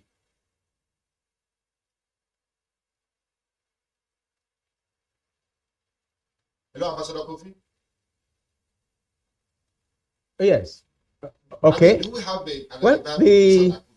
let me add my voice. Let me add my voice to what my colleague has just said. Whatever electoral reforms are carried out, if they are not in tandem with the desire of presidents, as Bola Tinubu, he won't. And such may not even see the light of day. But recall that it was the electoral amendment where the accreditation was made electronic that gave out PDP, and APC were very happy at such reforms. But when further reforms were even done under President Buhari, the sitting president rejected such reforms, talking about, like I said earlier, electoral transmission. So anything that will bring credibility to the electoral process, it will take the citizens to demand and insist that such be done before we may have such see the light of day. Because the current administration and the National Assembly, most of them are the beneficiaries of the kind of thing that we are seeing now. Looking at the PDP opposition party and the APC, people who are saying that, the one-party state is likely because of the APC. I have said, and I still maintain, the greatest opposition party in Nigeria. And watch our previous edition. Good afternoon.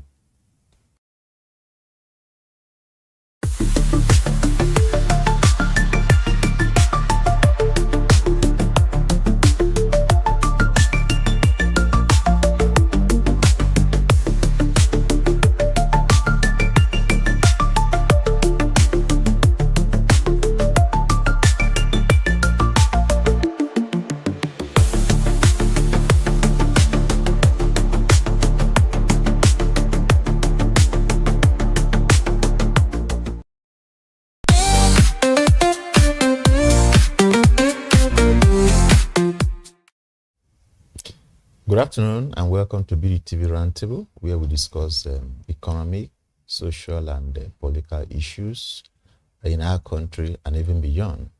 This afternoon, without wasting much of our time, we'll be looking at the two key issues. First, endemic poverty in Nigeria. And of course, we also, if time permit, we'll also be looking at protest in a democracy. We've seen a number of protests since the return to democracy in 1999, and people are asking questions whether the way protesters are being clamped down on, whether there's any difference between what we used to have under the military regime and, of course, democracy. Of course, those are the two issues we'll be discussing today. And, of course, as usual, we have in the house the Sunday editor of Business Day, Mr. Zebulon Agommo. Thank you. And the deputy editor of Business Day, Mr. Odinaka Anudu. Odinaka, you are welcome. Thank you.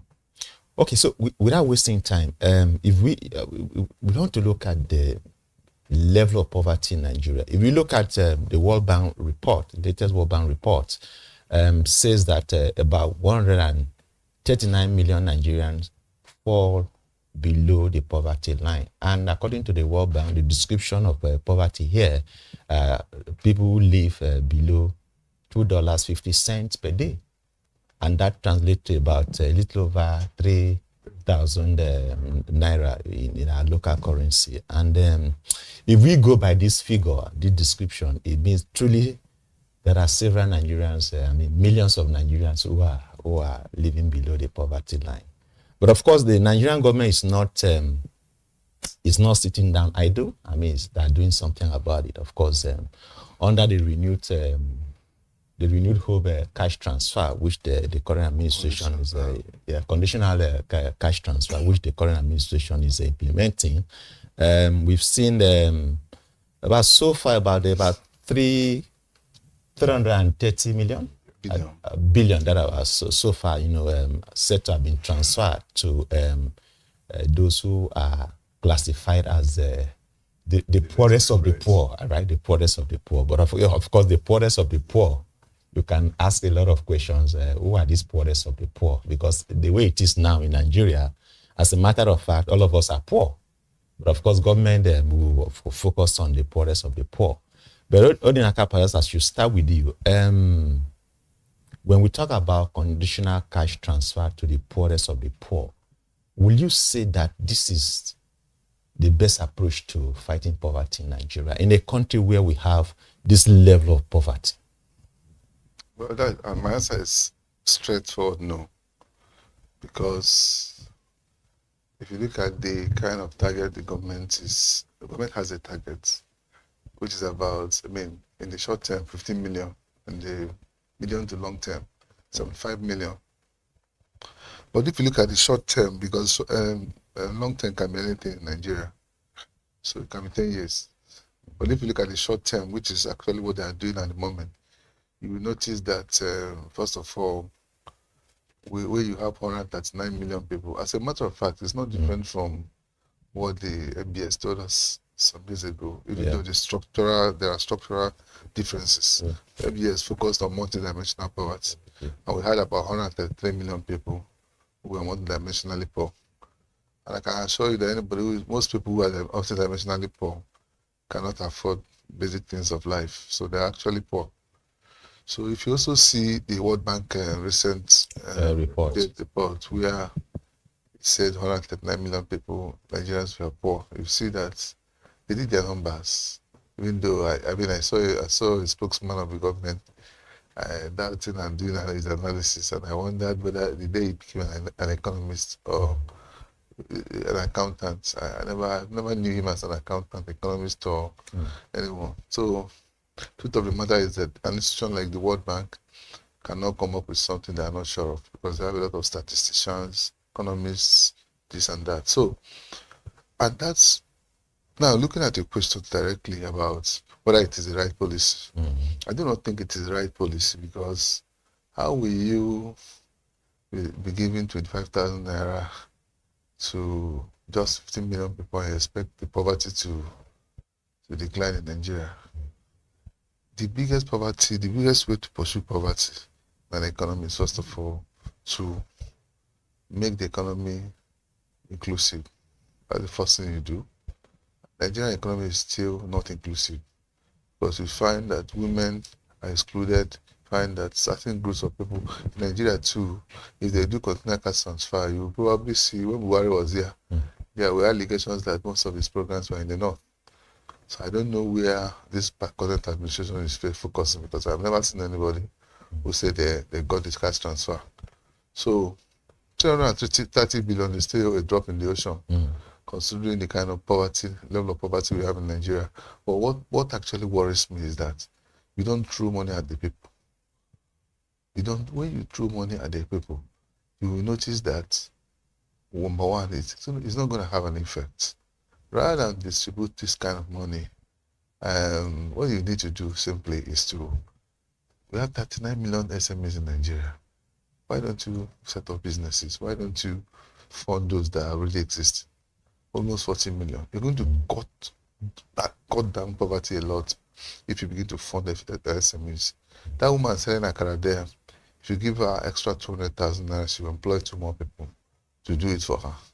That's the kind of way, that's the way you cut poverty in Nigeria, not to, because I remember I was part of the BOI, I was from business here, from BOI program, the trader money and the market money. Yeah, the trader money. We went to the market to... That was under Buhari. That was under Buhari. Yes. So we went to the market to ask those ladies whether they were going to pay back the money. They said, why should they pay back the money? And when you look at 10,000, 20,000, what is this for? The point when inflation is foreign exchange inflation is at the rooftops. I mean, inflation is about 18% now, right? But that's just because we changed our metrics. It is not a reflection of the reality if we go to the market. Truth has to be said. So poverty is rising, but the government is not using the right method. And I'm going to tell you exactly how India was able to bear 300 and something million people out of poverty. It's a remarkable project for India, and they achieved their credit to the World Bank. Thank you. Okay, thank you, Odinaka. Zeb, what is your own assessment of this renewed cash transfer program? What was your assessment of it? Yeah, Ade has really said a lot about it. You can't expect people to come out of poverty by just giving them handouts. Every day you say, come to my place, I will just give you something. Anybody who is so dependent will not really go out of poverty. People must work. You must ensure that the population you have fend for themselves. That's why we say that it is only production that will make people to go out of poverty, not just by handing them out 25,000. What is 25,000 for a family? For how many months?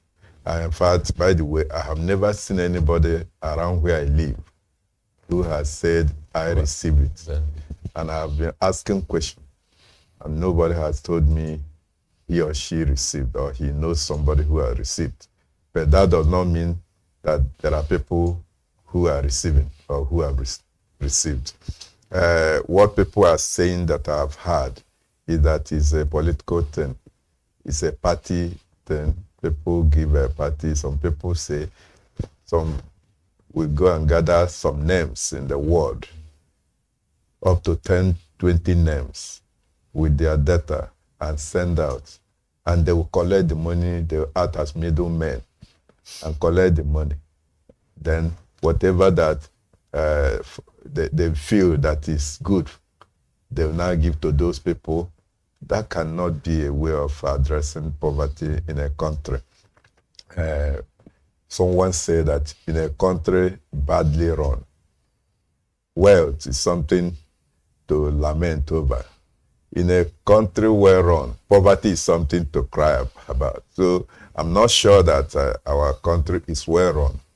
That's why we are seeing the level of poverty we are talking about. By the way, there's no country that you don't have poor people. Yes. I was told of a man that he was on wheelchair, was bedridden, he was lame. on his two legs. So a man of God went there to pray, and miracles were happening. They told him that we want to heal you. He said no, he was okay. That nobody didn't need any healing, that he was happy. Because in his own country, the country had some provision for those who were having those people in his condition. Those in his condition. So he was comfortable. But I am not sure that any Nigeria would be comfortable to be receiving 25,000 every 2 months, every 3 months. The person who started this was the pioneer minister of humanitarian and poverty alleviation, Shadia Omar Farouk. And we saw the way she ran up that to the point that during lockdown in 2019, during COVID, she declared to Nigerians that the ministry spent 500 million on school feeding in Abuja, in Ogun State, Lagos, and Abuja, 2 states and Abuja, 500 million. At the time that the children were even at home, it was controversial. So this cash transfer, I do not believe that it is a way of taking people out of poverty. And I wouldn't say it is not happening, but those who are distributing the money, I don't know the metric they are using, because many people are not receiving the money. When, during the last administration, the vice president himself was going into the market to share 5,000 to market people. And we that discovered was ridiculous, really. Yeah, so at the time they left, Nigeria was poorer despite all those handouts. So we cannot take Nigerians out of poverty by just giving them 25,000. That is a very faulty method of fighting poverty.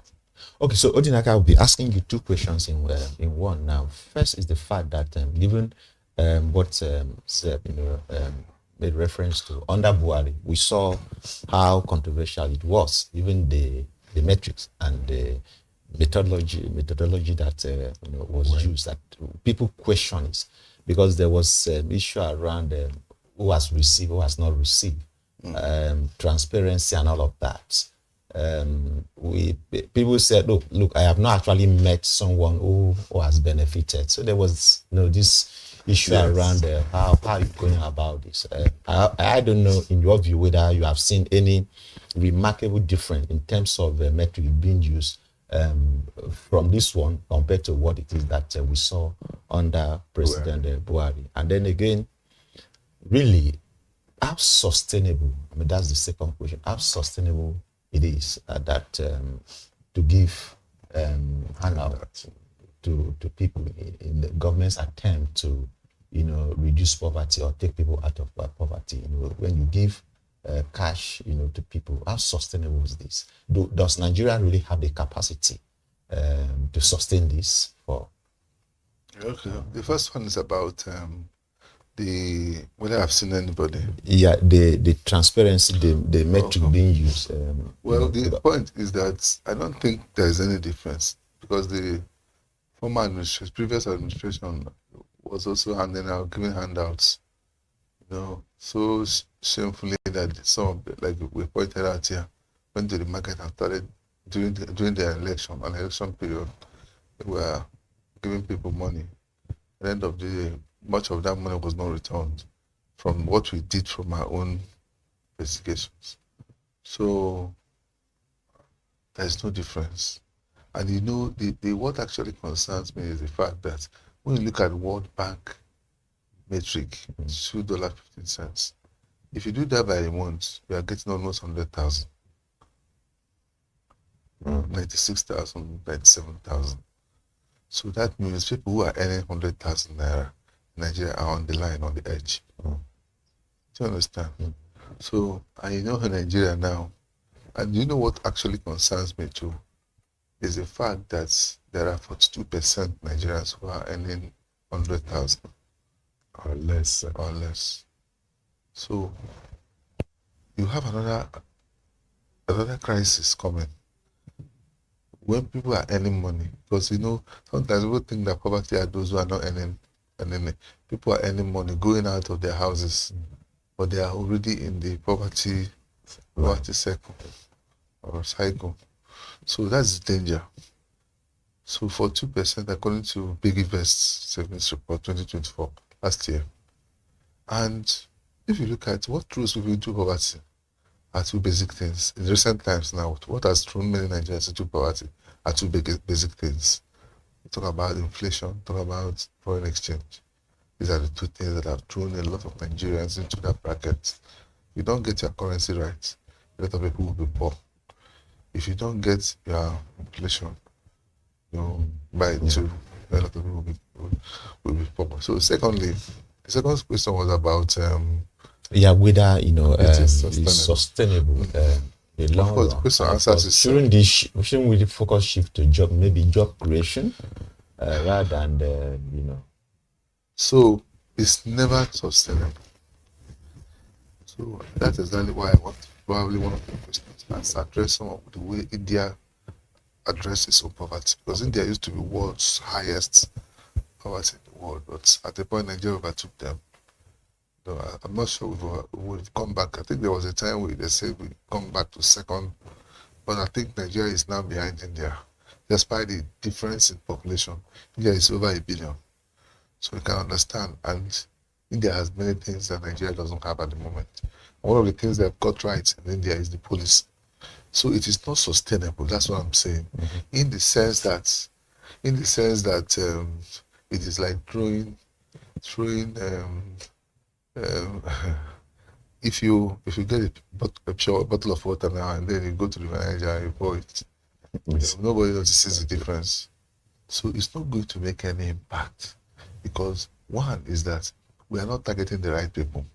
Those who are getting the money are those who are in the Borno. Those who are not those who are in Borno State, are not those who are in Obomosho, that do rural communities.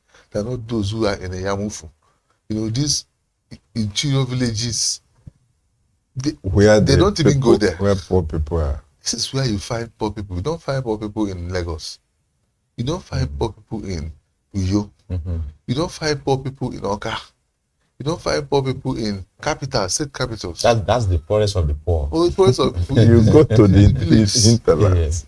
That's why rural poverty, I think I mentioned that last time, is about, according to World Bank's report, it says 78%, which means nearly everybody in rural areas now. Because 78% is like 80%. It's poor, extremely poor. And then you are looking at making it based on what the editor said, making it look like a party affair. So a political party, somebody is a member of a political party. It's not poor, because what they do usually is that if the government is doing a program, they send their names. Poverty, they send their names. Wealth, they send their names. Votes, they send their names. You can't achieve anything when you are doing that. Finally, what we need now at the moment is to have a comprehensive list of poor people. Okay. And you do that in the villages. Don't wait for the World Bank to, because what they do sometimes is that they take World Bank officials, take them. They don't know anything much around Nigeria now. They move into the village where they want and begin to write in the people's names. Or maybe World Bank will wait for the administration to give them their names. At the end of the day, they will conclude that they did it alongside World Bank. Go to the interior villages and see the poor people. Okay, Zeb, what should be the focus now, given that we have painted a picture here that this is not sustainable and that this really can't really take anybody out of poverty? I mean, whether we like it or not, we can't just do petty cash, as it were, to people and hope that you'll be able to lead people out of poverty through this method. So what do you think should be actually, and because we're trying to find a solution to some of this, what should be the right approach the government should adopt? Thank you so very much. There used to be a time Nigeria was known as the happiest nation in the world. Now, today, unfortunately, the report says that Nigeria ranks the worst or one of the worst of our life on life expectancy across the globe. Where and how did we find ourselves in this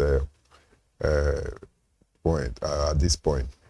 You see, there is nothing that helps a nation better than agriculture. We have too many arable land that Nigeria can farm. But government has not been truthful in terms of confronting this monster called insecurity. A lot of people have been chased out of their farms. Nigerians have no business being poor. Nigerians are enterprising people. Nigerians can work. Nigerians can farm. But in a situation where you are seeing people being driven away from their farmlands by killers, by herdsmen, I know somebody in Delta State who used to farm thousands of acres of land and was mass producing pineapple. Companies were taking their trailers to buy pineapple from his farms. He was kidnapped 3 times on his farmland. And today, the man has abandoned farm. And all the youth that were going to the farm to produce, everybody has camped. That's just one instance. And it is replicated across the country, all over the place. People are no longer going to farm. If you are not farming, you will be poor, you will be hungry. People are not farming. And those who are farming, Benue used to be called the food basket of the nation. Plateau State, you see Irish potatoes and all that. People are no longer doing all those things because they have been chased away from their farmland. By the time the government confronts these enemies of the country by confronting them and saying that enough is enough, you see that, boom, we return to Nigeria. Nigerians begin to feed themselves once again. I know that there's no way you can flush out poverty completely. But if you reduce poverty from 139 people being poor to, let's say, 20 people, 20 million being poor, it can be handled. So I believe that the buck still stop at the table of government. Yeah. Government is not being proactive enough. Government is playing lip service to fight against insecurity. And unless and until government begins to do what is expected of it, this issue of poverty will continue to linger. All right, thank you, Zeb. I think the message is very well passed, and I hope that government will listen and then they take a necessary action. It's not just enough to throw petty cash, as it were. It's also important that we look at India, how 375 million people in India were lifted out of poverty. It's very important. Okay. So you look at the model that has worked elsewhere. For example, India, look at what they are doing. Their own is targeted. So they're not giving money. The only money they give is to farmers. You understand? They are giving the farmers to produce more food. Okay. So India has a program, Mahatma Gandhi program, which is rural employment. So everybody in the rural area must have a job. If you don't have a job, there's a program that will pay you at least 100 wages for 100 days. So it's targeted at ensuring that. So, but again, those who are in those places, they work. So even if you don't have a job, government will give you a job, but and pay you 100-day wage at least. You will have at least wage for the 100 days. So which is also very important. So I'm coming. Okay. I'm very important. Because their programs are targeted. That's exactly what we are lacking here. They have another program by Pamanti, which is for affordable housing. Every poor person in the rural area has a house. Because most of these are things that actually consume your income. Housing, food. They have another program for self-employment. Entrepreneurs. They have another program for subsidized foods for the poor. They have another program for skills. They call it Skills India Mission. So it's train people to ensure that in technology, in services, manufacturing, they train you and government sponsors it. That we have another program for insurance, insurance, and so on and so forth, so that we don't bore you. But the truth here is that, the point here is that instead of throwing money to you, they give it to a farmer. Okay. Thanks, Odinaka. I think that's the model. I think if adopted in Nigeria, perhaps can really good. And like Zeb said, addressing the issue of insecurity, because even if you have to take people to farm, you have to give money to farmers. Farmers, of course, need to feel safe to be able to even go to the farm in the first place. All right, thank you, gentlemen. We'll go on a short break, and when we come back, we're going to discuss very briefly the issue of protest in a democracy.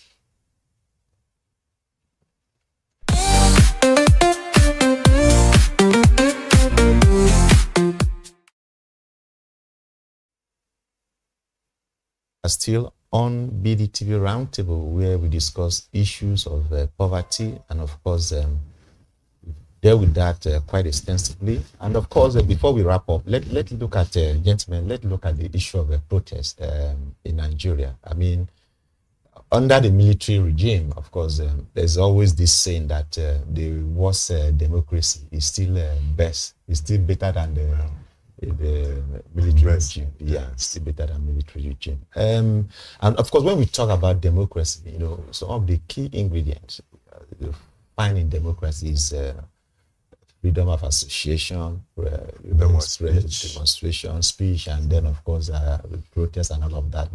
Those are the things that democracy accommodates.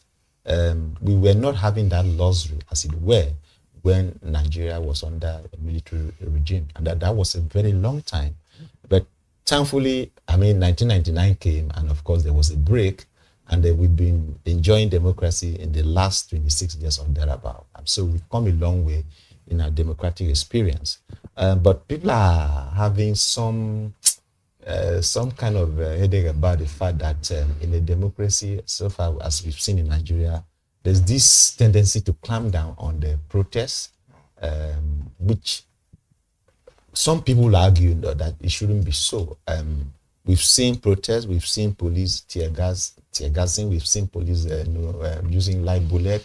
The NSAS protest, we saw what happened at the Lekki Admiralty toll gate, and all kinds of things. So I want to ask you, Zeb, I'm going to ask you this.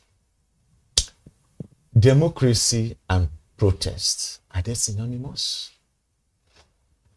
Or are they not? Yeah, we can say that. You have enumerated the basis on which people should gather to air their views when they feel that their rights are being trampled upon. The democracy guarantees the freedom of association, of speech, and of fellowship or gathering, and airing your views when you feel that your freedom has been trampled upon, as I have said. Democracy allows us, and that's why it is very different from the military. Why we were in the military, we didn't have this this latitude to air our views. But unfortunately, what we are seeing now is that it's as if we are still in the jackboots. People are not being tolerated. People are not given opportunity to vent their anger in a democratic way. And unfortunately, I wouldn't even say anger, frustration. Frustration. That's the right word, frustration. You see, and it is even worse when you remember that those who are now stifling the voices of people were the people who championed protest. Even when we could say that what is happening now, what happened in those days were even child's play than what we are seeing now. We could see 2014, Ojota, 2012, the Ojota protest that lasted for how many days? Nobody, I'm not sure that the present government can allow such a thing to happen now.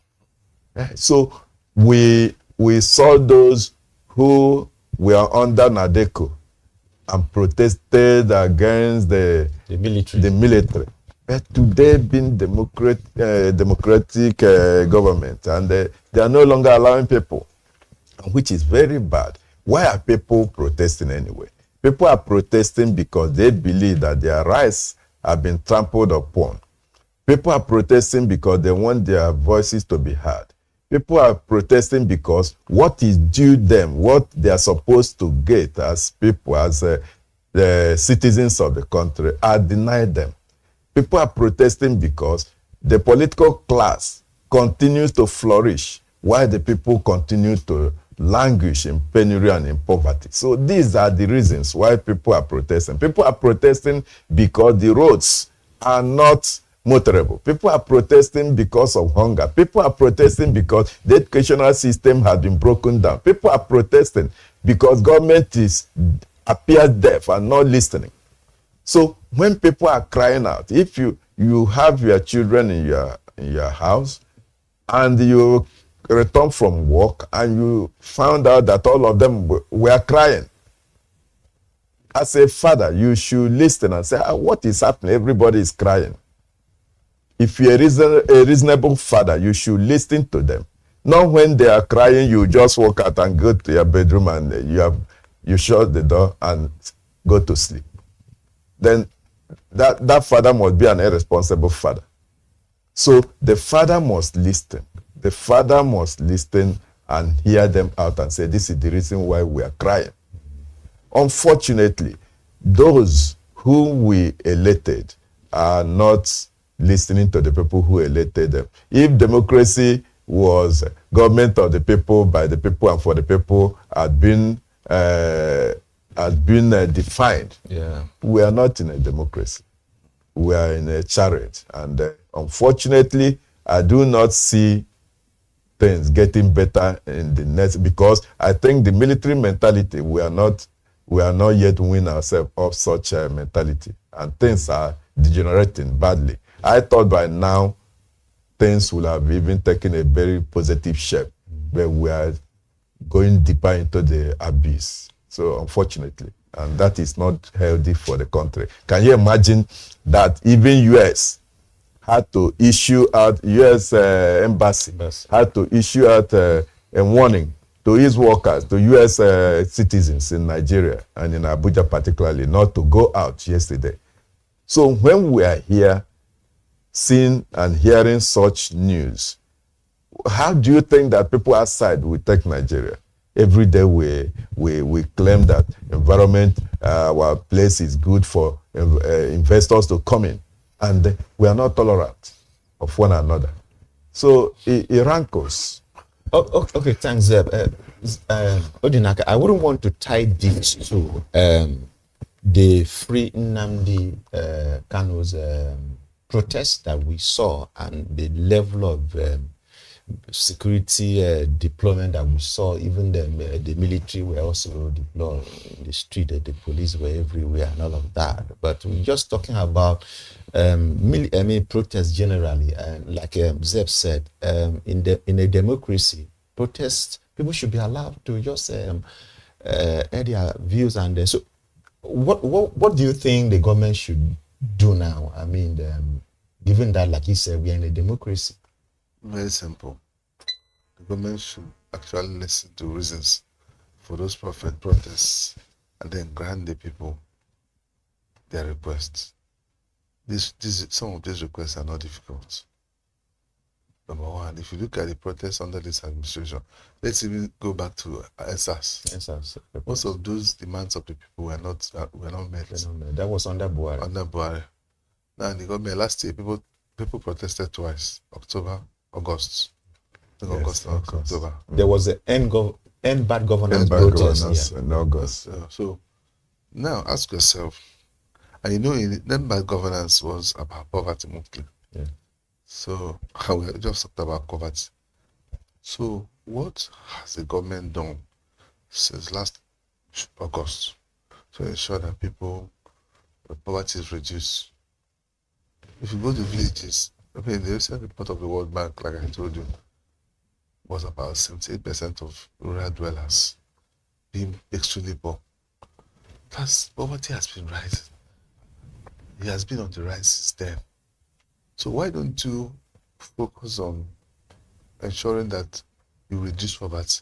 I just told you what India did, and just like a miracle, India is over 1 billion people, and 300 and something million people were lifted out of poverty to the chagrin of the world, because their programs were targeted. Here we have only unveiled one program. India has unveiled more than 10. One, yes, that one particular one you've unveiled is going to party supporters here and there. We don't even know. Nobody in this life has ever told me. I'm not saying it doesn't exist too, that it happened. Then what is this current one is about Nandikano? I mean, an appeal court in October 2022 had dismissed this case, granted him bail. Why have you not granted him bail? If you are the place, it was the last administration, but the job of the current administration is to look at such things and review them and then release him. I don't think that Kano has done worse than the recent people who were most of them drug dealers, most of them criminals of different. Someone killed their husband. Of some of the policies of the government. Yeah. Yes, they may be right, but the truth of the matter is that many people are suffering. Many more people are suffering. World Bank has talked about poverty now. It was a government official, government spokesman, telling the World Bank that it was an old. I was just laughing at myself.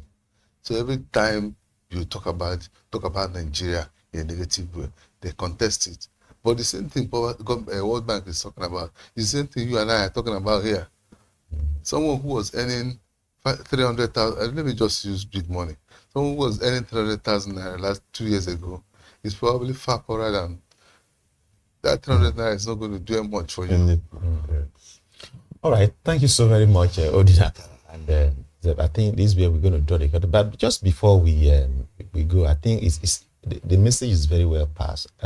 We're in a democracy, and democracy, we all know, allows people to express, their feelings. It could be that feeling. They could do it through protest. They could do it through free speech. I think in a democracy, we shouldn't live in a democracy as if we are living in a military regime. I mean, people should be allowed to just express them, provided such protests are carried out peacefully, without destruction, without any causing any injury to people or disturbing other people who may not be part of the protest. But protest really should be allowed in a democracy. We hope that the message will sink in and that government will begin to look at it so that Nigerians can truly enjoy the benefit of it. Because I always say this: the benefit of democracy is not just by roads. It's not because under the military we saw good roads. Yes, we saw bridges being built. All of those things. I think the key ingredients of democracy is freedom of expression, freedom of association, freedom of even expressing opposing views, freedom of speech, and all of that. Dividends of progress, something you don't see in the military government. Yeah, exactly. Those are the things you don't see in the military government. I think. Thank you so very much, gentlemen, for coming to the studio to have this discussion with me. And this we are going to wrap up. Thank you, viewers, for staying tuned. My name is Joshua Bassi, the host. And until we come again next week, thank you for watching.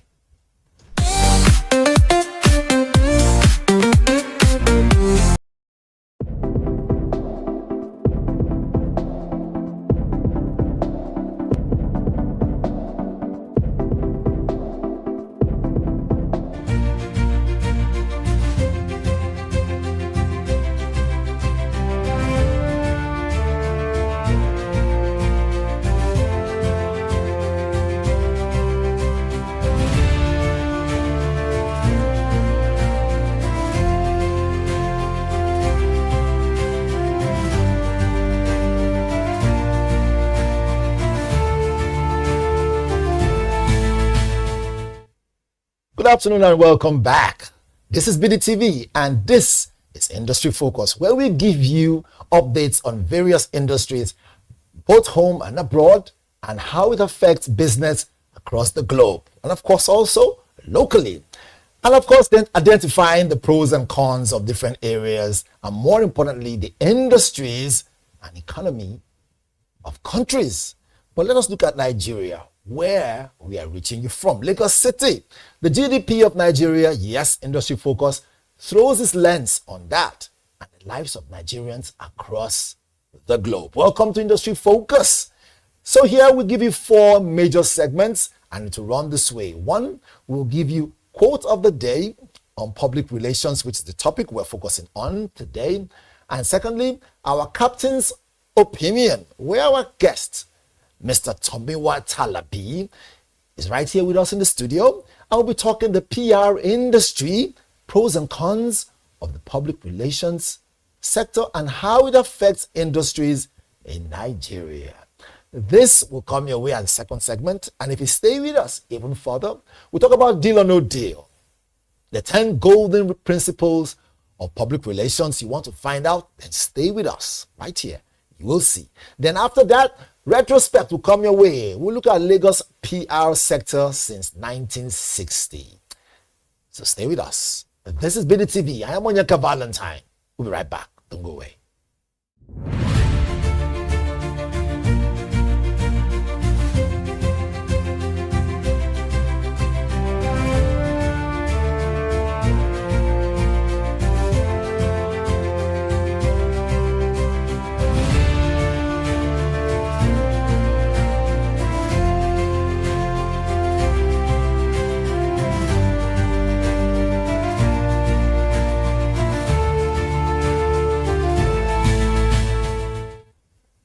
Welcome back to the show. Industry Focus it is. Let's jump straight up to our quote of the day. And we're looking at PR, like I did say. So it goes this way. It says, everything you do or say is public relations. I take it again. It says, everything you do or say is public relations. Now, that quote, obviously, by an unknown person, but even at that, it gives you a clear vision of what it is. That every time you open your mouth to speak or whatever you do, remember, it is selling you or you are selling someone. And because we are Business Day Television, BDTV, we look at the business angle of everything. And this show, Industry Focus right here, does that. All right. Now you have your quotes, write it down and let that power your day. For all you young PR agents, our young PR entrepreneurs out there, the world is yours. Go conquer. Second segment right away, we have our guest in the building, so you don't make a mistake, right?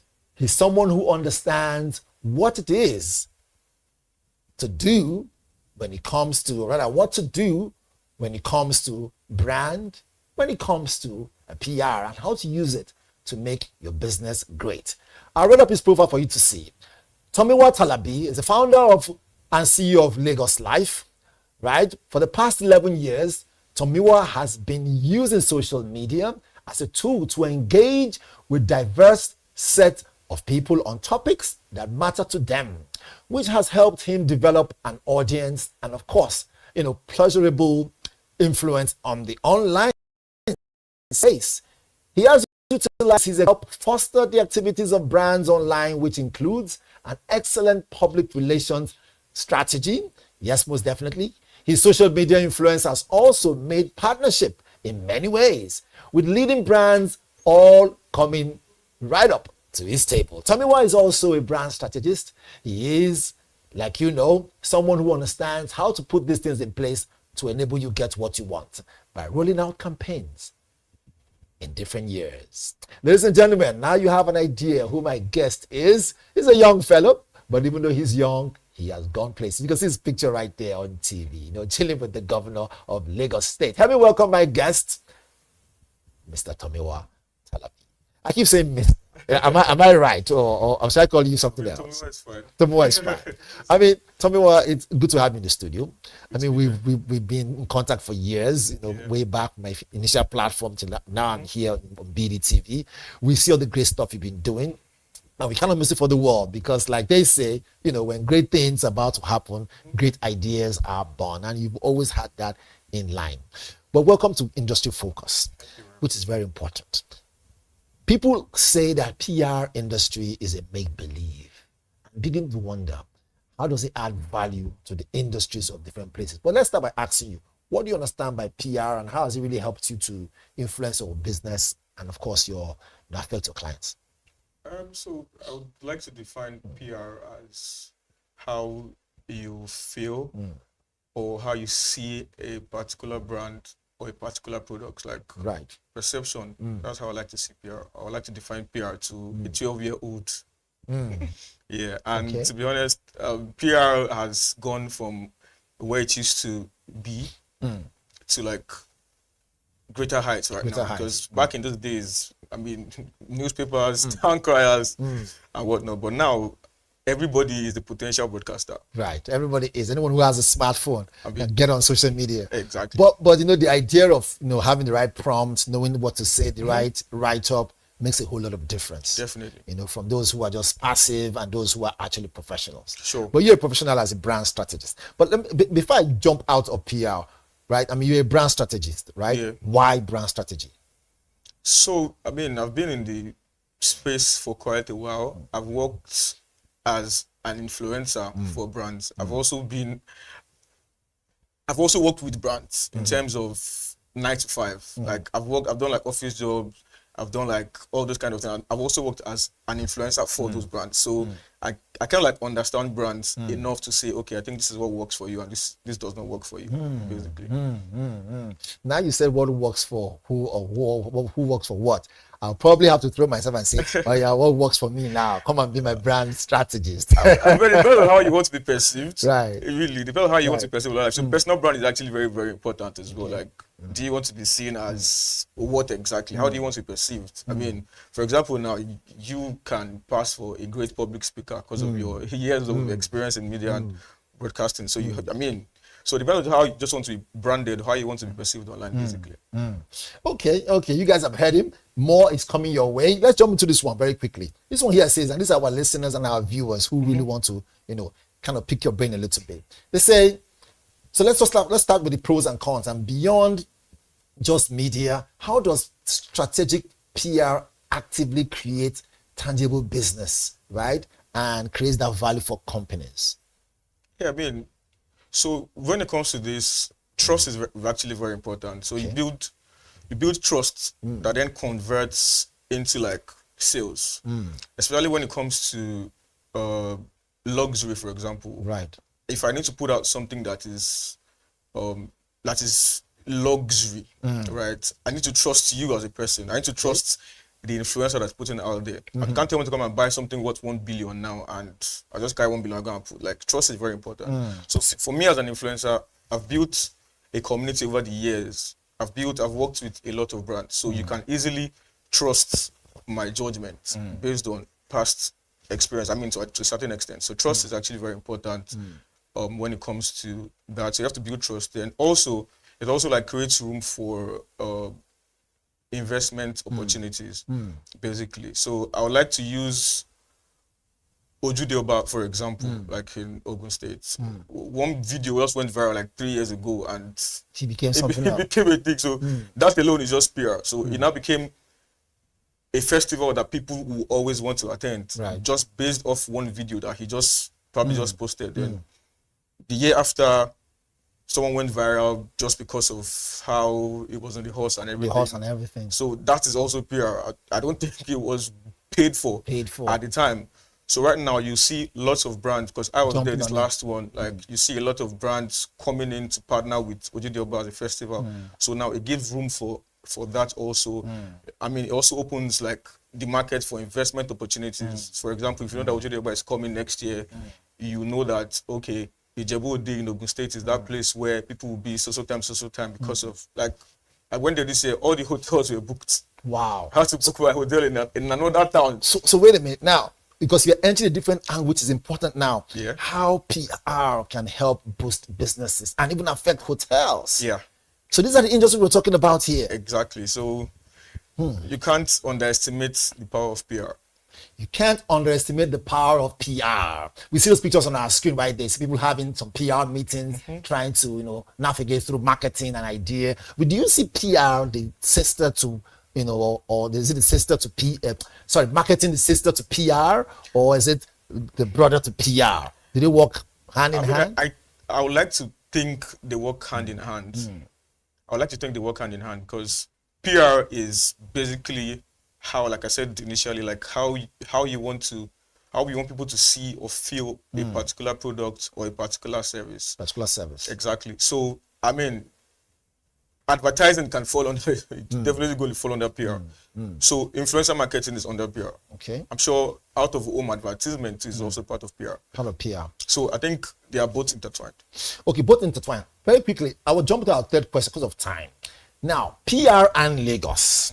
Of recent, we know that the governor invited you guys to come to his office to come talk about how you can make Lagos better. We have those pictures and we know we have those videos of seeing you and the governor and other entertainers there. It's important to know, in the past, could it have been possible to see that those who are brand strategists and PR strategists also can be invited by the governor to say, let us see how we can make Lagos better? So what changed? That's actually a very good question. So, for example, I started as a blogger, right, when I was in Ilag. And was it at that time the governor didn't notice? No. So how did you notice it? What changed? So I'm just trying to give you like a quick backstory of how my story started. Like, I didn't grow up in Lagos. I came to school in Lagos. That was way back 2012. So I had issues with getting useful information as regards to what was really happening in school at the time, like when is post-exam form going to come out, those kind of things. So it was a very big and challenging problem at the time.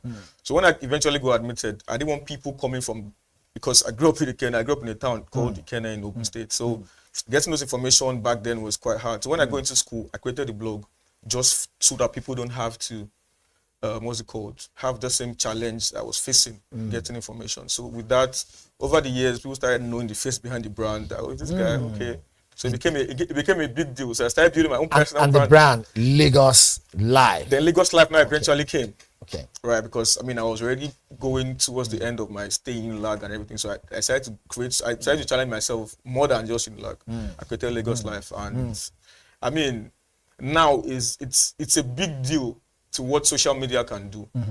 Like I said, everybody's a potential broadcaster. So now the government can invite you because they've seen how you are portraying Lagos on the media space. When I started Lagos Life in 2016, I mean, that same year, I got DMs from people outside Nigeria. Oh, wow, I'm seeing Lagos in a different light.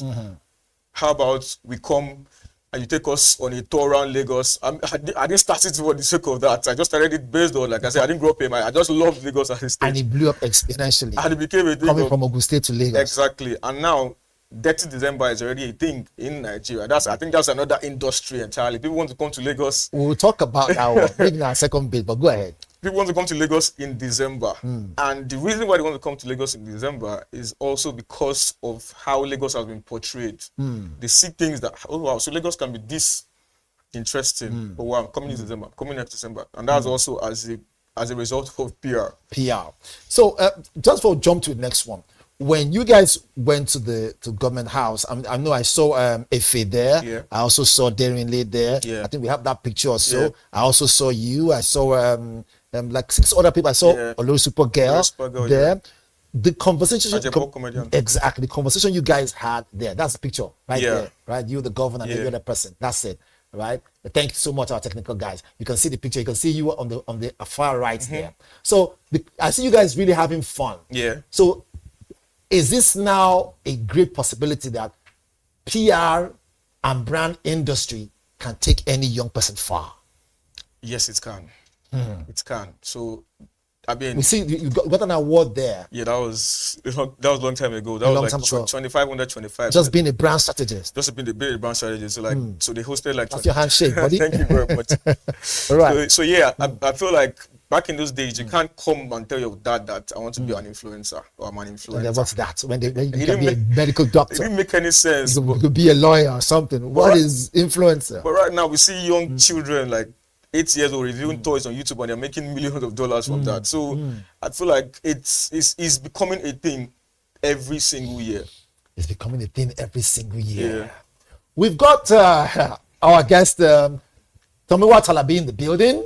He's a brand strategist. He's also a PR expert and giving us all the, pulling us through the navigations regarding how best we can use that which you have to add more value to the industries of Nigeria. And we're talking the pros and cons of the PR industry and how it affects every other thing as we know it. Can the economy become even better? We'll take a quick break. When we come back, we do have our next segment here that says deal or no deal. So stay with us. This is Industry Focus right here on BDTV. Don't go away.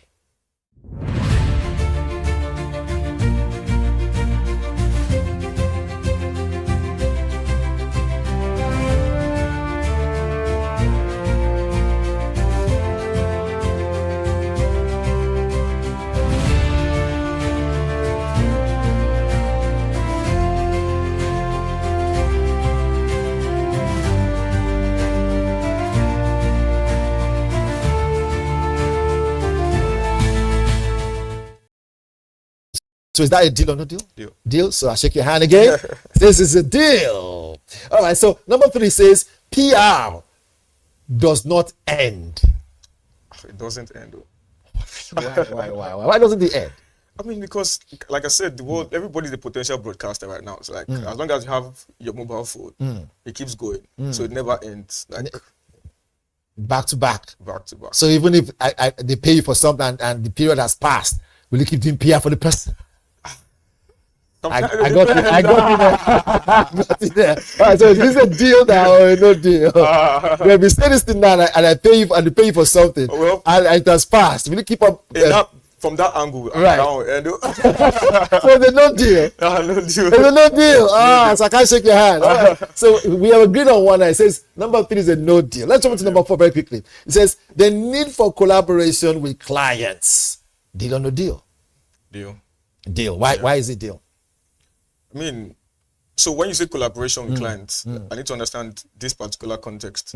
Okay, so collaboration with clients means okay, when the client engages you and says, we're paying you for this period of time, be our manager, manage our brand, manage our this, At some point, do you still come back and say, look, it's important I understand how the company runs and then come back and help you more? If you do that, which means you're going to know your secrets, so you know where to build them more. So, I mean, to be very fair, there are different angles to this. If it's like a brand that I actually personally just love, because there are brands I've worked with in the past that I use them even when you don't pay me to use them. So you get. So I mean, if there are brands that I really like especially when it comes to like fashion brands, for example, I mean, I can just call and be like, oh, you know what, let's just collaborate instead of paying me. How about point? I get like percentage off. Wow, you're a businessman, man. So is this a deal? It's a deal. All right. One more for that. So out of 5 down, rather 4 down. He says 1 is a no deal, the remaining 3 is a deal. Number 5, very quickly, says use data analytics. Use data analytics to track what you do. Has that been quite helpful for you? Yes, definitely. I mean, it's a deal because I mean, with social media and posts, you need to know how many people actually saw it. In terms of like from the back end point of view, like right. I mean, at the end of each campaign, we like do like reports of the insights and whatnot. Like, okay, I mean, I did my part by posting it. I created the awareness. I can't force you to go and buy it. I've done my own part by posting it out, and I can show you that at least 200,000 people saw it. Okay. So you not be the one to tell me that out of 200,000, maybe like 50 actually reached out. Okay. Then 10 bought. Okay. But I can show you like a report insights to. You're a smart guy. You know how to capture me back on well, so it's a deal. Yeah, it's a deal. All right, there we go again. Very soon our fingerprints will leave our fingers. Right? So how many deals have we made now? 5 deals. All right. So number 6, very quickly. Number 6 here says the best kind of PR is proactive, not reactive. It's there on TV. It says the best kind of PR is proactive, not reactive. Talabi, do you think this is something that you believe in? Proactive, not reactive. Number 6, the best kind of PR is proactive, not reactive. True or false? What's your own definition of proactive? So proactive is, in this case, context, it means, look, before you begin to have downtime, you anticipate there's going to be a downtime, begin to mitigate it before it happens. Or you come in and do what we call image laundry, image cleaning, or you prevent it. The tough one. The tough one because sometimes I don't have water to give you to pull your throat down. Because sometimes you might not really know there's going to be a backlash. Right. So recently, Ogun State just launched this, this airport, and I just went there based on, I'm from Ogun State at the end of the day. So I posted a video, and there was like a backlash on Twitter. People came for me. The ones that said I got paid to do that, said I got paid. The one that said you people don't have good roads, how do you have airports? And I'm like, that was not why I posted it. So sometimes you might not really know some things you have like backlash. Some backlashes. So, yeah.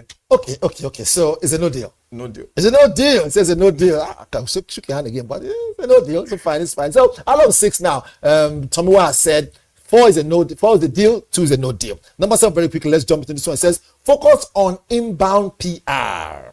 Focus on inbound PR. Shall I break it down very quickly? So it simply means here that they start with the PR that that is like low hanging fruits. Like the journalists and yeah, start with the ones that's easier for you to reach your clients through, and hope that many ones will happen organically.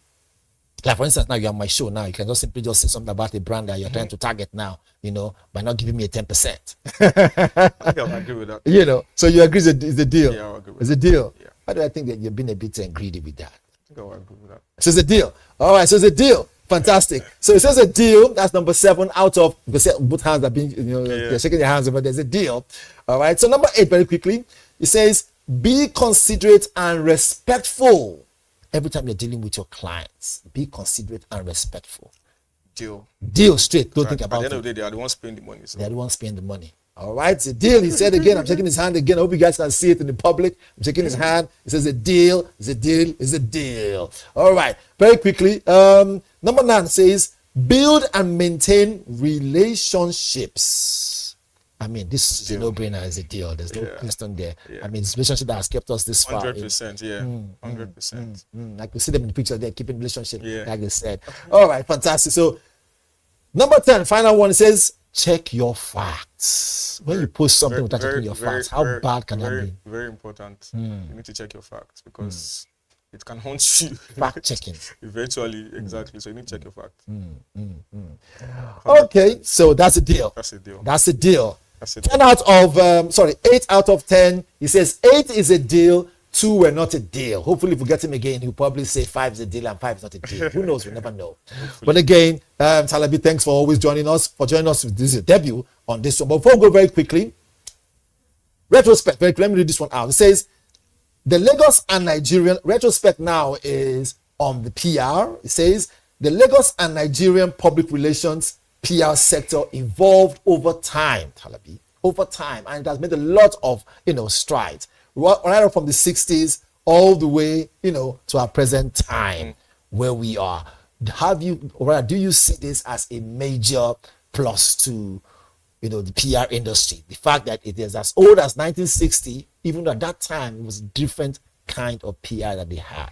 Now it's more digitalized. You have social media. It's easier. It's easier, way easier. So do you think the mundane idea gave room for this present one? Was it just data that helped out, or long-term relationship? To be honest, the evolution has been, like you said, everything is becoming digitalized now, and there's even now AI to do a lot of things. So I think that's another conversation. For another day. Very quickly, we have to go because of time, right? But before we jump away, what are the projects you're working on in 45 seconds? Let us know, and things you want people out there to know. Okay, so for Lagos Life, just taking it from point A to like another level, like in terms of working on a YouTube channel, by the way, to help people understand Lagos more and help them live their best Lagos life. Because to be honest, where to go to in Lagos can actually be a problem, right, for people. Like, so people are just in their house, they're like, where can I go today? Then Lagos Life helps them, like, okay, what restaurants, what's this new restaurant, what's this new whatever event to go to and whatnot. So yeah, we want to make it more visually appealing and also, make it work. December is coming. Everybody's in Lagos in December. So yeah. Make it work for 30 December, right? Exactly. It's an industry these days now. We can never tell. Are you on social media? Yeah, sure. Most definitely. What's your social media handle? It's Tomiwa, ITS Tomiwa. Okay, fantastic. The Lagos Life at Lagos Life. Okay. All right. So you guys have heard him. Lagos Life at Lagos Life. It is It is at Tomiwa, right? It's Tomiwa, ITS Tomiwa. It's Tomiwa. Yeah. Fantastic. Tomiwa, thank you so much for joining us. Thank you Hopefully for we'll call having me. upon you again. You will come. We've 100%. been having our fantastic guest. We just had him on the show. Most definitely, he has given us a lot of things to think about. And hopefully we'll get to have him again next season, as the case may be. Thank you so much, Tomiwa, for joining us. Thank you very much. Pleasure's mine. All right, industry focus it is. Until next week, Tuesday, stay strong. Remember this, for what it's worth, industries are depending on your idea. So don't let your ideas stay in the closet. Bring them out and create an industry with it. Until next Tuesday, BDTV still on your Valentine. Bye for now.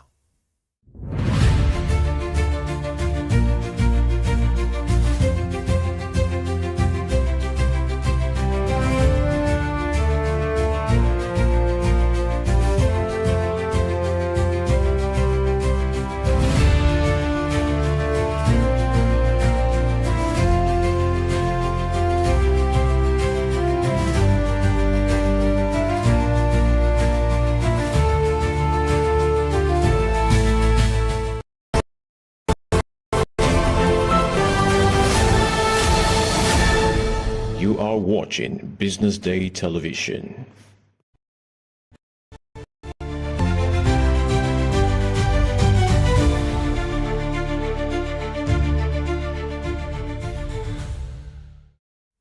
Hello, this is the news update reaching you live from Business Day Television News Studio here in Lagos, Nigeria. Coming up, NAMA seeks urgent hand to 50% revenue quote.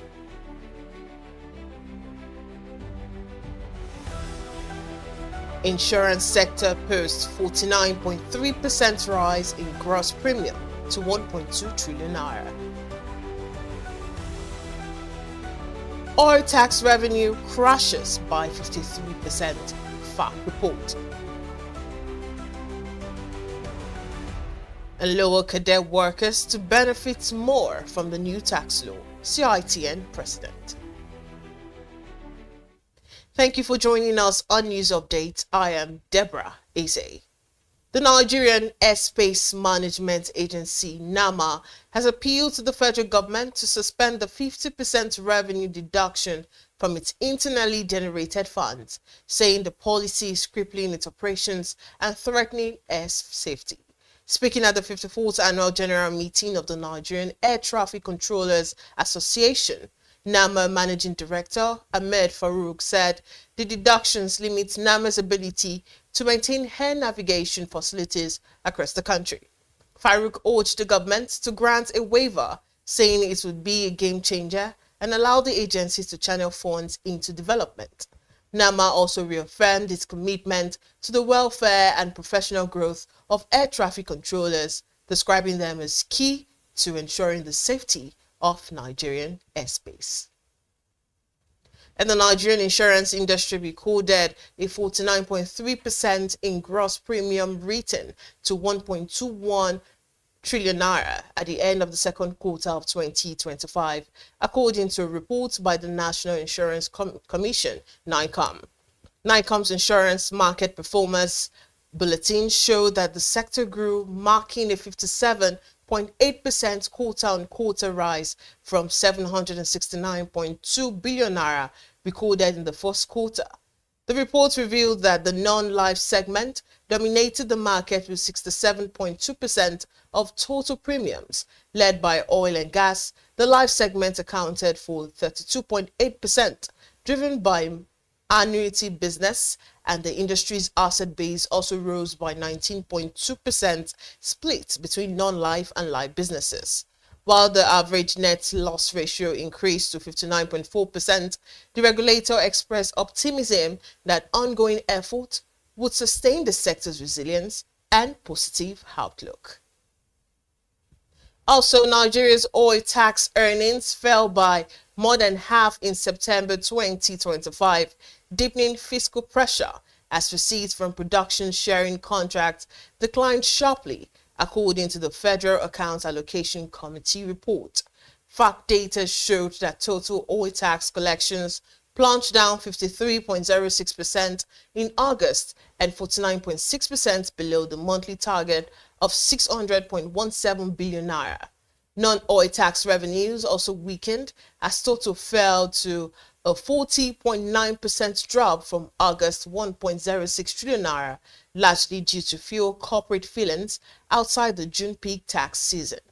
Despite the slump, cumulative oil revenue transfers to the Federation account from January to September 2025 stood at 6.22 trillion naira, underscoring the sector's continued dominance in Nigeria's fiscal earnings. Up ahead, lower cadre workers to benefit more from new tax laws, CITN President. We bring you more details after this timeout.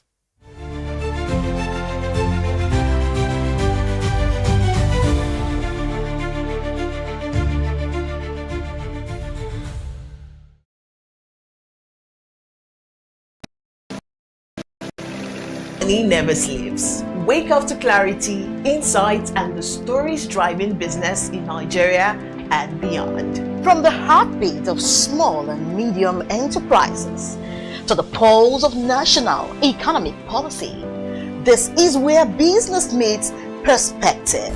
With expert guests, real-time analysis, and stories that matter to you, we go beyond headlines to bring you the full picture. Join us every morning as we break down the numbers, decode the policies, and spotlight the people shaping our economy. This is Business Money.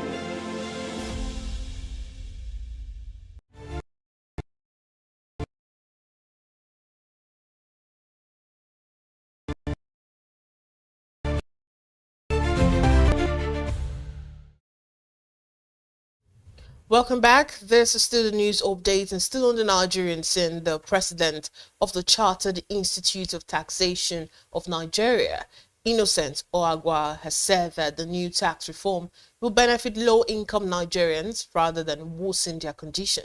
Speaking at the investiture of the 7th chairman of CITN Ilorin and District Society, Oagwa said fears about the new tax law were misplaced, noting that it was designed to support small and medium-scale businesses.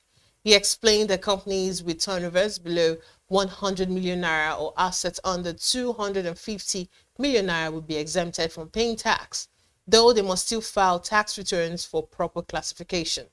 Oagwa added that having a tax identification number remains compulsory, describing the reform as the best ever tax reform. And moving on, the House of Representatives resolved to intervene in the ongoing disputes between the Petroleum and Natural Gas Senior Staff Association of Nigeria, PENGASEN, and the Dangote Refinery, which has disrupted petroleum distribution across the country. The decision followed a motion of urgent public importance co-sponsored by lawmakers Al-Hassan Dogwa and Abdul Samad Dasuki at the plenary in Abuja. The lawmakers noted that the industrial action, which began on September 29, 2025, has caused major operational disruption, leading to an estimated loss of 200,000 barrels of crude oil per day. Dogwa, citing the refinery's free trade zone status under the Nigeria Export Processing Zones Authority Act, warned that continued union disruption could threaten national development. Following deliberations, the House urged the Federal Ministries of Labor, Industry and Justice to design a framework protecting key private investment. Away from that story, the federal government has expressed optimism that the full revival of the Aluminium Smelting Company of Nigeria, Housecon, in Ikot Abasi, Akwa Ibom State, will add 540 megawatts of electricity to the national grid when fully operational. Minister of Power Adebayo Adelabu pleaded to reconnect the facility to the national grid and complete the long-abandoned 330 kV substation in the area. Adelabu said the government, in collaboration with the Transmission Company of Nigeria and the Niger Delta Power Holding Company, had mapped out short and medium-term plans to reconnect the company. He added that the project would boost national power supply, create over 15,000 jobs, and save foreign exchange through local aluminium production. And the Nigerian Electricity Regulatory Commission, NERC, has revealed that the Ajaokuta Steel Company Limited and its host community failed to pay any part of their 1.39 billion naira electricity bills in the second quarter of 2025. According to NERC's quarterly reports, the debts include 1.27 billion naira owed to the Nigerian Bulk Electricity Trading PLC for energy supplied and 120 million naira owed to the market operator for grid and administrative services. NERC described the non-payment as a long-standing issue that poses a serious threat to liquidity in the electricity market. The federal government is pledged to revive the plant through talks with investors, but industry stakeholders have expressed skepticism as the steel complex may never function. And still to come, Senegal debt servicing projections for years ahead rise sharply. This and more after this commercial break.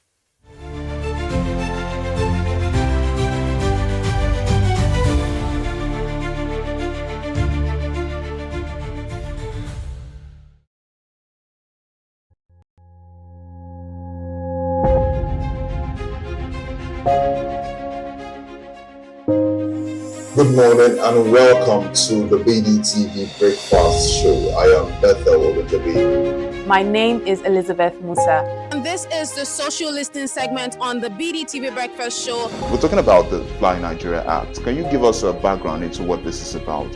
We are here today on the streets of Lagos, Nigeria, to gather opinion about a pressing issue. I go look at the cost of petrol. We get very for Nigeria with the suffer. The income is not really increasing, but the prices of items are increased. Nothing like service again, no. You only pray for that money to reach you that month.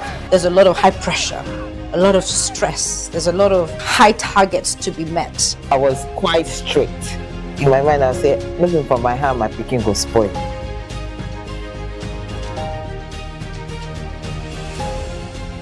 To allow all banks and all the players in the space. 15% inflation target achievable in 2025.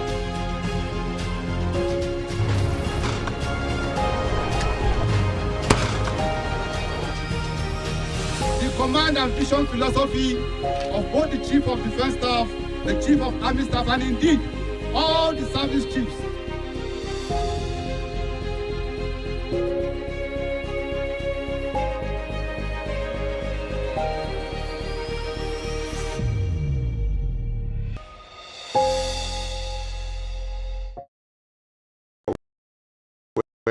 Welcome to the podcast. Most people go through their lives without knowing what their superpower is, right? But if you're lucky enough and determined enough to find your superpower before you get to a certain stage of your life, you will be incredibly successful. Look, the first thing is you just decide not to look at the challenges, because if you do, it's going to end you. The closest thing I think is that I had a deeply military background, which is a bit of a never say die background.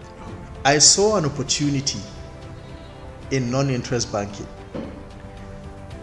and I felt that the demand was there. There was pent-up demand for it. People were yearning for it, and I felt that if we did it properly, if we brought in professionalism into it, and if we brought in our experiences, our various experiences from various backgrounds into it, that it could succeed. Very few people do that because very few people explore their superpowers. They just explore bread and butter issues. I need to eat, and Yes, there will be challenges. This is a very difficult business environment. The government keeps working on how to make business easier. The first problem to overcome is really just starting, right? We thought about this idea for over 2 years before we even took the first step. You cannot ignore this country. No, and to be from here, I think is an incredible privilege. Nigeria will be ascendant in my lifetime.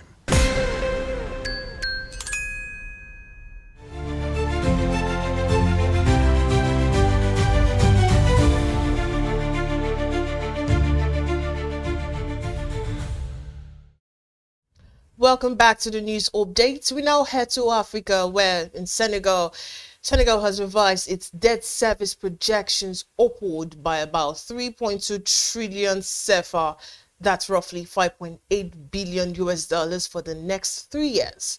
According to a new budget document, total payments on principal and interest are now expected to reach 5.49 trillion CFA francs in 2026, up more than 11% from earlier estimates. And for 2027, the figure rises nearly a third to 4.41 trillion CFA, and by 2028, it's projected to climb almost 50% to 4.97 trillion CFA francs. The government is grappling with billions in previously unreported debt, a discovery that last year prompted the IMF to freeze its 1.8 billion US dollar lending program. The revised outlook comes just ahead of an IMF mission to Senegal, scheduled from October 22nd to November 4th, as the country seeks a new lending deal and a waiver over the undisclosed debt.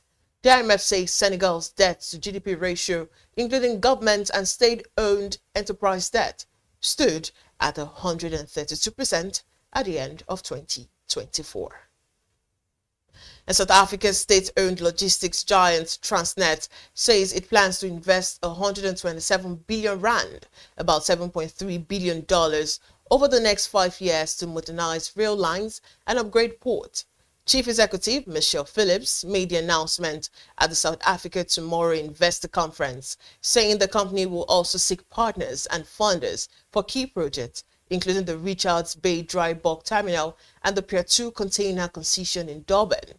Transnet has long struggled with aging infrastructure, which has hampered exports of coal and iron ore. Phillips said ongoing maintenance shutdown, including a 10-day closure of the iron ore corridor, aim to speed up repairs and improve reliability. As part of its modernization drive, new cranes have been installed in Durban, while the company looks to partner with mining firms and exporters for direct investment. Transnet is also finalizing private sector participation projects and plans to grant access to approved train operators under a new rail network framework for 2025 and 2026. We now head to the foreign scene, where oil prices climbed for a second straight day on Wednesday, gaining more than 1%, supported by sanctions-related supply risk and renewed optimism over a possible US-China trade deal. Brent crude rose 94 cents to 62.26 US dollar barrel, while US West Texas Intermediate gained 92 cents to trade at 58 US dollars 16 cents. Prices have rebounded from a 5-month low hit earlier this week, when oversupply and weak demand pressed the market. Analysts say fears of disruption from Russia, Venezuela, and the Middle East, along with Western pressure on Asian buyers of Russian oil, are keeping crude supported above the 60 US dollar mark. Investors are also watching tensions between the US and Venezuela after UN experts condemned recent US strikes on vessels in the Caribbean as extrajudicial executions. And also, a U.S. Senate panel has approved new aviation safety legislation following the deadly mid-air collision in January between an American airline regional jet and an Army helicopter that killed 67 people. The bill would require all civilian aircraft and military helicopters operating near them to be equipped with ADS-B technology, an advanced tracking system that broadcasts at aircraft's location by the end of 2031. The Army Black Hawk helicopter involved in the crash was not using ADS-B, exposing what lawmakers called a dangerous safety gap. Senate Commerce Committee Chair Ted Cross said the legislation closes a dangerous loophole, while Transportation Security Sean Duffy and other lawmakers questioned why the FAA had not acted sooner despite years of close call near Washington Reagan National Airport. The bill also orders safety reviews at major airports and directs the Army Inspector General to conduct a coordination audit. And up next is sport news after this break.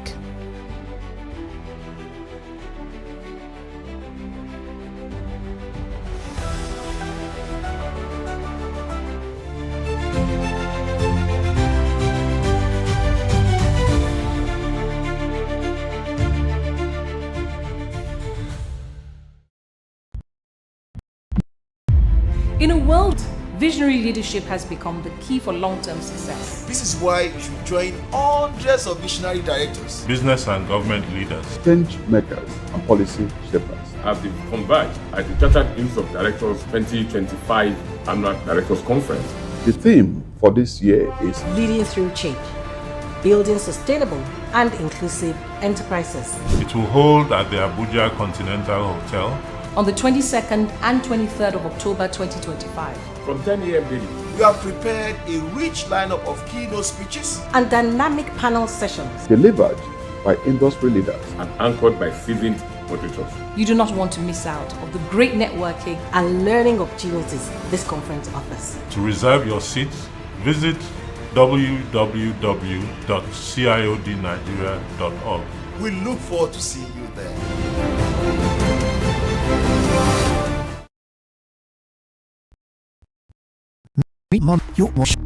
Convert crypto to Naira at juicy rates anytime, anywhere. Enjoy fast withdrawals straight to your bank. Buy airtime, data, and pay bills in seconds. No stress, no delays, just seamless transactions. Monica, the smarter way to move your money. Download now. Attention business leaders. Want to make informed decisions? Join the ranks of the best with Premium Business Day. Access in-depth analysis and expert opinions to stay ahead. Subscribe now at premium.businessday.ng and unlock premium content. Plus, you get 50% off your first subscription. Don't miss out. Make smarter choices and seize new opportunities. Sign up now and elevate your business game. Visit premium.businessday.ng today.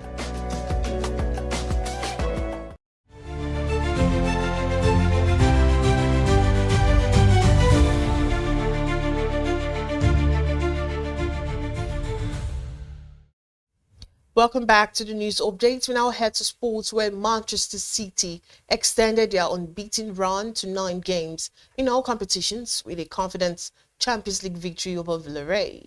The result takes City to 7 points from 3 matches in the league phase, a strong position for Pep Guardiola's side, especially after failing to reach the last 16 last season.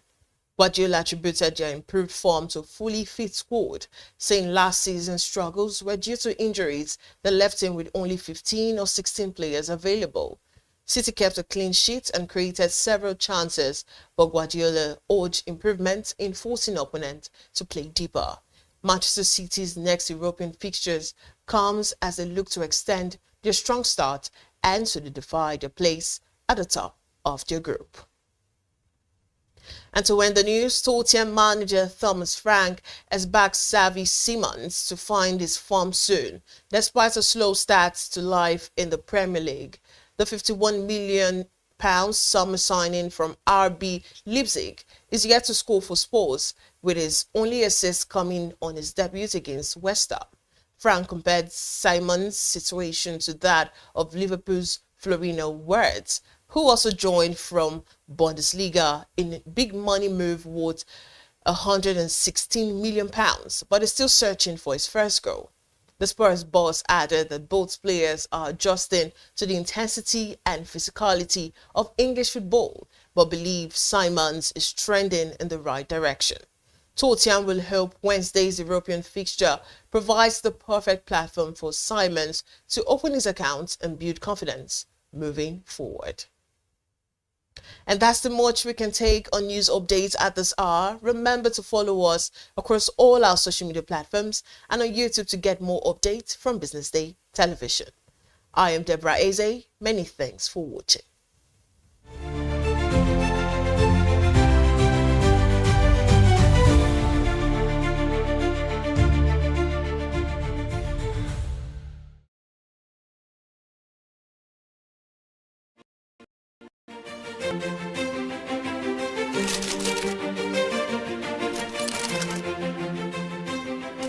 I am, of course, a great admirer of the impeccable credibility, professionalism, and business savviness of BusinessDay. If you really mean business, in Nigeria. Start your day.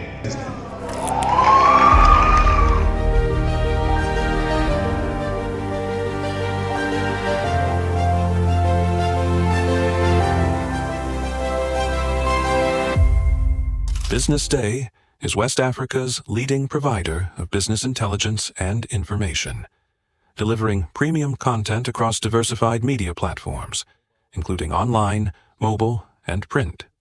Since its inception in 2001 with a weekly newspaper production, BusinessDay has expanded its reach to provide exclusive content accessible through print, mobile, and online channels. Our premium offerings are further enriched with syndicated content from esteemed sources like the Financial Times, The Economist, and the Harvard Business Review.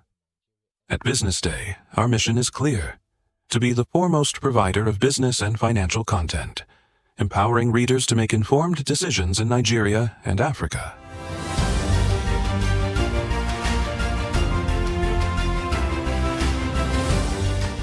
Since our establishment, we have been committed to delivering insightful, relevant, and accurate information about Nigeria's business and finance environment, while contextualizing the impact of global events. We monitor the stock market, analyze the companies driving it, and report on government policies and their economic implications. For being consistent in organizing these CEO forums for almost the last 14 years, I think this was a commendation, and I think something that will encourage them to continue. From decoding market trends to dissecting economic shifts, we offer actionable investment ideas and serve as a compass for decision makers navigating complexity. Beyond headlines, BusinessDay fosters discussions on critical economic issues through impactful conferences and events. These platforms bring industry leaders together to share narratives that drive innovation and spark meaningful dialogues. Our events galvanize connections, bridging the gap between inspiration and achievement. For businesses seeking visibility, our strong digital presence offers unparalleled opportunities, with millions of followers across social media and a dynamic website attracting visitors from within and outside Nigeria. BusinessDay is the ideal platform to boost visibility for your products and services.